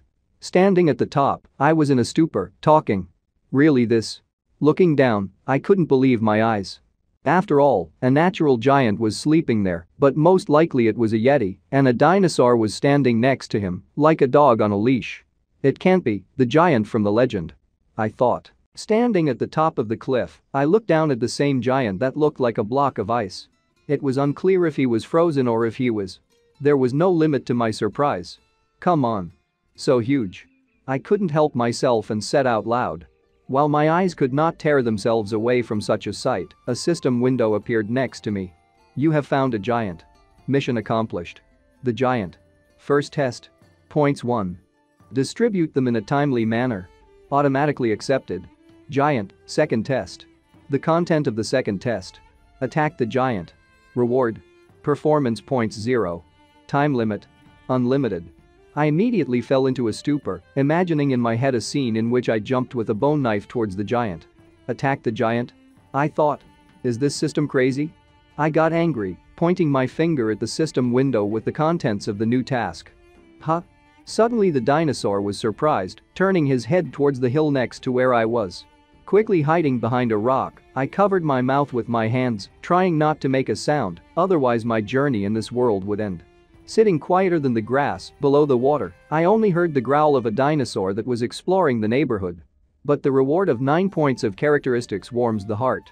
I thought, still doubting what to do, because in this case, I will be able to increase the same strength by 9 points and become twice as strong.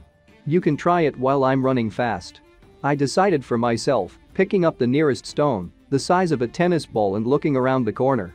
Leaning out on the floor of the body from behind the shelter, I took aim.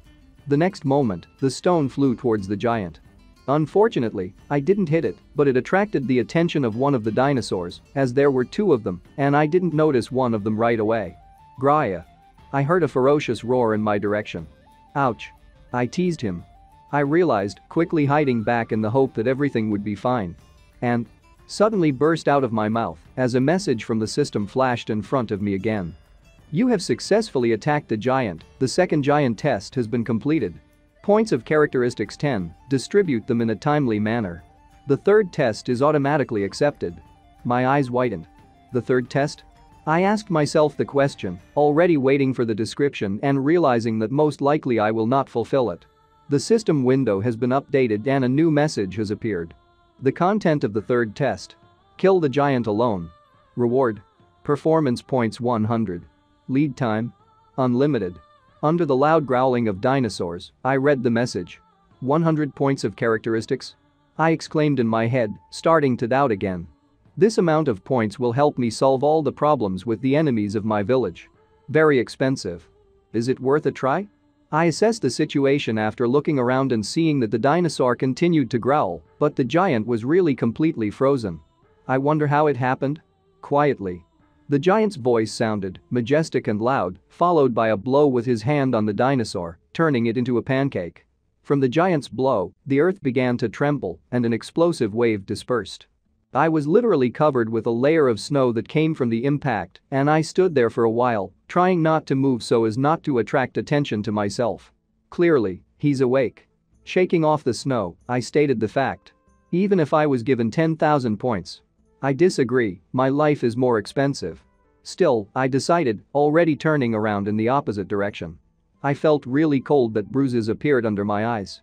It was evening outside and the sun was setting over the horizon. Queen. We're back. The girl who stood at the head of the squad of 5 people, along with her, said. Did the night patrol find anything? The girl with green hair immediately asked, in other words, my wife. Sorry. In one word, the girl from the patrol answered, which meant that the group had no success. Expand the range and keep searching. The queen continued in a confident tone, not giving up. The subordinate stood at attention and was again laconic, saying. I'm listening. It is better to prepare for the worst outcome. A girl who was in my giant search group approached the queen. But the queen was unwavering. Shut up. She snapped, turning in her direction and continuing. Don't forget that he risked himself to save you. I don't want to hear such words from you. The queen spoke reproachfully, and the girl simply bowed her head, feeling guilty. The king is back. The king is back. The fishman shouted, running into the village from the forest, which made the girls surprised since everything happened too suddenly. The next moment I appeared, entering the village and I was immediately surrounded by people. Your Majesty, are you all right? Are you hurt? Go and inform the Queen. Everyone was talking around, being in high spirits, seeing me. Your Majesty. It's good to have you back. The bald man said as he accompanied me on the way to the center of the village. Suddenly there was a huge girl, the one I call King Kong, speaking. Why didn't you light the signal light? We would have come earlier and escorted the king home. This question was addressed just the same to the bald man next to me, who led me, but he found an answer. The king did not allow it, he said that there was no need to gather a lot of people. Disperse, let the king go to the palace and rest. The queen appeared and immediately gave an order to all the people, in a strict tone, looking at me. Everyone immediately turned in her direction. Queen. The queen has come. The crowd hummed, obeying her order and opening the way for me. Coming closer to me, the queen gave me her hand and smiled sweetly, continuing to order people. I'll take care of him. Return to your posts. Fortunately, our people were loyal and immediately obeyed her order. Suddenly, she narrowed her eyes and gave out a very strong murderous intent, after which she said. But if I find out that someone doesn't keep their mouth shut and blabbed, you're finished. Looking at her, even I was scared. Not to mention the people who had sweat on their face and they just closed their mouths and weren't so happy anymore. A few minutes later, I was already in the palace, which was guarded by the same man named Liu Tang. I'm glad that a gun and the others were able to escape. I spoke with relief.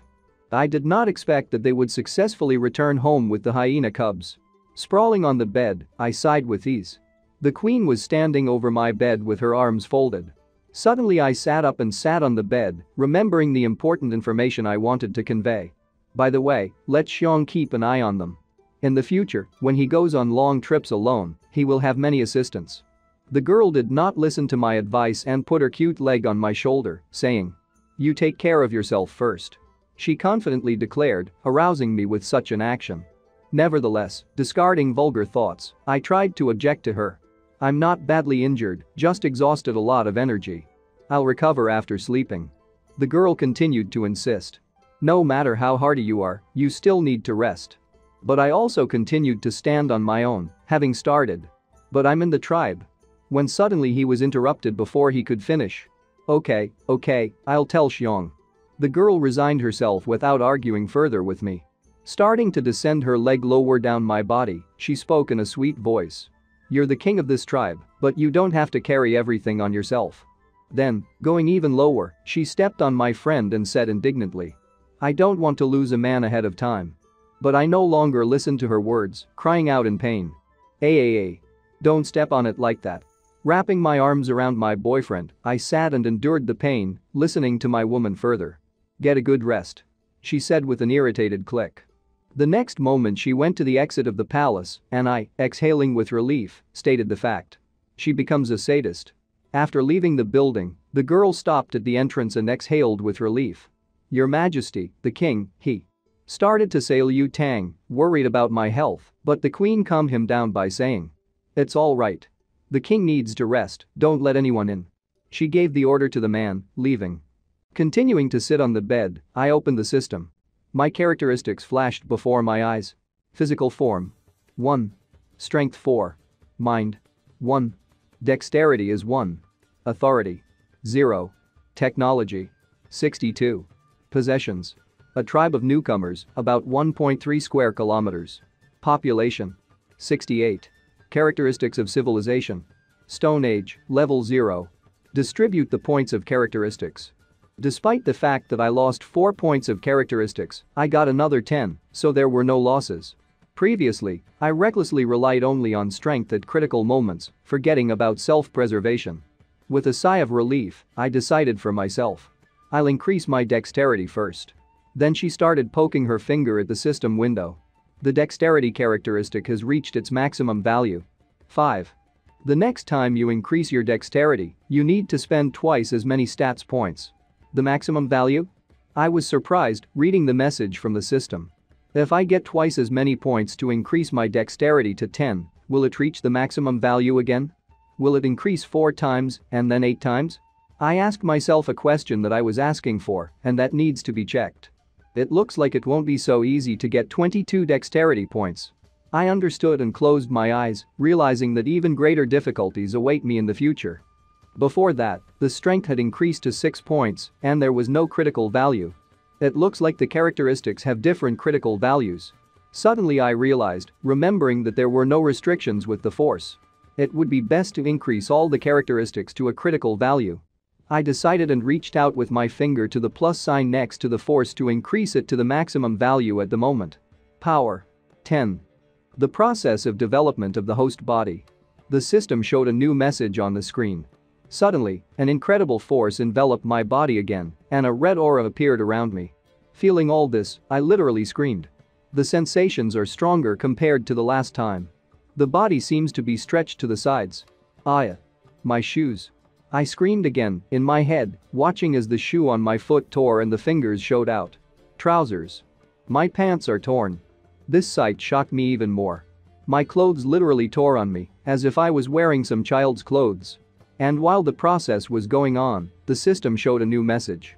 The strength characteristic has been increased to 10 points, a critical value has been reached.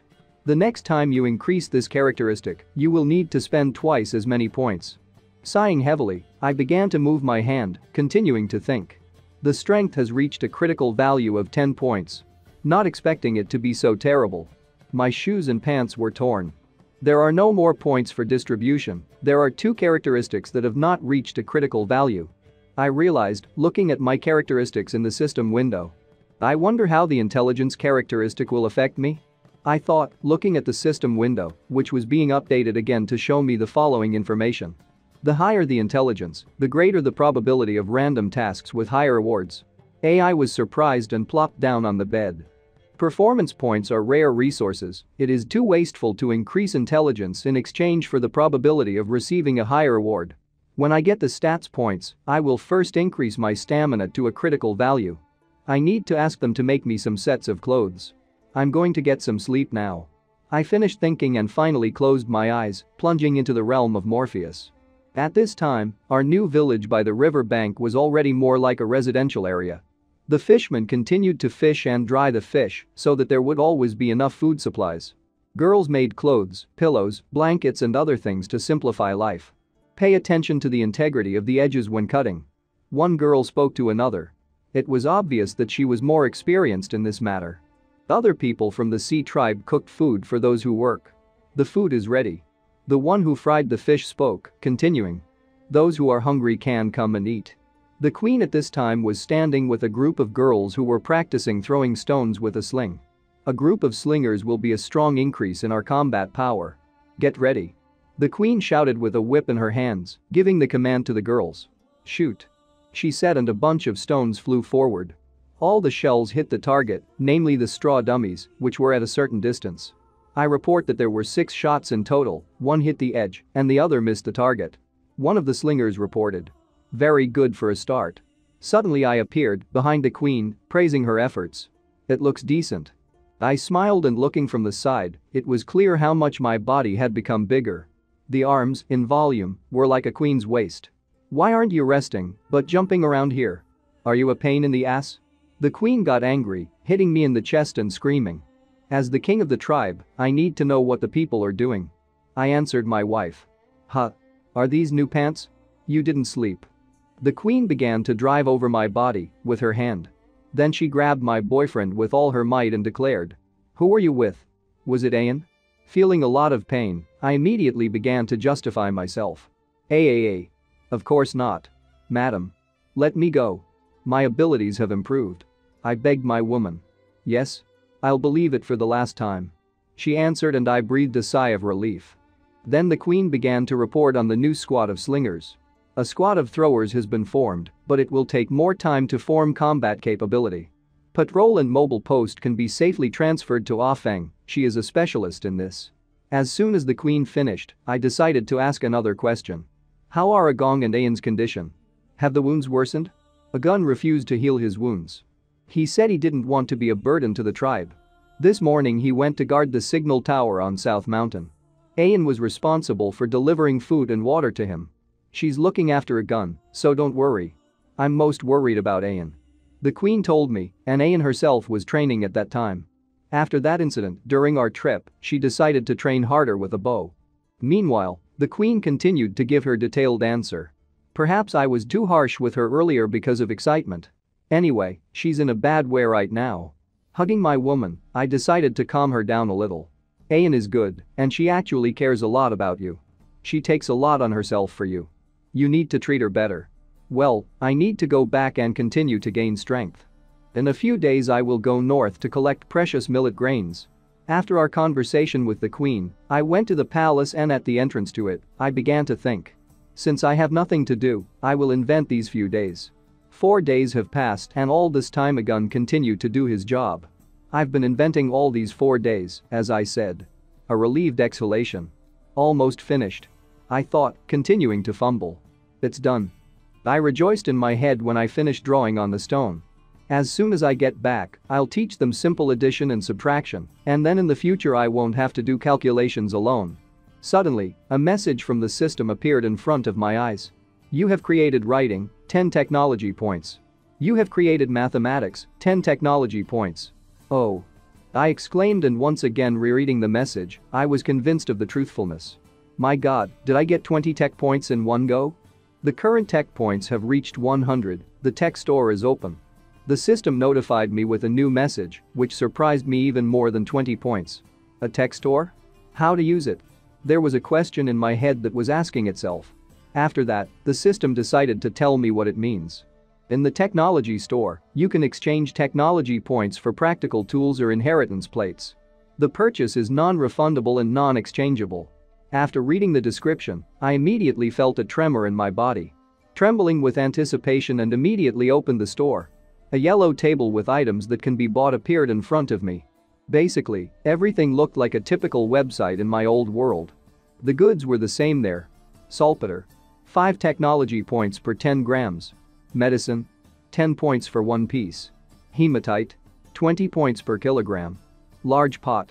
30 points for 1 piece. Seasoning set. 50 points for 1 set. Inheritance plate, unknown. 100 points for 1 piece. The inheritance tablet, the first level of mathematics. 100 points for 1 piece. Restriction on the purchase of 1 piece. Inheritance plate, the first level of farming. 100 points for 1 piece. Restriction on the purchase of 1 piece. Then there were 3 goods that cannot be temporarily redeemed, they are only for demonstration. Oven. 500 points for 1 piece. Restriction on the purchase of 1 piece. The inheritance plate. The second level of shipbuilding. 500 points for 1 piece. Restriction on the purchase of 1 piece. A mysterious object. Is unknown. Looking at all this, I involuntarily exclaimed with joy. Come on. Can I exchange points for resources? Fly away. After reviewing all the items again, and again, and again, I thought it over. It's decided, I'll exchange it for this. I said to myself and stretched out my finger towards the yellow window from the system. You have successfully exchanged 30 technology points for a large iron cauldron. Current technology points. 70. The system notified me and began to materialize the boiler itself in front of me. A good thing. I was delighted when I caught the object in my hands. What? You think I wasted 30 points on a pot? I wish I could ask you. After that, I started clicking my tongue quite a bit. You just don't understand. I bought a boiler not only for cooking and evaporating salt, but because it is made of iron. If you wear it behind your back, it will be armor. And if you tie it to your forearm, it will become a shield. And the main ability that can be activated at a critical moment. A cauldron can kill. While I was standing and explaining to you the advantages of buying a boiler, another one for only 30 points, Liu Tang came into the room and saw me holding an unknown thing for him over my head, shouting about murder. I heard sounds in the room and went to check. With a strange face, the man said, looking at me strangely. After clearing my throat a little and pretending that everything was planned that way, I said. I communicate with other gods and spirits, you don't understand. If anything, I'm talking about you, dear viewers.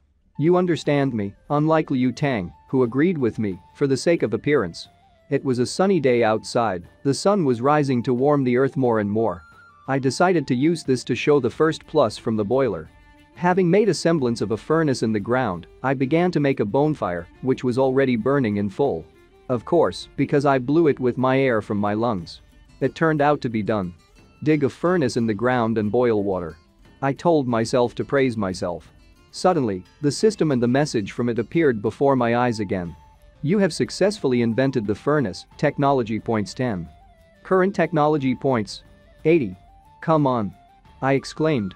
Did I get 10 tech points for a furnace in the ground? There was no limit to my surprise and joy. In the past, I liked the professor, so I learned a lot of knowledge.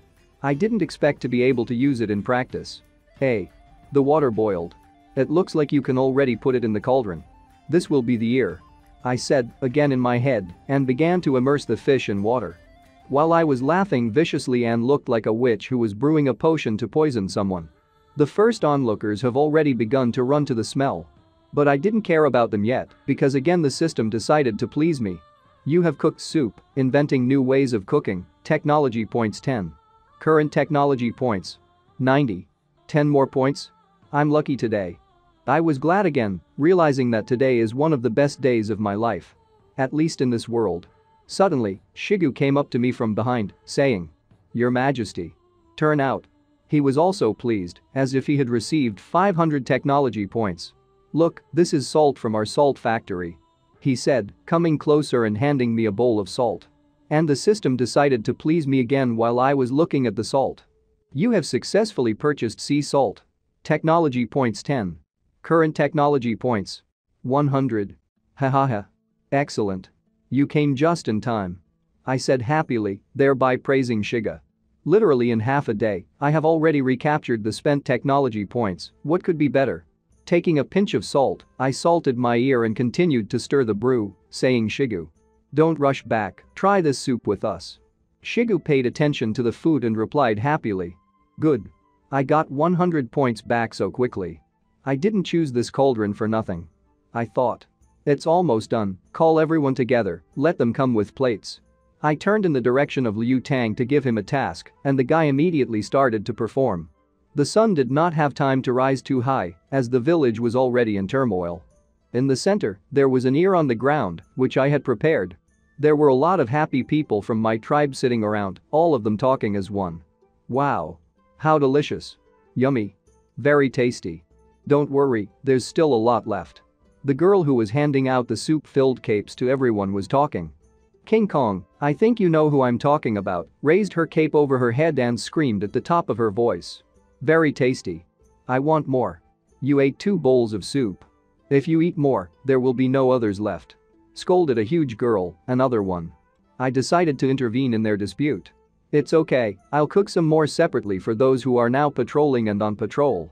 The guys in the strong point will also get it, in 2 days I will personally take them a pot of soup. Walking with a plate in my hands, I spoke to Shig, who answered. Thank you, Your Majesty. You're wonderful. Approaching King Kong again, I said. As soon as I have time, I will teach you how to use chopsticks, and you can eat roast beef. System. Open a technology store. I said in my head. It would be strange if I said that out loud, wouldn't it? The same yellow shop window opened in front of me. There was nothing new there. I have 100 tech points again, should I exchange them for something? I asked myself a question in my head. I can teach them simple math and farming myself, so there's no point wasting points on it. Speaking of farming. We need those precious seeds. King. Suddenly I heard from behind me, and then the sounds of trampling feet followed. The girl from the patrol ran up to me. Reporting back. The trap in the north worked, no human activity was detected nearby. I immediately became serious and continued listening to the report. The prey in the trap must still be alive, what to do with it? Before I could say a word, the queen appeared beside me and began to command. There is no need to bother the king with such trifles. Just kill him and that's it. They said. The girl waved her hands, answered. Yes. Next, the queen looked at me and sweated a little on her face. You don't have to do everything yourself. How long has it been since you've spent time with me? She asked what made me sweat already. Trying to remember when I spent time with her, I just coughed. I will be by your side all my life, but now we need to arrange our house. This time I will acquire something new and make new changes. Putting my hands on the shoulders of the queen, I said, and she could not disagree with me, not finding an answer. The next moment we kissed on the lips, which embarrassed the girl from the patrol. While the queen was over the moon with happiness, and embarrassment, I turned to the girl. Wait for me, I'll come with you. Is the prey still alive? Maybe you can tame someone else. I thought. Now in my head there were thoughts only about earning technology points. Seeing me off with loving eyes, the queen said. You. Come back soon. She stuttered so sweetly, how I love her. Xiaowen, I'm counting on you. I answered and remembered something. The nettle that a gun brought is already ended, we need to collect more. I gave the order so that the queen would have something to do while I was away. The most important thing is to collect precious millet. I remembered. The day didn't seem to end, the sun was still in the same place as when I was cooking fish soup. I have already met with the patrol team, where the girl brought me. Your Majesty, this way. She pointed her finger, leading me to the triggered trap. Here. He's inside. When she reached the spot, she pointed her finger at the hole in the ground again. I was surprised, looking inside. What's going on here? That was my question. Looking down again, the rest of the patrol group followed my example. And? He just howled desperately. The girl was surprised, continuing to look down the pit. He must have run out of energy. She finished, looking at the hyena looking at us from below. What was at the bottom? It was a hyena, and fortunately for her, she was alive. Despite the fact that there were many stakes at the bottom, she only hit one that pierced through her hind leg. Hyena again. Have you come to fight us? The fishman looking at the bottom asked, and I just grunted. Suddenly, Xiong turned to me. King, this hyena is the same as Mother Pig. There are traces of breastfeeding on it. The boy said, which surprised me. How do you know? I asked, having understood something. I am very sensitive to milk. Xiong replied with a delighted face. Namely, to his smell. He finished, looking at the girl from the patrol, who covered her chest with her hands and was embarrassed. Milk? Is this the mother of those cubs? I immediately realized, initially thinking that hyena was pregnant. Let's try to lift it even if it's dangerous. I told my people and Shigu immediately accepted this task.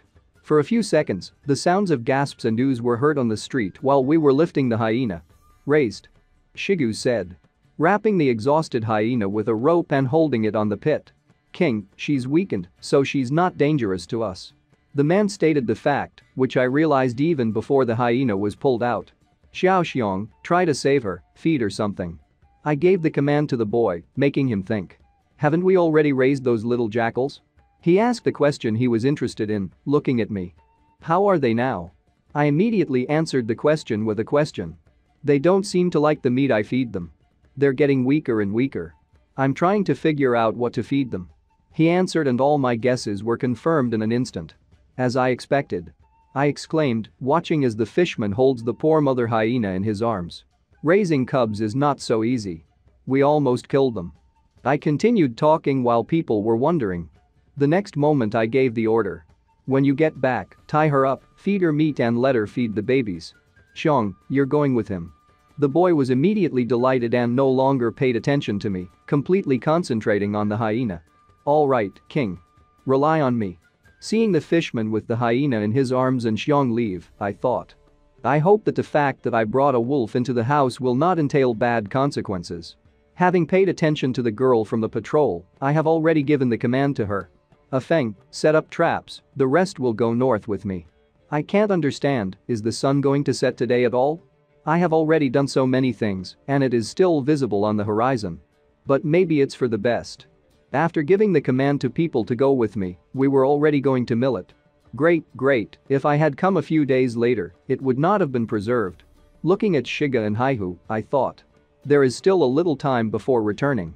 Why not collect medicinal herbs at the same time? Finally. Just finally. It was already beginning to get dark outside, while Shigu and I and the boss of the sea tribe were already collecting medicinal herbs.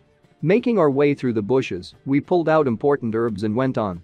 Suddenly, from behind the trees ahead, a menacing growl was heard. Damn. Those sounds again. I exclaimed. It's a bear. Everyone hide in the bushes. I quickly gave the command to my people because I understood what we were going to face. Holy shit, how fast. I opened my mouth wide, looking at how my people were already behind the bushes. It seems like everyone is so big, strong, but as there is danger, then everyone is cowards. The bear's body has already appeared from behind the tree, and the growling has become even louder. Me and my people were sitting quietly and below the grass, watching the situation. Do I need to drop the load? The closest subordinate asked me. No, let's wait until he goes away and continue on our way. Suddenly, the same man arched and became Cancer. A strange pose, I expected this from my queen, but not from a half-naked man next to me. Why did you lift your ass? I asked in perplexity. You won't understand. They answered strangely and began to explain. This pose allows you to quickly run out when faced with danger. It is necessary to be saved. Looking at him, I just laughed. Boss, is this the bear that chased you last time? He asked and looked at his pose once again. Not a very beautiful sight, answered. I'll know when I see him. By the way, boss, is it possible that the bear likes nettles?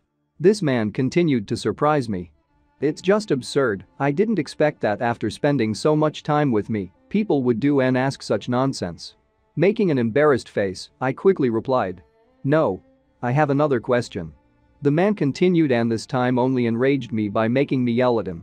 Shut up for a minute. If a bear hears us because of you, I'll throw you out first. The man immediately gagged with his hand and answered in a half whisper, as well as almost crying.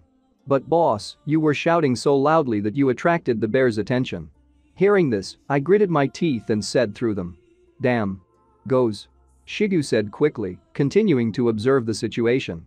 Even though he didn't ask me for nonsense. The bear was growling furiously.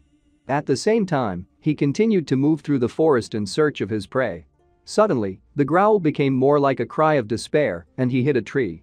And the next moment, he just fell, forcing me to ask the obvious question. Is he hurt? Suddenly, the man who pestered me with questions started asking again. Boss, it's a great opportunity to pick up the loot, don't you agree? Well, at least this time, he did not show his stupidity by saying in fact. Suddenly, people's voices were heard from the forest. Follow him, don't let him escape. Here. The screams were really loud and it was obvious that they were chasing someone. The next moment, from the other side of the forest, another bear appeared, which was already obviously wounded because blood was streaming from his body. Carefully. I immediately warned my people and that bald man intervened in the conversation again. Is someone hunting him? This question was stupid again, why ask it if everything is so obvious? Screams of people, a wounded bear. Do I need to explain something else? And?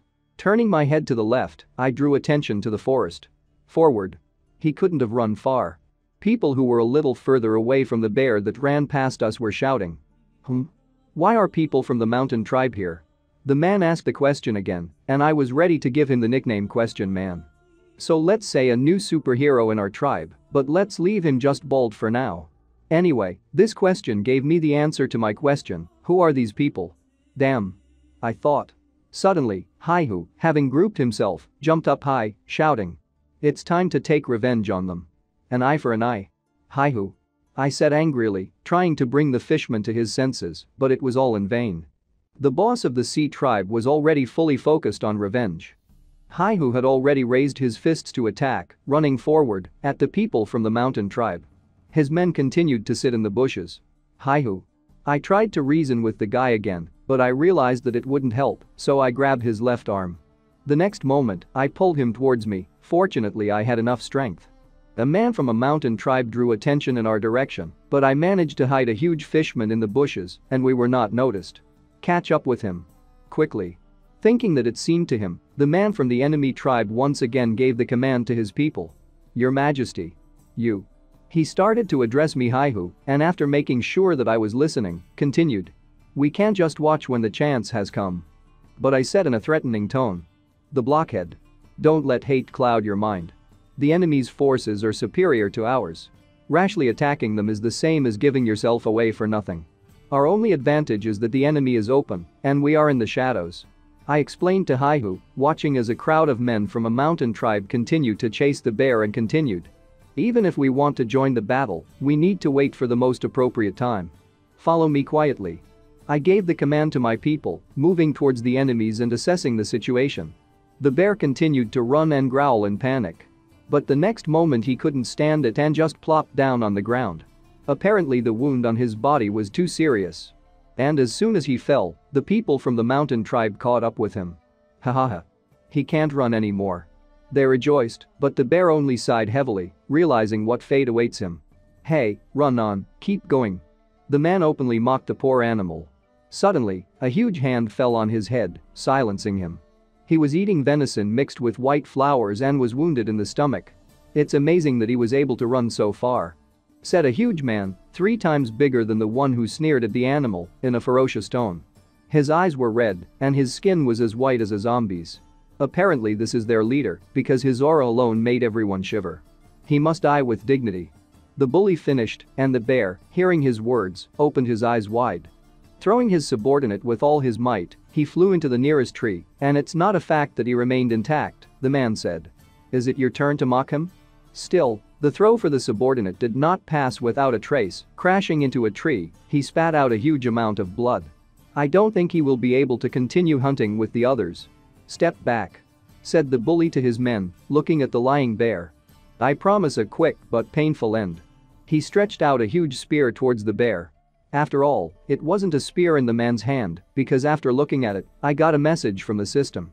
An obsidian blade. Obsidian is a natural volcanic glass. The fracture site is very sharp. Listening to everything they said, I thought.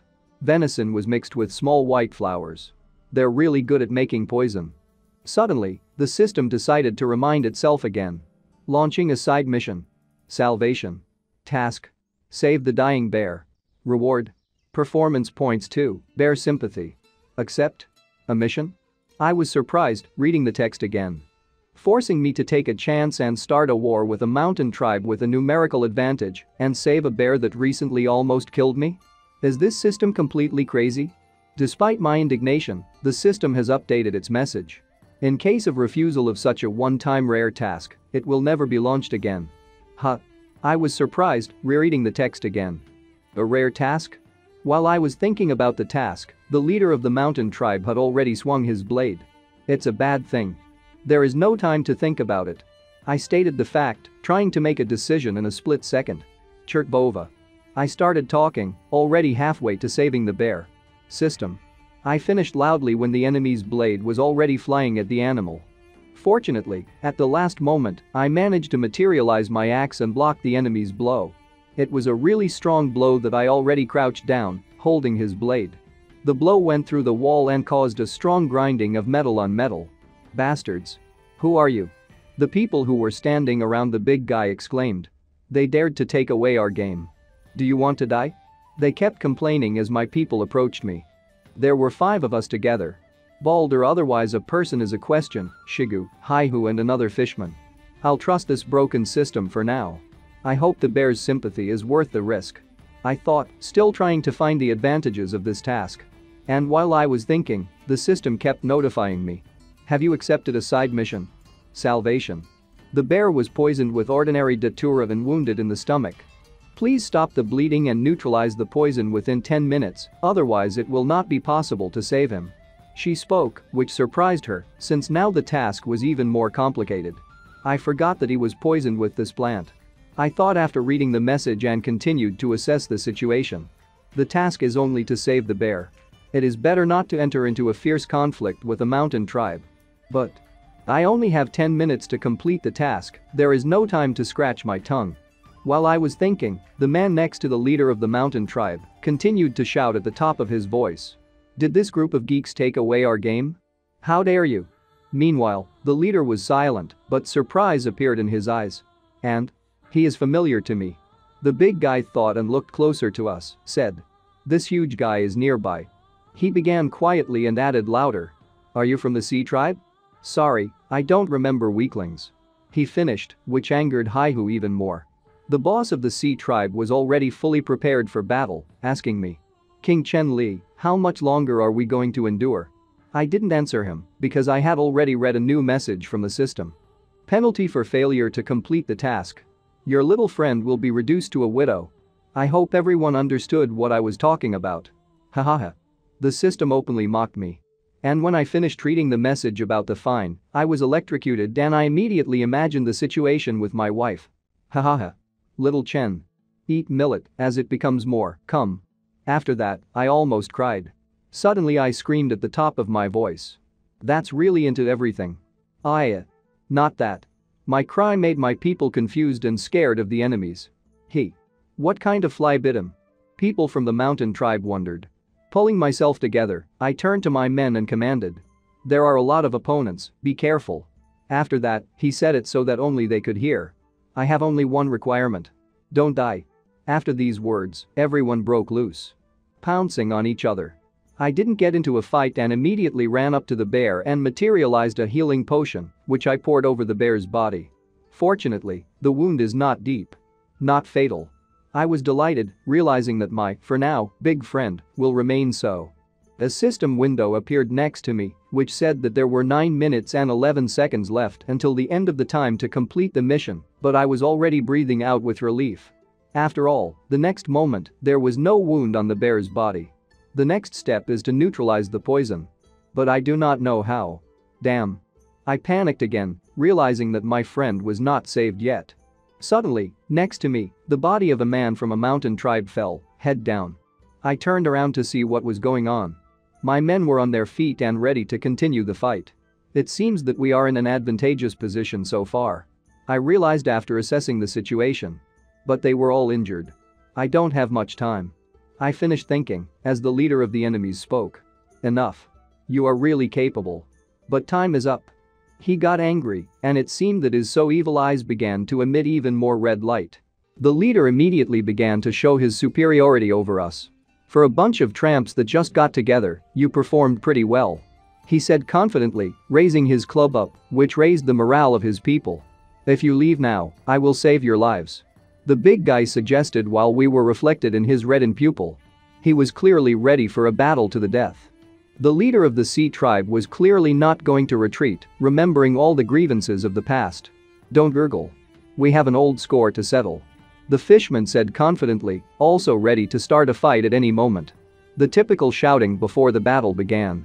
Where first one side speaks, then the other, the so-called trash talk.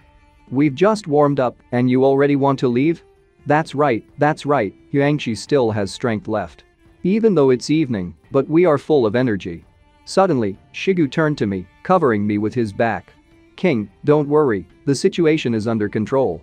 I chose to remain silent, focusing entirely on the treatment. Time is running out. I thought, looking at the timer from the system with 6 minutes 21 seconds left. But I do not know how to neutralize the poison. I kept thinking, touching the animal. I turned my attention to the others. Shigu is already barely holding on. If this continues, I will not only fail the mission, but also I can already hear the malicious giggling of the system. I am in the greatest danger in history. I have to protect a little friend. Suddenly, the leader of the enemy tribe raised his leg, and everyone paid attention to it. The next moment, he stamped with all his might and exhaled heavily. Apparently it took away some part of his strength. Nevertheless, his trampling on the ground caused a gap that caused my people to panic and lose their balance. The bully grunted angrily, looking at us. I was already in a fighting stance and snorted contemptuously, holding an axe in my hand. It looks like a showdown cannot be avoided. I thought. Title. Said one-word bully. With that, it was not a question, but a statement of fact, which confused me a little. Name? The name of what? I was surprised, standing proudly in front of the enemy. What is the name of your tribe? I thought you were a bunch of bums, but I guess I was wrong. The enemy already said with a grin. I am the king of the mountain tribe. And you? Finally, the big guy clarified, pointing his weapon in my direction. A tribe of newcomers, King Chen Li. I also said confidently, without showing a drop of fear. It's not my style to attack a couple of people in a crowd, we'll settle with you another day. But today I liked everything. With a face full of satisfaction, the big man said, looking at me. I saw how his eyes were burning. He wanted a fight, but respect for us played a role. He wants a fair fight. Finally they began to recognize us. Take the one that passed out, we're coming back.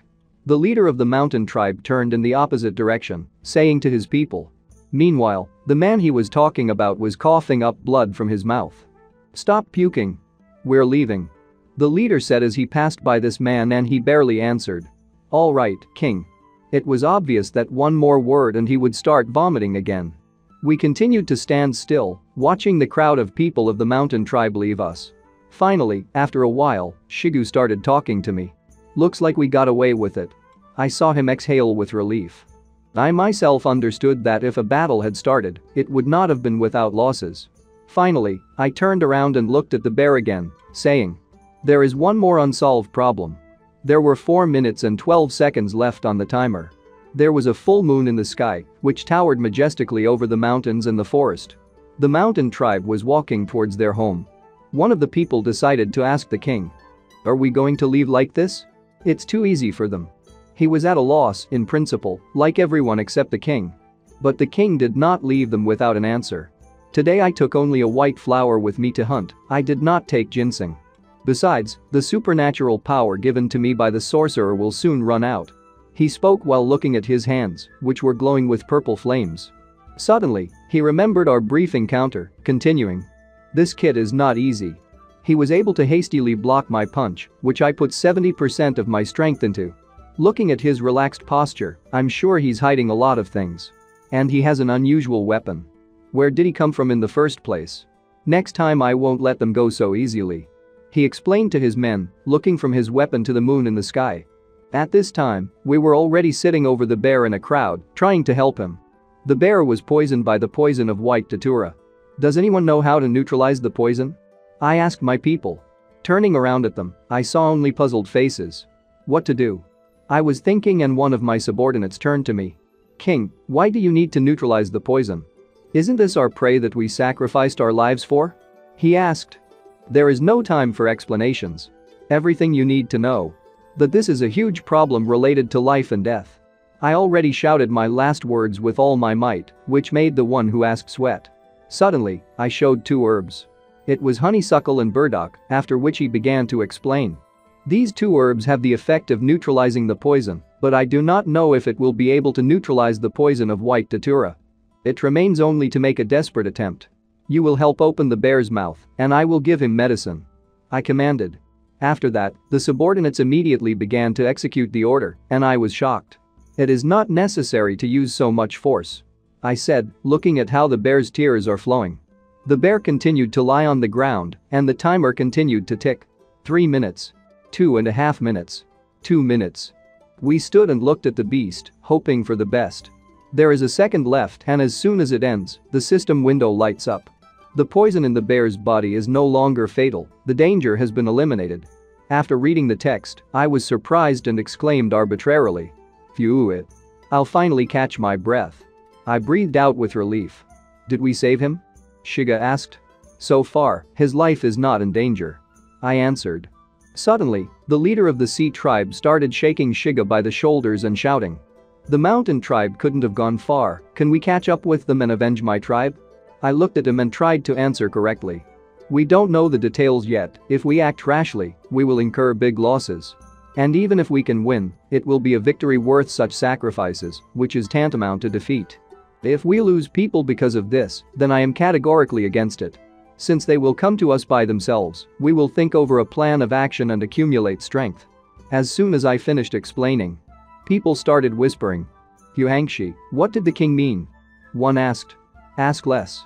Yuangshi replied. Take the nettles back to the camp. I'll take care of the bear myself. I commanded and heard no objections. There is. Very well, your majesty. Then I turned to Shig.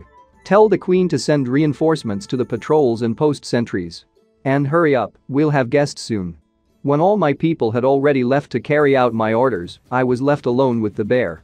Having built a fire, I leaned against a bear and closed my eyes. There was still a full moon outside, as well as another moon, also full, but much smaller than the main one. Suddenly, a sound reached my ears.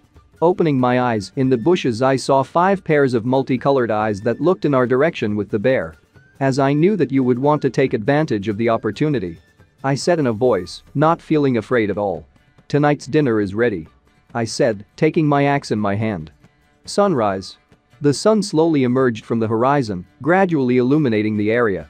Either a wolf or a hyena came up to my campfire, growling, surprising me with this, because predators are usually afraid of bonfires, or to be more precise, fire.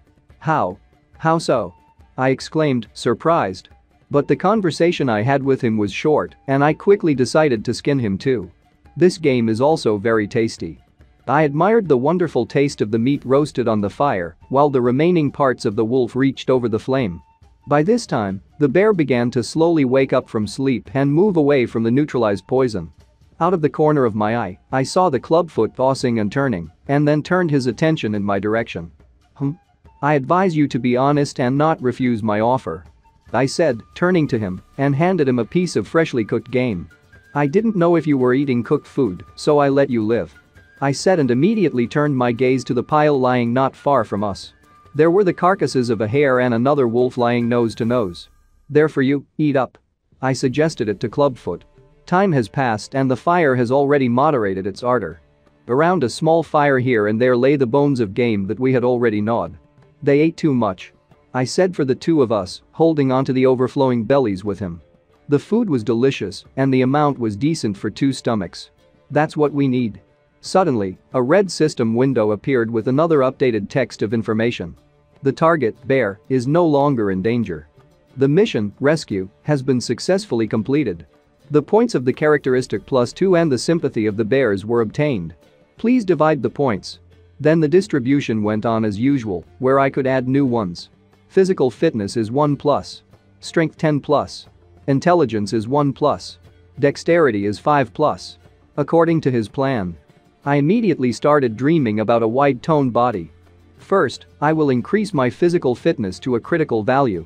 From thinking about the distribution of the points received, I was distracted by my bear, who brought the carcass of the wolf cub closer, holding it tightly by the scruff of the neck and his mouth with his teeth. "Huh?" I was surprised while my companion was releasing the carcass, laying the cub on the ground. "Did you leave this for me?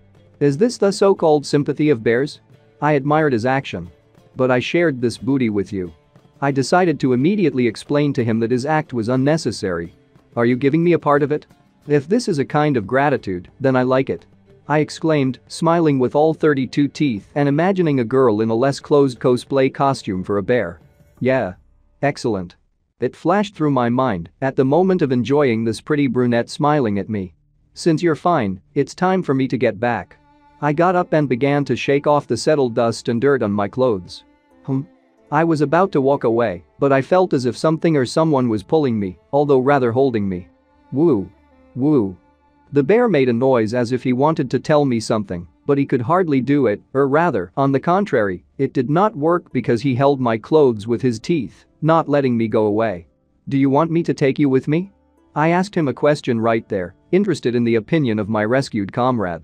The bear smiled so radiantly and began to make eyes at me. Looking forward to it. Waiting. It flashed through my mind right there. In principle, it's really obvious from him, this Clubfoot does not want to part with me. "Transform."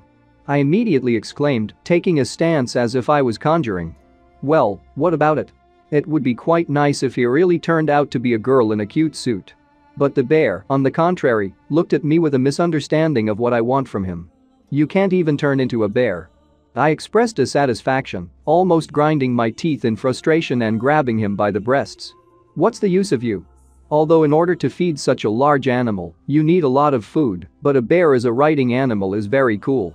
I decided to immediately weigh all the cons and pros in my thoughts. "It's decided." I summed it up and decided to announce it to my furry friend.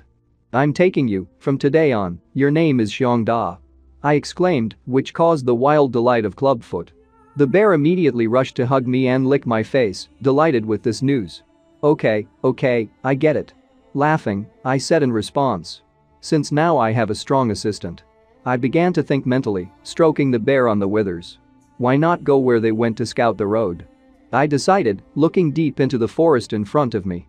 Climbing on the back of a Clubfoot was not a problem, so my idea of using a bear as a transport was immediately realized. The road was faster, having found at least some kind of transport. And less expensive, so to speak. And the bear skin is quite soft and comfortable, and the legs do not get tired. Their footprints are getting deeper and deeper. I muttered, not taking my eyes off the string of shallow marks on the path. This means that the ground is getting softer here. The terrain began to change and it bothered me to some extent. If there used to be a forest consisting of trees, now. What's that up ahead? Is there a bamboo forest here? I was surprised by the change of landscape. Now on either side of us towered long hollow stalks of green bamboo. Bamboo can be used not only as a building material. I decided to think out loud. But also to create firecrackers. Suddenly it dawned on me. You need to mix saltpeter, sulfur and charcoal in a ratio of 75 to 15 to 10. And immerse the mixture in a bamboo tube. If we can make firecrackers. Still looking around the area, I thought. Perhaps, in a decisive battle, this will take the enemy by surprise. Even if the power of the explosion is insufficient. Ideas about people fleeing from explosions immediately surfaced in my thoughts. Its sound will remain very loud. We've already found some saltpeter. And I immediately remembered the recent finds of the necessary fossils. With charcoal, too, everything is easy. We use the kiln firing method. And I immediately imagined him in my mind. But things are bad with Gray. It can only be found near volcanoes. The bear walked slowly, swaying slightly, without distracting me from my thoughts. A place that will fit. I muttered, and immediately an idea came to me. System, open the card. I immediately ordered her. Volcano. Volcano. I muttered and ran my eyes over the glowing canvas of the system with the landscape indicated on it. Carefully, without missing anything. Well, of course. It hit me right away. The place where the giant sleeps. It must be the nearest volcano. If you don't get too close to him, then you can take a chance and look.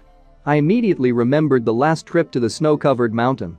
Last time I was worried about how to escape as soon as possible. I muttered, remembering again the fragments of that campaign and how quickly I ran away as soon as my heels sparkled. And did not consider nearby resources. Xiongda. I turned to my furry friend accompanying me. Turn around, we'll take a chance and go north. I will show you something that is many times bigger than you. I chuckled, smiling. Don't shit yourself. The bamboo grove ended and the open area of the field began to stretch again. A snow-covered mountain was visible in front of us. But. My exclamations were heard, so that the bear accelerated. Which, in principle, helped quite well, and a plume of dust curled behind us. Wait, Xiongda. I exclaimed, slowing down my furry friend. And he just began to shake off the snow that was flying from the sky on his bearskin. We had a view of a blue lake with the purest water, as well as the transition of a field with green grass into an already snow-covered surface, submerged under drifts of crystal-clear snow. This must be the same lake that Haihu and Xiong were on. I said out loud. I've been down this road before. I wondered. I wasn't in the mood to look at the terrain then, but this time I'll take advantage of this opportunity. Xiongda, slow down. You can take a breath. The bear obediently slowed down, and we began to move smoothly through the area, simultaneously studying it. Be careful, keep your eyes open. I warned the clubfoot, and we tried to hide in the grass, even though it's a little complicated with his size. Nothing special. I muttered. It seems that the sea monster can be seen only by chance. We were still standing among the tall grass, not taking our eyes off the lake, on which only occasionally there were small waves, more like ripples. Woo-woo. The bear came from a distance, and he was immediately struck by a small tremor, as if he felt something bad. But surprisingly, the sea monster was still not visible, only animal instinct worked here. Did you notice something? As soon as I asked this question, I noticed a blurring darkness in the lake, and after that, bubbles of different sizes reached the surface one after another.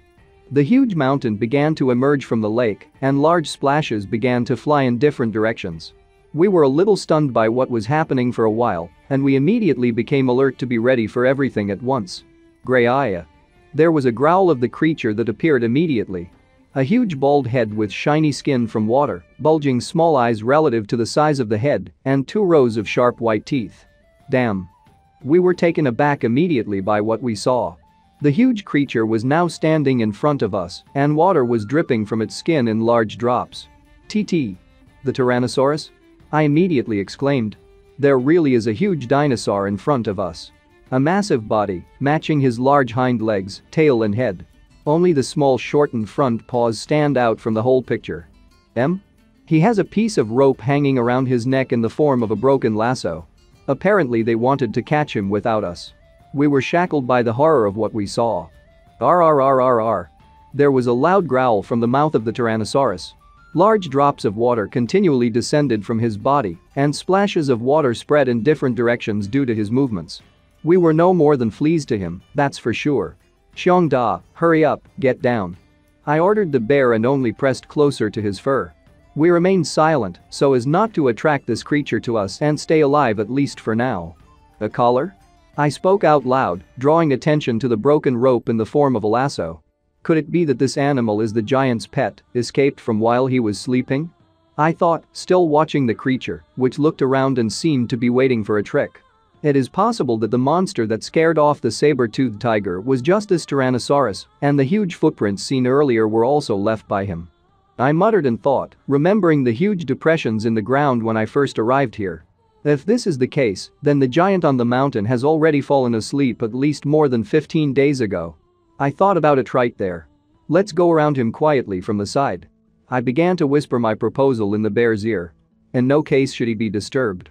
While the Tyrannosaurus Rex was still looking around to no avail in anticipation of the danger he felt, we quietly, trying to get lost among the grass, walked away and found the right way option. After making a loop, we came to the end of the grass in the clearing from the other side. And then we switched to snow covers and continued our way towards the mountain covered with a snow blanket, our original goal. It was getting colder and now and then steam was coming out of my mouth. I began to look around, what is around us for meters, and how best to follow further. We won't go any further. I decided. The snow is getting thicker, and if something happens, I stopped looking around once more. We can't escape.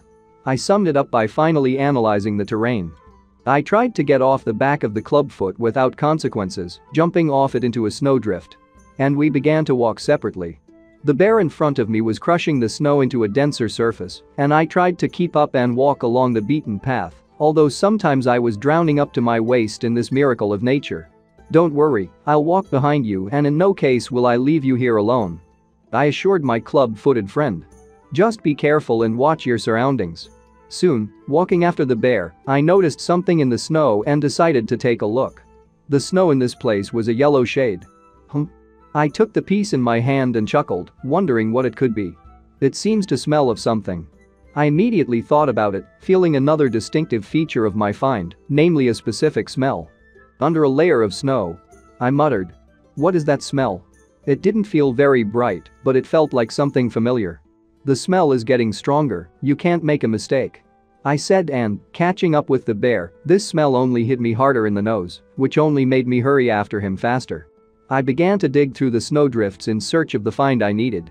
And here it is. Found. I exclaimed immediately, having found what I was looking for. Xiongda. I called the bear to me when I got to the yellowed ground. We found sulfur. I exclaimed louder and rejoiced like a child, throwing handfuls of snow into the air. Excellent. I said, still not happy with my discovery. There can be no mistake. I said, picking up handfuls of the sulfur I found and not moderating my ardor. With such reserves of sulfur, the production of firecrackers is not far off. A sunny day. The bright circle of the celestial body illuminated and warmed the earth. Soon we returned to our settlement. The settlers immediately came out of their huts and began to surround us slowly. King. The king is back. Hunter Xiong exclaimed and pointed in our direction. Virginia. What a huge bear. King. Why? There were exclamations of admiration from one or another member of the tribe. Actually, this big guy's name is Xiongda. I introduced my escort to the inhabitants. And from now on he is our friend. It's so cool. Xiong exclaimed admiringly. I want to be as majestic as a king when I grow up. The boy was dreaming right there. Not a question. I answered, getting off the bear's broad back. In the future, I will definitely find you a cool riding animal. Hooray! Xiong exclaimed joyfully. Hooray, hooray, hooray. I can't teach him to ride for free. A thought flashed through my mind as I watched his joy. Ew, dry these bamboos, they will still be useful to us. I said, handing the blonde with horns the medium-long bamboo stalks I had collected in that bamboo grove. This bear is so strong. The girl with long hair of a light green shade was amazed, looking almost closely at the muzzle of the clubfoot. Can I ride it? Sure. I immediately agreed. My queen. Bad. Bad. Suddenly there were screams from somewhere, and we immediately turned in the direction of the sound. King. One of the subjects appeared on the horizon with skin and gills of a blue shade and a light blue stripe. Tell me calmly, what happened? I immediately asked the out-of-breath news bulletin. The man breathed deeply for a while, and then, having leveled his breathing, decided to tell what he saw. A huge monster appeared in the sea near the shore. He began to tell me. It is very violent, so much so that the waves it raises destroyed all the salt on the beach. The monster is very strong, we cannot cope with it. The man panicked. Having imagined this creature about which there was a story, I immediately tensed up. Don't worry. I assured him immediately. I will personally go to the beach to assess the situation. The day was sunny without a gram of clouds on the horizon, only a light breeze stirred the leaves of the trees. I drove the bear and we tried to get to the place of events on time. As soon as we reached the beach, an unflattering picture opened up to us. On the snow-white sand, here and there lay fragments of trees and the exhausted bodies of my tribesmen, who fought back against a monster.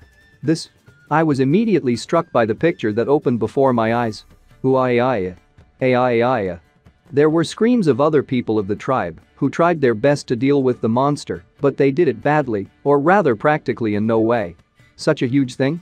Gritting my teeth, I said, amazed at the size of our intruder.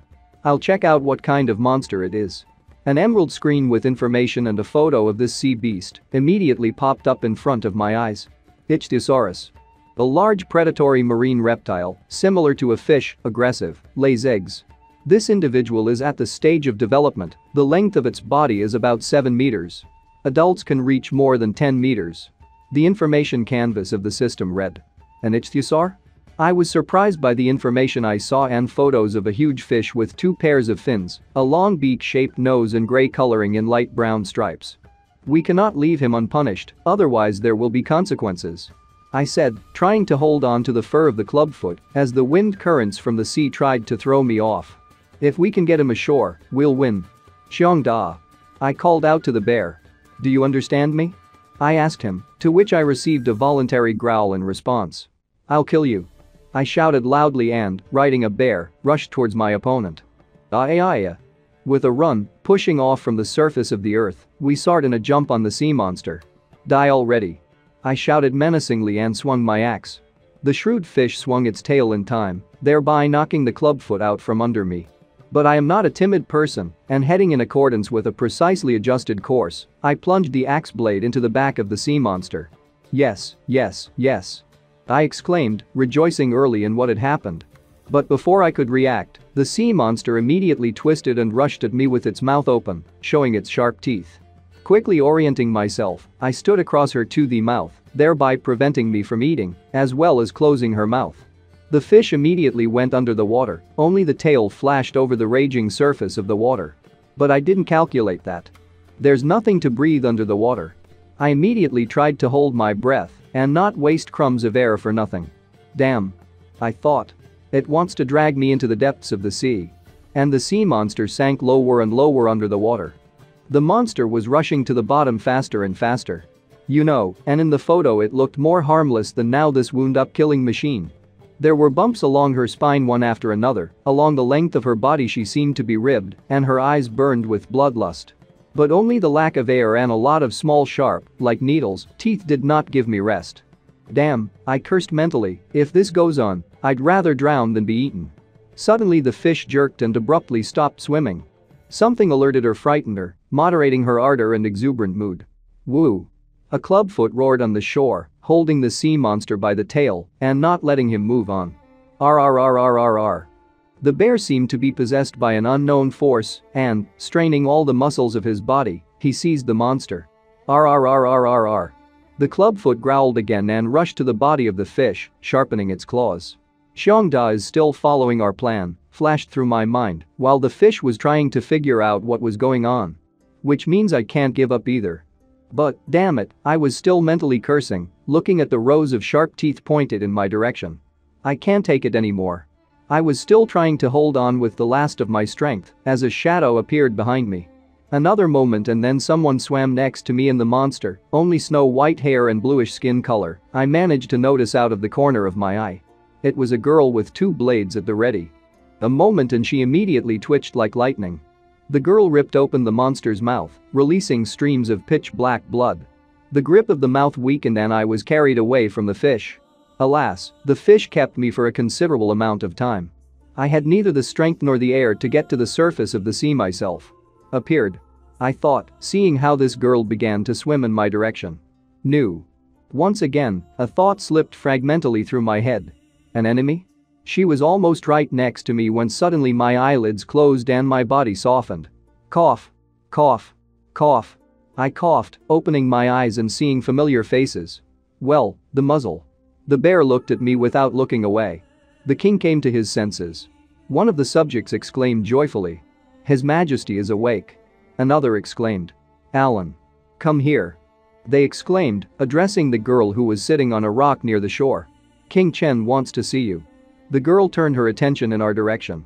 As I managed to see under the water, her hair was almost snow white, but closer to a grayish shade and gathered in a tail with strands escaping from it at the face, her skin with a shade of blue, where people have ears, the girl's gills are visible, eyes the color of the sun are so pure and look as if into the very soul. Of the clothes, only a pair of bandages, one covered the chest, the other swayed on the hips. The girl came down from her perch and approached us. But before she got a couple of steps to me, she immediately sat down in the lotus position and began to look carefully. Hey, GY. One of the men exclaimed.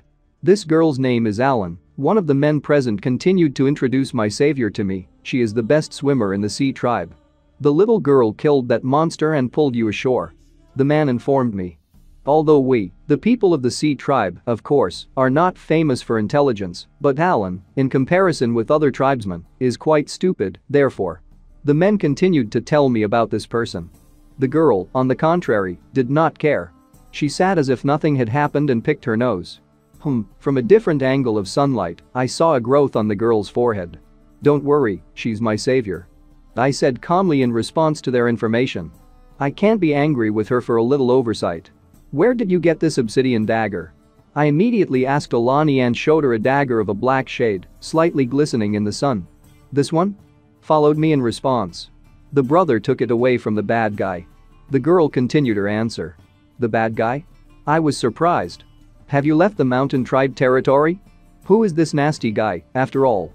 Suddenly my savior asked, pointing at me with her finger at the men standing next to us. Can I have a fight with him? She asked again without shame.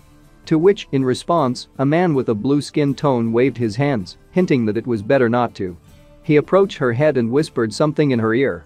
I didn't quite get it. Alan exclaimed again, smiling broadly. But you came to help us, didn't you? Almost. I muttered back. On that day, a crowd of bad guys penetrated our lands. Blushing a little with excitement, the girl began to tell. Very soon I lost consciousness. When I woke up, Brother Fang and other members of the tribe were locked in a cave with me. She remembered sitting handcuffed with her tribesmen in a dark cave behind a fence in the form of pointed elongated stones, or rather it was the large fangs of some animal. Behind the fence outside the cave, people with batons and in animal skins walked and guarded. Yesterday, when we were working, Alan continued to tell, remembering how people forced them to drag animal carcasses from one place to another. My brother quietly told me. Soon I will deal with one bad guy, and I will give his weapon to you. Use it to cut the rope, and then jump off the cliff. The girl repeated the words of a relative that he said during their break from work. Straight into the river. Only you can get out of there alive. He said the same thing. But Alan wanted to resist his brother. Hush, listen to me. He interrupted her. A small plot of land where, under the strict supervision of 4 guards with batons, they carried carcasses of dead game. After you escape, find Haishi, he's a lucky guy, he should still be alive. My brother continued to instruct me. When you meet, do whatever he says. Understand? He asked, looking at his sister. Yeah. That was all Alan answered. You too. Suddenly there was a shout from one of the guards behind them. What the hell are you doing there? He shouted a question loudly, thrusting his sword forward. It's time. Her brother said, not at a loss. He threw the carcass he had been carrying at the warden all this time, thereby knocking the man down. Take the dagger. The brother exclaimed in the direction of his sister. And run. Therefore, returning, the girl told me in the present time, I ran into a huge monster that was going to devour you. That's it? I muttered, comprehending the story I had heard. In that case, you can come back to the camp with me, but before that I'll take you to Haishi. I got to my feet and, shaking myself off, straightened up. Oh, yes, I almost forgot. Suddenly I remembered something. We need to take an axe and this monster with us. I said the thought that had just occurred to me. Bright sun on the background of a rich blue sky. Every now and then seagulls fly and dilute the sounds of water beating on the shore. And I, Alan and the men from the sea tribe are walking a little ahead of my clubfoot, to which our huge catch is tied with a rope. Haishi. Shigu? I was surprised to see my fellow tribesmen, who, as it turned out, were going to meet us. This is the king. They exclaimed in response to me. The king? Shigu exclaimed. Alan? Haishi exclaimed. They were as surprised as we were, but they smiled contentedly at this turn of events. Why are you together? There was a question first of all that interested them. But I just put my hands on my hips and, smiling stupidly, answered. It's a long story. As a result, I, Alan, our escorts, Shigu and Haishi, who came to meet us, and a clubfoot with our huge prey tied to him, were standing on the sea beach. So, it turns out that about 10 people from the tribe, including Fang, are still alive? I tried to digest the information Haisha had heard. We must release everyone immediately. A second later, he immediately panicked. Saving people, of course, is important, I agreed. But am I not the one who needs to be saved? I immediately retorted. Suddenly we noticed a column of smoke coming from the mountains. Lighthouse on the western mountain. What happened there? A sunny day, which was more or less going well. But there is one but. A column of smoke was coming from the side of the mountain. I told them that simple animals can't light a lighthouse. I said indignantly, what's going on? When the king of the mountain tribe was leaving. I muttered while in thought. But then I remembered how, before leaving, he said cheating is not my style, I'll deal with you another time. He was really talking about revenge. Suddenly it dawned on me. Has a mountain tribe descended on us? I was puzzled and all tensed up from the situation and my assumptions. This is not the time to panic, I have to personally check. Take them to the coastal fortress while we gather and strengthen the defense so that they cannot attack us. I gave instructions immediately, turning to Shigu. You can rely on me.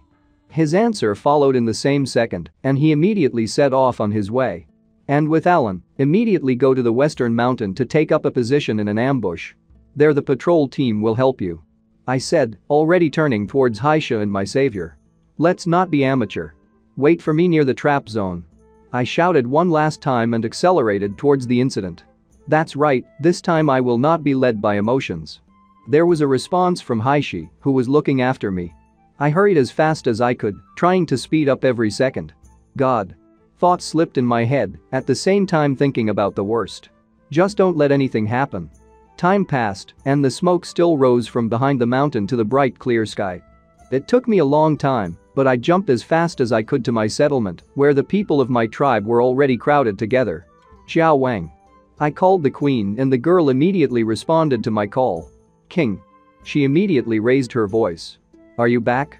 The girl immediately asked, smiling contentedly and a little embarrassed. That monster on the shore. She wanted to say it, but she didn't have time. It has already become a delicacy, I answered her immediately. Xiong Da is already dragging him. You rest, and I'll take people and go to the west to check the situation. A girl with loose green hair said. No, I stopped her right there, if Haishi goes crazy, then you won't be able to subdue him. I looked at the inhabitants of my tribe and immediately called the fighters who would go with me to the scene of the incident. Huangshi, Languchui, Xiao Xiong, Ayan. You're all coming with me. The rest and Xiong Da are on you. I turned to the queen and slapped her lightly on the shoulder. Xiao Xiong has found a hill from where you can observe the situation, so we will be in touch. I want to go too. Shanlan Da exclaimed, clenching her fists with impatience and a bit of indignation. You have never taken me with you, but this time I will follow you anyway. The girl assured of her intentions. Okay. I chuckled and smiled. Even so, you will unconditionally follow my commands. Yes. Shanlan exclaimed, rejoicing like a little child. Lutang, you will stay to protect the queen. I continued to give orders. There is? Only briefly followed in response. It was getting late. From the setting sun, the sky and the terrain acquired a yellowish hue, as if the sun had covered them with its veil. The situation was heating up second by second. We set up an ambush and waited for the right moment. Where I and Yuangshi settled down in the bushes, Xiao Xiong took a branch of one of the trees, and Ayan took a branch of another tree. We waited for their arrival, keeping our weapons ready. Your Majesty, they have come. Yuangshi informed me immediately. To which he received my meek yes in response. It really was the king of the mountain tribe with his tribesmen. A man with tattoos and bandaged hands, two swordsmen behind who held torches to light the way for the king, a short boy and a big man to match the king. The king of the mountain tribe was surprised and immediately stopped. Stop it. He immediately gave a sign to his own, raising his hand in the air. I know you're here. The king of the mountain tribe spoke, looking deep into the forest. Come on, come out, we'll find out everything in a duel. Did he notice the trap in front of him? I immediately thought about it. After all, it would be strange to just stop and turn to an invisible enemy. You can't fool me. The king of the mountain tribe spoke again. It's too quiet here. He continued his monologue. Birds don't sing, insects don't chirp, and toads don't croak.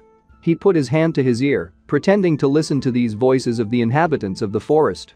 If they don't show up, then I'll have to use Chashenkao's force. To be honest, I don't like this approach. The king of the mountain tribe grinned. But there was only silence in response, and not a single leaf moved. It seems that the only thing left for us is to face the enemy face to face, I thought. We did not sit and hide for a long time after the words of the king of the mountain tribe and decided to come out from behind the bushes. In an instant, Huangshi, and Langutui immediately appeared in front of them. Behind the back of the king of the mountain tribe, there was a lake from which Haishi and Alan emerged. We surrounded them on both sides. And they slowly moved closer and closer, narrowing the space between us. But this did not frighten the king of the mountain tribe at all. Great, we have the same number of people, we can safely fight. He spoke in response to the situation that had just developed. He grunted and immediately thrust forward the sharpened blade of his sword. I challenge you to a duel. He spoke in my direction. I watched Haishi out of the corner of my eye. He was breathing shallowly and very often, as if he was about to reach a boiling point and succumb to emotions, even though he promised me the opposite. Bastard. He shouted and clenched his teeth in outrage at this situation and the reaction of the king of the mountain tribe. Defeat me first. Haishi shouted again and immediately jerked from his seat, rushing in the direction of the king of the mountain tribe. But it wasn't there. Out of nowhere, the back of the king of the mountain tribe was immediately covered by his henchmen. Like lightning, he appeared in front of Haishi, smiling contentedly with all his 32 teeth. They went at each other. And immediately clasping their hands, they began to lean on each other, resting on the loose soil. There was a scream and gnashing of teeth from the collision of Haishi and a bald man with tattoos on his body. It seems that someone is impatient. The king of the mountain tribe grunted when he saw this picture. Mutsi, go play with him. He immediately gave instructions to his subordinate. And he just smiled contentedly. Hey. Mutsi exclaimed and, twisting around, pulled Haishi's leg so that he lost his balance and fell. Haishi did not count on such a turn and with all his strength flew backwards onto a stone standing by the lake. Haishi. I exclaimed immediately, watching this fight. I was puzzled and couldn't even move. Did Haishi lose with his strength? A thought immediately flashed through my mind. And I gritted my teeth. Ayan is not a timid person and, without wasting time, immediately cut the rope stretched next to her. The mechanism immediately began to move, and a large round piece of a tree trunk tied on ropes flew towards the Bugai, who was standing in the company of the king of the mountain tribe. A kind of battering ram method. The tree immediately hit the big guy, and he didn't even move an ear, let alone react. It was as if he didn't care or he was just slow in reaction. But alas. Only a couple of wounds remained on the big man after the blow. He stood with an impenetrable expression on his face and just simply pushed the suspended part of the tree as if nothing had happened. Damn. I snorted mentally in response to this. This is the second jam and not in our favor, which is very wrong. And again the unknown. It looked like we were destined for a battle. Thoughts flashed through my head and I swallowed nervously. A huge fishman was lying on the ground, leaning against a massive stone, and his chest was agitated by a storm of indignation and pain. The battle he had entered had left merciless traces in his body and soul. With every breath, every cough, he felt his strength waning, but his determination did not weaken. Every blow, every scar on his skin reminded him that he would not allow himself to be defeated. Ka, the fishman cleared his throat, forcefully wiping the blood from his chin.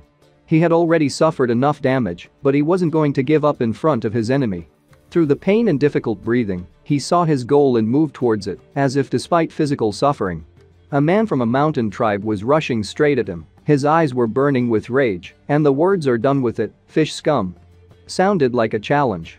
However, the fishman knew that he was facing a dangerous opponent, and he was not going to give in. At that moment, adrenaline forced him to focus on the fight. The fist of the man from the mountain tribe flashed over the head of the fishman, but thanks to his reaction, he dodged. The fist slammed into the massive stone with force, causing a crack and the formation of a small hole. This incident gave the fishman a new energy and faith in his own strength. Here's a chance. Opened. It flashed through his mind. The fishman, using his weight and strength, kicked the attacker in the side. The opponent's hand got stuck in a rock, and a member of the mountain tribe lost his balance, which gave the fishman another opportunity. Grabbing the attacker by the belt, Haishi rushed to the nearest water. "Let's go for a swim," he shouted furiously, trying to get to the water, where his strength would be more equal. But the joy was short-lived because the mountain man was not going to give up. He was aware that he was inferior in strength in the water, but his audacity knew no bounds. "Your mother." The Highlander swore in despair, bracing his feet on the ground and trying to fight back. The earth trembled from the intense struggle between them, and it seemed that it was about to open up from their mighty efforts. And at that moment, like a tornado from the sky, a shadow slipped behind the mountain man. A girl from the Sea tribe, with a knife in her hand, was approaching the wrestlers. Her eyes burned with painful determination and rage. Nothing could stop her now. Here he is, the enemy, and it remains only to finish him off. Her arrival warmed the heart of the fishman, giving him the strength to continue fighting, despite fatigue and pain. The battle has just received a new round, and its outcome has become even more incomprehensible. And so, in the blink of an eye, it seemed that events unfolded so quickly that the brain barely had time to capture every moment of this epic battle. The people from the mountain tribe who were watching this fight were just on the verge of their feelings. They not only watched, but also lived every movement, every detail of this drama. The girl, brave and determined, rushed to the aid of her friend, and her aggressive decision did not go unnoticed. One of the mighty mountaineers, who seemed to have come straight out of fairy tale legends, was like a giant bear. His muscular figure rose above the others, and he grabbed his less massive companion like a toy bear and threw him towards the girl. This moment was so spectacular, as if it was an action from a circus performance. The smaller Highlander was spinning in the air like an acrobat on a high trapeze, performing pirouettes and spins before approaching the target. Suddenly he turned around and put out his hands, as if he was waiting to catch the girl. He hissed, enjoying the moment, "Get ready." The girl was absolutely not ready for such a blow. The strength of the Highlanders was known far and wide, and this guy used the inertia of his comrade's throw to strengthen the blow. The collision was powerful, and she flew like a projectile towards the water. She landed in the water, narrowly avoiding a painful impact on the ground. Soon she managed to open her eyes and see that the smaller Highlander was swimming towards her with a smile on his face. Meanwhile, as an observer, I felt almost helpless in this maelstrom of events. My eyes were fixed on the leader of the mountain tribe, who stared at me unwaveringly, as if saying, "You're not going anywhere." His companions continued to communicate with each other, as if I were an insignificant spectacle. I knew I couldn't just stand by and watch. However, it was impossible to help them, since the leader of the Highlanders did not let me go, and his people were determined to prepare for any of my actions. It turned out that the two Highlanders, obviously brothers, began to change their minds about the battle. "Brother, didn't the king of the mountain tribe promise us entertainment?" one of them asked with a grin. "Why did Muki and Shuhu start first? Maybe we can fight this guy too?" He pointed at me. His brother replied, "Isn't this game meant for the king?" However, the first brother continued to insist. "Don't worry about it. Who had time, he ate." And so, two brothers, with eternal smiles on their faces, took their torches and knives in their hands and rushed in my direction. My mission was clear, I had to act. However, it was impossible to move, as there were adamant mountaineers in front of me, ready to stop me at any cost. I had to make a decision, and I chose the path of resistance. My colleagues were ready to defend themselves and shouted, "Are you getting into a fight with our king? Then you'll have to go through us. Die." The brothers answered shortly. One of them got hit in the side, being in a losing position, and the other lost his torch with one well-aimed movement of my warrior. The mountain fighters seemed surprised by this reaction. At first they were shocked, but soon they had a grin on their faces. These people were used to dangers and were not afraid of difficult situations. There was a challenge in front of them, which they accepted with joy. After a brief pause, during which the mountaineers were satisfied with the moment, one of the brothers said, "Brother, be careful. If you lose, you will disgrace yourself." In response to this, the other brother just grinned and said, "Let's have some fun." He walked towards me, preparing for a fight. "Okay, then I'm having fun with this guy," the first brother said, expressing his willingness to go to the fight. "I want to bathe in his blood." This change of events filled the air with tension. I was seized with indignation at the brutality that these mountaineers demonstrated, as if killing was something entertaining for them. They clearly didn't know the word pity. While the guy wielding the wooden weapon continued to approach, his muscles tensed, speaking of his physical strength. With accuracy and strength that were more suited to the hero of the fairy tale, he easily moved the trunk of the tree that we had set up as a trap. Now it has become his weapon, and he has made it look easy, as if the barrel weighed a fluffy stick. Great, he whispered, looking at the barrel with satisfaction. He threw it on his shoulder and walked towards the leader of the mountain tribe, as if showing off his prey. But the leader of the Highlanders was not so simple. He warned. You can do whatever you want, but stay away from me. All right, the giant replied happily, and stepping aside, headed to the place where the fight between Haishi, the fishman, and a member of the mountain tribe took place. This was a bad sign, because Haishi was already on the exhausting edge. He did not have enough strength to fight two mountaineers at the same time, and a giant with a wooden weapon was approaching them to meet with a willingness to destroy everything in his path. I need to help him, I decided. My thoughts were filled with determination and persistence. We had to stand up. I had to think quickly about the strategy. At this time, my warriors were starting from their positions and preparing to meet with the mountain brothers. The chief of the mountain tribe continued to watch me with a proud sneer. When I moved in Haisha's direction to help him, my instincts told me. Dodge. It was more than intuition, it was a reaction to danger. I instantly made an evasion, and at that very moment the sword of the leader of the Highlanders cut through the air where my head had just been. His attack was so fast and strong that it was like a lightning strike. Are you ignoring me? The chief roared, having lost his own control over himself. You're looking down on me. It pisses me off. His scream pierced the air, and he wielded his sword as if he was an angry god of war. His eyes were filled with rage, and he was ready to end this battle with a fatal blow. However, my quick evasion gave me another chance. I instantly focused and prepared for a retaliatory attack. My warriors were also ready to join the battle and support me. The battle became even more heated, and everyone moved with their own intentions. At this time, Haishi continued to fight with the Highlander, despite his exhaustion and fatigue. A giant with a wooden weapon came closer and closer to the wrestlers. This moment was critical, and I felt I had to act immediately. Swinging his sword, he carried out attack after attack, as if dancing amidst the whirlwind of battle. Lightning strikes fell on opponents, and his incredible accuracy made him deadly. Despite all the brutality and speed of the fight, he managed to pronounce the words as if they were his second language. Don't get distracted. He shouted, and his voice pierced the air, breaking into the winds of war. Show me your real skills. There was a fire of determination in his eyes to prove his superiority. Meanwhile, I continued to dodge all his attacks, trying in vain to defend myself and keep the enemy's attention on me. Although I continued to skillfully dodge, but I won't be able to help Haishi this way. There was no choice. With the onset of despair, I cried out. Who can someone help Haishi? The big man, who was heading towards the fighting, was pulling a tree trunk behind him, as if it were a piece of fluff. His muscular body perfectly coped with this task, as if even nature was on his side. However, suddenly he slowed down. What? He spoke absurdly and slowly, his eyebrows curled in perplexity. Has the tree become heavier? And then he turned around and saw Dada holding the barrel on the other side. Stand still. She cried with pride and precious determination. If it's about brute force, then I'm not inferior to anyone in it. Her words were full of pride and inner fire. She was ready to join forces and change the course of this battle to give Haishi a chance to win. The giant, a monster of enormous size, his body as if carved out of a rock, looked at Dada with a grin that looked more like a zealot than a gambler. He stuck out his giant chest frame, as if preparing for a great game, and not a battle for death and life. Do you want to play with me? He asked with haughtiness and added. You're pretty. His gaze was so vile that it was like shards of ice pierced Dada's heart. Then, like a sudden hail from the sky, arrows flew in his direction. They were precise and fast, creating many sparkling metal dots in the air. The giant had to postpone the attack on Dada and go on the defensive.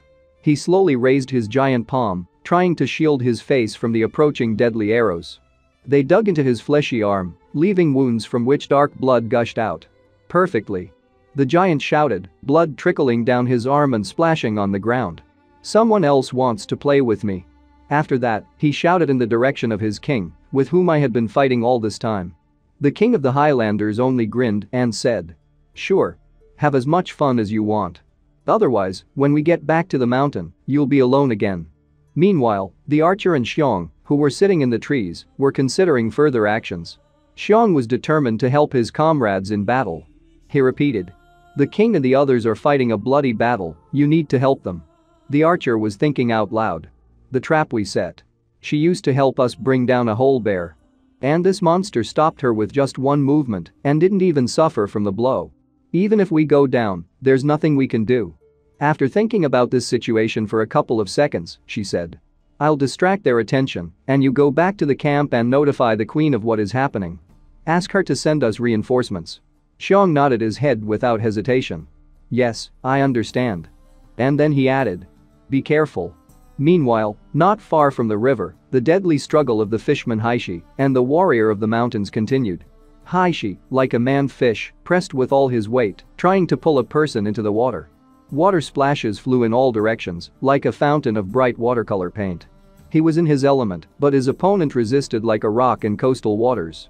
Every blow that this mountain warrior dealt was accurate and strong, leaving bruises and cuts on Haishi's body. The bastard. The Highlander shouted, his voice sounding like the roar of a tiger. Let me go already. After that, a new series of blows followed, including an elbow strike. Ka. Haishi was holding on hard. With each new blow, he coughed up blood. It was bad. He needed to throw his opponent into the river where he could use his natural abilities. We need to push him into the river. Such thoughts were floating in his head. A little more. Come on. Gathering all the strength in his legs, he attacked the enemy with a new level of determination and tore him off the ground, rushing to the river. Let's go for a swim. He shouted furiously, his voice echoing through the surrounding fields, as if calling for battle. On my battlefield. He added with unwavering determination. His face was distorted with burning passion, and his eyes sparkled with a thirst for victory. He forcefully pulled his opponent towards the river, whose waters were flowing noisily, creating a backdrop for this epic fight. But suddenly, from the depths of the river, as if from fairy tale legends, Alan emerged the same mysterious fish-man girl that everyone knew in the area. She exclaimed, her voice sounding alarmed. Haishi. Don't come here. It's not safe here. There was fear on her face, and it wasn't empty anxious chatter. Suddenly, the hands of the guy she tried to save emerged from the water. He grabbed the girl and dragged her under the water, creating a new round of tension in this grim fight. Haishi stood in confusion, watching what was happening. Why can't she handle him in the water? This is a riddle that he had to solve. Meanwhile, the Highlander kept hitting him on the back, as if he wasn't going to stop. Stinky fish, let me go. He shouted, tirelessly striking more and more blows. One of them turned out to be particularly strong and fell on Haisha's wound. Ka. Haisha blurted out. The blow was so strong that it knocked him to the ground. He was coughing up blood, as if his own body had betrayed him at the most decisive moment of the battle. But suddenly his eyes turned completely black, as if absorbed by a dark force. And he cried out. Get up. As if breathing in new life. Rising from the ground, Haishi picked up the mountaineer, like an ancient Greek Hercules, and stuck him into the ground, throwing him over himself. An ordinary person would have been instantly defeated, but Haishi continued to fight, squeezing out the last of his strength. Breathing heavily, he lay next to his unconscious opponent. After inspecting the battlefield, Haishi thought. Brothers, I leave the rest to you. His words were full of faith in his comrades who continued to fight for him and his goal. While a fierce battle between two twin brothers and Haishi warriors was developing nearby. The battle was fierce, but neither side was in a hurry to approach each other, carefully studying their opponents. And one of the Haishi warriors exclaimed to his comrade. Languchui. Use that move. The partner replied. Understood. They both rushed at the enemy, attacking from both sides at once, striving to use a cunning technique that they knew. The mountain brothers also communicated with each other, and one of them said. Xiaohu, these two fools are coming at us themselves. Let's deal first with the one with the hammer. They smiled as if victory was already in their pocket and decided to start with the one who owned the hammer. You're finished. The mountain brothers exclaimed, rushing together at Languchui, who was holding a hammer in his hands, preparing for a desperate battle. The moment was shrouded in tension, as if time had slowed down. Languchui seemed lost in this situation, and his hands slowly lowered as he clutched his face, experiencing unbearable pain. Ah! He let out a loud cry, as if he was trying to tear this painful moment out of himself. His eyes shimmered with pain and tears, and he felt every drop of tears touching his own wound. Such pain was unbearable. Seeing this, his partner shouted at the top of his voice filled with anger and despair. Scoundrels! The bitterness of the struggle in his soul only intensified, and he gripped his axe tightly, preparing to repay his enemies for this betrayal. His soul was filled with anger for his comrade. You could see how the muscles of his body tensed, and he gripped his axe with such force that his fingers turned white. He was ready for battle, despite the danger that lay in wait for them. Clutching his axe, he charged without hesitation, as if his actions were filled with fierce determination. You could see the fire of determination and rage in his eyes, and he shouted, "Attack me." His voice sounded resolute and defiant, as if he was summoning fate. Then, with a wide swing, he threw his axe towards the opponent. The axe shot up in the air like a fiery meteor and landed accurately on the shoulder of one of the brothers of the mountain tribe. There was a terrible scream of pain, and blood gushed out of the wound, painting the surrounding world in gloomy tones. "Right on target," the warrior said with confidence, his eyes twinkling with satisfaction. But his fighting spirit did not allow him to stop. "Go away, Langutui, leave the rest to me." He was left with only one shield, preparing to defend himself. His eyes were focused on the enemies, and he was preparing for a new wave of attacks. The brothers of the mountain tribe, seeing that their comrade was wounded, were seriously angry. Their anger was like a raging volcano, and they targeted the attack again. "You'd take care of yourself first before saving others," one of the mountaineers shouted, and his voice pierced the air like a blade. In response, the warrior with the shield began to read the movements of his opponent and actively defend himself, as if the shield had become his reliable protection in this deadly dance. 3 steps. He shouted loudly, slowly approaching the enemy. Suddenly, he missed one blow because of his small shield, and a wound like a burning flame appeared on his side. But that didn't stop him from seeking victory. The warrior wheezed in pain, but continued to stand on his feet. Grabbing his opponent's blade, he said loudly, 2 steps. His breathing was heavy, and blood was trickling down his sides, but his eyes sparkled with determination. "What are you counting there?" the Highlander asked aggressively, trying to pull out his blade. But the warrior's hands held him firmly. With a strong movement, he pulled the opponent towards him and grabbed his hands, and then shouted again. 1 step. Looking towards his partner, he raised his voice and shouted, "Langutui. Let's." And at the moment when it seemed that Langutui had already been knocked out of the game, he suddenly rose into the air like an experienced circus performer who had been training for many years. Pushing off from his friend's shield, he flew into the air and, swinging his huge hammer, aimed a blow at the enemy with all his might, shouting loudly, "Right above you. You're finished." The brother realized that in this situation he had little chance to survive, and fear was reflected on his face. It seemed that there was no way out, but suddenly the wounded brother of the mountaineer pushed him out from under the blow, shouting, "Xiao Hu. Get down."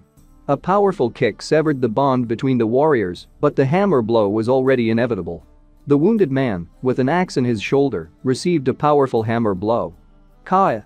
There was a loud sound of bones cracking. "Brother." The survivor shouted, and at that moment the situation changed dramatically. At that time, the archer was struggling with despair, trying to find a way out of this deadly trap. She fired arrows at a huge monster that disguised itself as a human. He was slow and incredibly strong, and the arrows definitely reached him, but he didn't seem to feel any pain. The arrows easily penetrated his flesh, but he continued to move like a death machine. At this time, Belika threw a huge log, accurately aiming at Dada. The latter was forced to defend himself with the handle of his axe, and a huge log hung over him, as if dreaming of crushing him. Dada felt her strength running out, and it was clear to her that such a battle could not last long. "What's it?" The sharp-eyed archer carefully examined the surroundings and suddenly noticed something flashing in the tall grass. It was a rope. Exactly so. She flashed in the rays of the sun, like a thread of life in this battle on the verge of life and death. While Dada was holding on hard, her physical and emotional strain was palpable. Her body was trembling and every muscle was on edge, but an unwavering determination flickered on her face. Panting, she clutched the handle of the axe, as if it was the only thing that kept her on her feet. There was a fire of will burning inside her that could not be extinguished. And suddenly she noticed how the arrows released by Ayan pierced the ground very close. But how is this possible? Dada couldn't explain to herself how her shots could miss at such a distance. But she didn't have time to think. What? Did she miss? But that's impossible. Do the skills fail? She mused aloud, her gaze fixed on the place where the arrows fell. But suddenly an understanding came to her. It was a rope. Exactly so. Haha. I got it, Ayan, you are a genius. The joy on Dada's face was impossible to convey in words. At that moment, she realized what she had to do.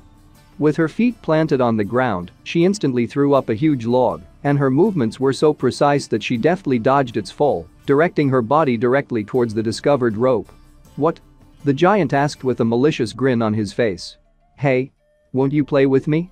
Dada smiled slyly. "Haha. I will." Gripping the rope tightly, she rushed to the giant's back, shouting, "Let's play with you." And now she is behind the giant's back, using her strength to control the rope. It was like a miracle of flexible rope, as if alive, wrapped around the legs of the enemy, creating such a maze in which he certainly got entangled. "Don't hide. We haven't finished playing yet," repeated the giant, not noticing how the rope was around his legs. Dada wound a rope around the giant, like an artist creating his work, and every movement was a road to victory. "You want to play with me, don't you? I'm here," she shouted again, a voice filled the air, and at that moment the giant turned around, his huge legs got tangled in the rope, and with a crash and clumsiness he fell to the ground, creating a cloud of dust, and his gun, in fact just our log trap, flew towards the river. At the same time, near the river, the scene unfolds with breathtaking drama. "Rotten fish. I underestimated you," the mountain warrior said, standing on his feet, his muscular body reminiscent of the incessant battles he was forced to fight in this cruel world. Haishi, breathing heavily, slowly got up from the sandy bank of the river, his hands clenched into fists, and he looked dried up and exhausted. "Fool. So you were able to get up?" he said mockingly. The man was smiling, standing in front of him, covered in wounds, bruises and abrasions, but the smile did not leave his face, as if he was enjoying the fight. "Haha. You almost killed me, fishman. Well, what can I say? You're just out of luck," he replied, his voice sounding tired, but there was determination in it. The mountain warrior was so confident of his victory that he did not even notice how the enemy was moving his eyes behind his back. "Hey. Damn it." Ducking his head, he crouched to the ground. The mountain warrior did not expect such a reaction and did not even have time to turn around when a powerful blow with a log directly on the back of his head knocked him unconscious. Haishi, looking at the body of his opponent, said, "It looks like I'm luckier than yours. A series of victories on the battlefield gave me hope, but my battle with the king of the mountain tribe seemed to have just begun. Wielding my metal battle axe, I repelled and parried all his attacks. The situation was a stalemate. My hands are already numb. I'm afraid I can't take the next blow." Suddenly, a torch fell between me and the king of the mountain tribe. We hurriedly turned around and saw a small man who threw it. Approaching the leader of the mountain tribe, he spoke. "It's time to use this. I know you don't like it, but it's a witch's order." He handed the leader some strange reddish leaves and then added, "I will hide in the water. When the case smells fried, you will be able to return home unharmed. The witches warn you, you will lose this battle, you know what will happen." The king of the tribe was quiet for a moment and then nodded. "Except I wasn't going to stand there like that. Red ginseng. Is this madcap going to give up his mind to strengthen his body? It's bad. I will not allow this." Gripping my axe tightly, I decided to use my inner strength. Sparks flew from my axe, the runes inscribed on it gave me new energy. My whole body was covered with a bright yellow aura, and I was ready to fight for my life and the future of the tribe. "Red ginseng?" the chief asked in surprise, while maintaining an unyielding calm. He looked at the mysterious root that lay in front of him, waiting for its fate. But at that moment his thoughts were interrupted by a dwarf holding a bouquet of flowers in his hands. "I think the witch has guessed my character," the chief said, looking at the dwarf. Suddenly, a powerful energy attack lit up in the air, directed towards the dwarf. The latter barely managed to dodge, jumping away, and fell to the ground, not far from the torch and the king's feet. The trees in the place where he was standing were instantly cut down by a powerful attack. "Oh shit," the dwarf dropped, reaching for the torch. Looking at his leader, he added, "Since you are so indecisive, let me decide everything for you." He had already grabbed the torch, preparing to set fire to the red ginseng, but then the king of the mountain tribe intervened. "Stop," the king said loudly and cut down the burning end of the torch so that it went out. Seeing this, the dwarf shouted, How? How did you manage to resist the witches?" Equally calmly, the leader replied, "I don't believe it's the witch's order. You can go back and tell her about it." The dwarf was very angry. "Then don't complain about the consequences," he said through his teeth and, running away, shouted, "One leg here, the other there." Wait a bit. We were left alone with the king of the mountain tribe. I could tell by his face that he was analyzing me. The king of the mountain tribe thought. Where did he get this destructive power? I analyzed the situation. Having dealt with the ichthyosaur, he rushed to help. I didn't have time to recover. Even the power was already running out earlier. Everything was swimming in my eyes, and my body was incredibly tense, even my hands were shaking. I won't be able to hold out for long in this state.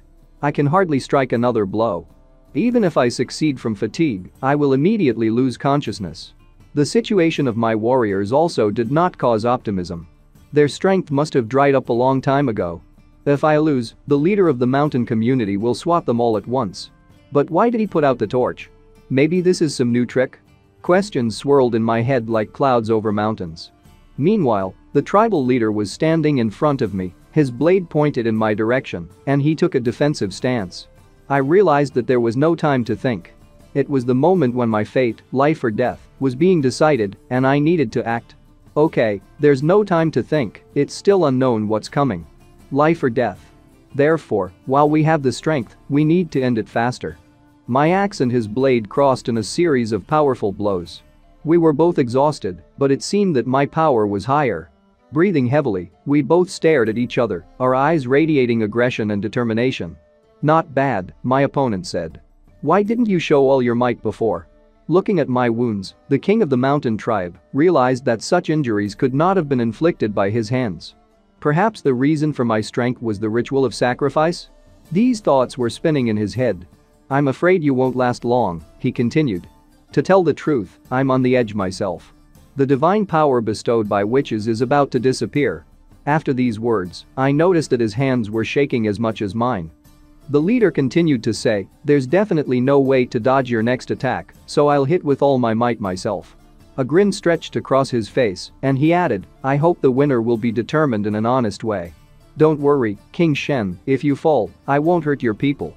Breathing heavily, I smiled and replied, it's nice to hear that, but promises are unnecessary. Ready to fight. I gathered the last strength in my hands and pulled the axe in an attacking position. The leader of the warriors shouted a war cry, and we both rushed at each other. Enveloped in energy, we rushed as if a collision was inevitable. And then, for a moment, our weapons clashed. The energy enveloped us, and a second later there was a powerful explosion. The whole clearing was locked in a layer of dust and smoke. After a while, the smoke dissipated. My warriors, panting and coughing from the dust, looked for me with their eyes. Found it. One of them shouted. When the dust finally cleared, they saw me standing over the body of the mountain chief. A huge crater formed where he was lying. He was unconscious, but even unconscious, he was smiling. He was happy with the fight. I turned around to inspect the results of my warriors' battles, but I didn't have time to get enough. The power bestowed by the axe gave a return. The feeling of hundreds of small needles piercing my arm was so familiar. It was the same feeling I had when I defeated the Bull King. Damn, I whispered. A little more and I'm finished. You can't use the power of Pangu for nothing. I hurriedly took out the medicine and began to treat my wound. My arm ached as if it had been pierced by fiery arrows, but I knew that I could not allow myself to fall, covered with shame in front of my warriors. However, when I was almost ready to fall to the ground, something soft and warm stopped me. It was Ayan, my faithful companion and ally. The leader of our tribe cannot fall in disgrace, she said with determination. With these words, she took me by the arm. With the last of my strength, I managed to say, be careful, they still have one more person, he is hiding in the river. Ayan nodded, promising that everything would be fine. The allies had arrived, she added, and I saw the blurred silhouettes of our warriors on the horizon. Make sure that Alan is safe, and then you can leave, I reminded him. The main thing is to help Alan, remember? With these words, I handed her a bottle of medicine. Yes, rely on us, Ayan replied with confidence. After hearing this, I felt that I could finally calm down. My eyes were closing by themselves, and I realized that my brain was going to shut down.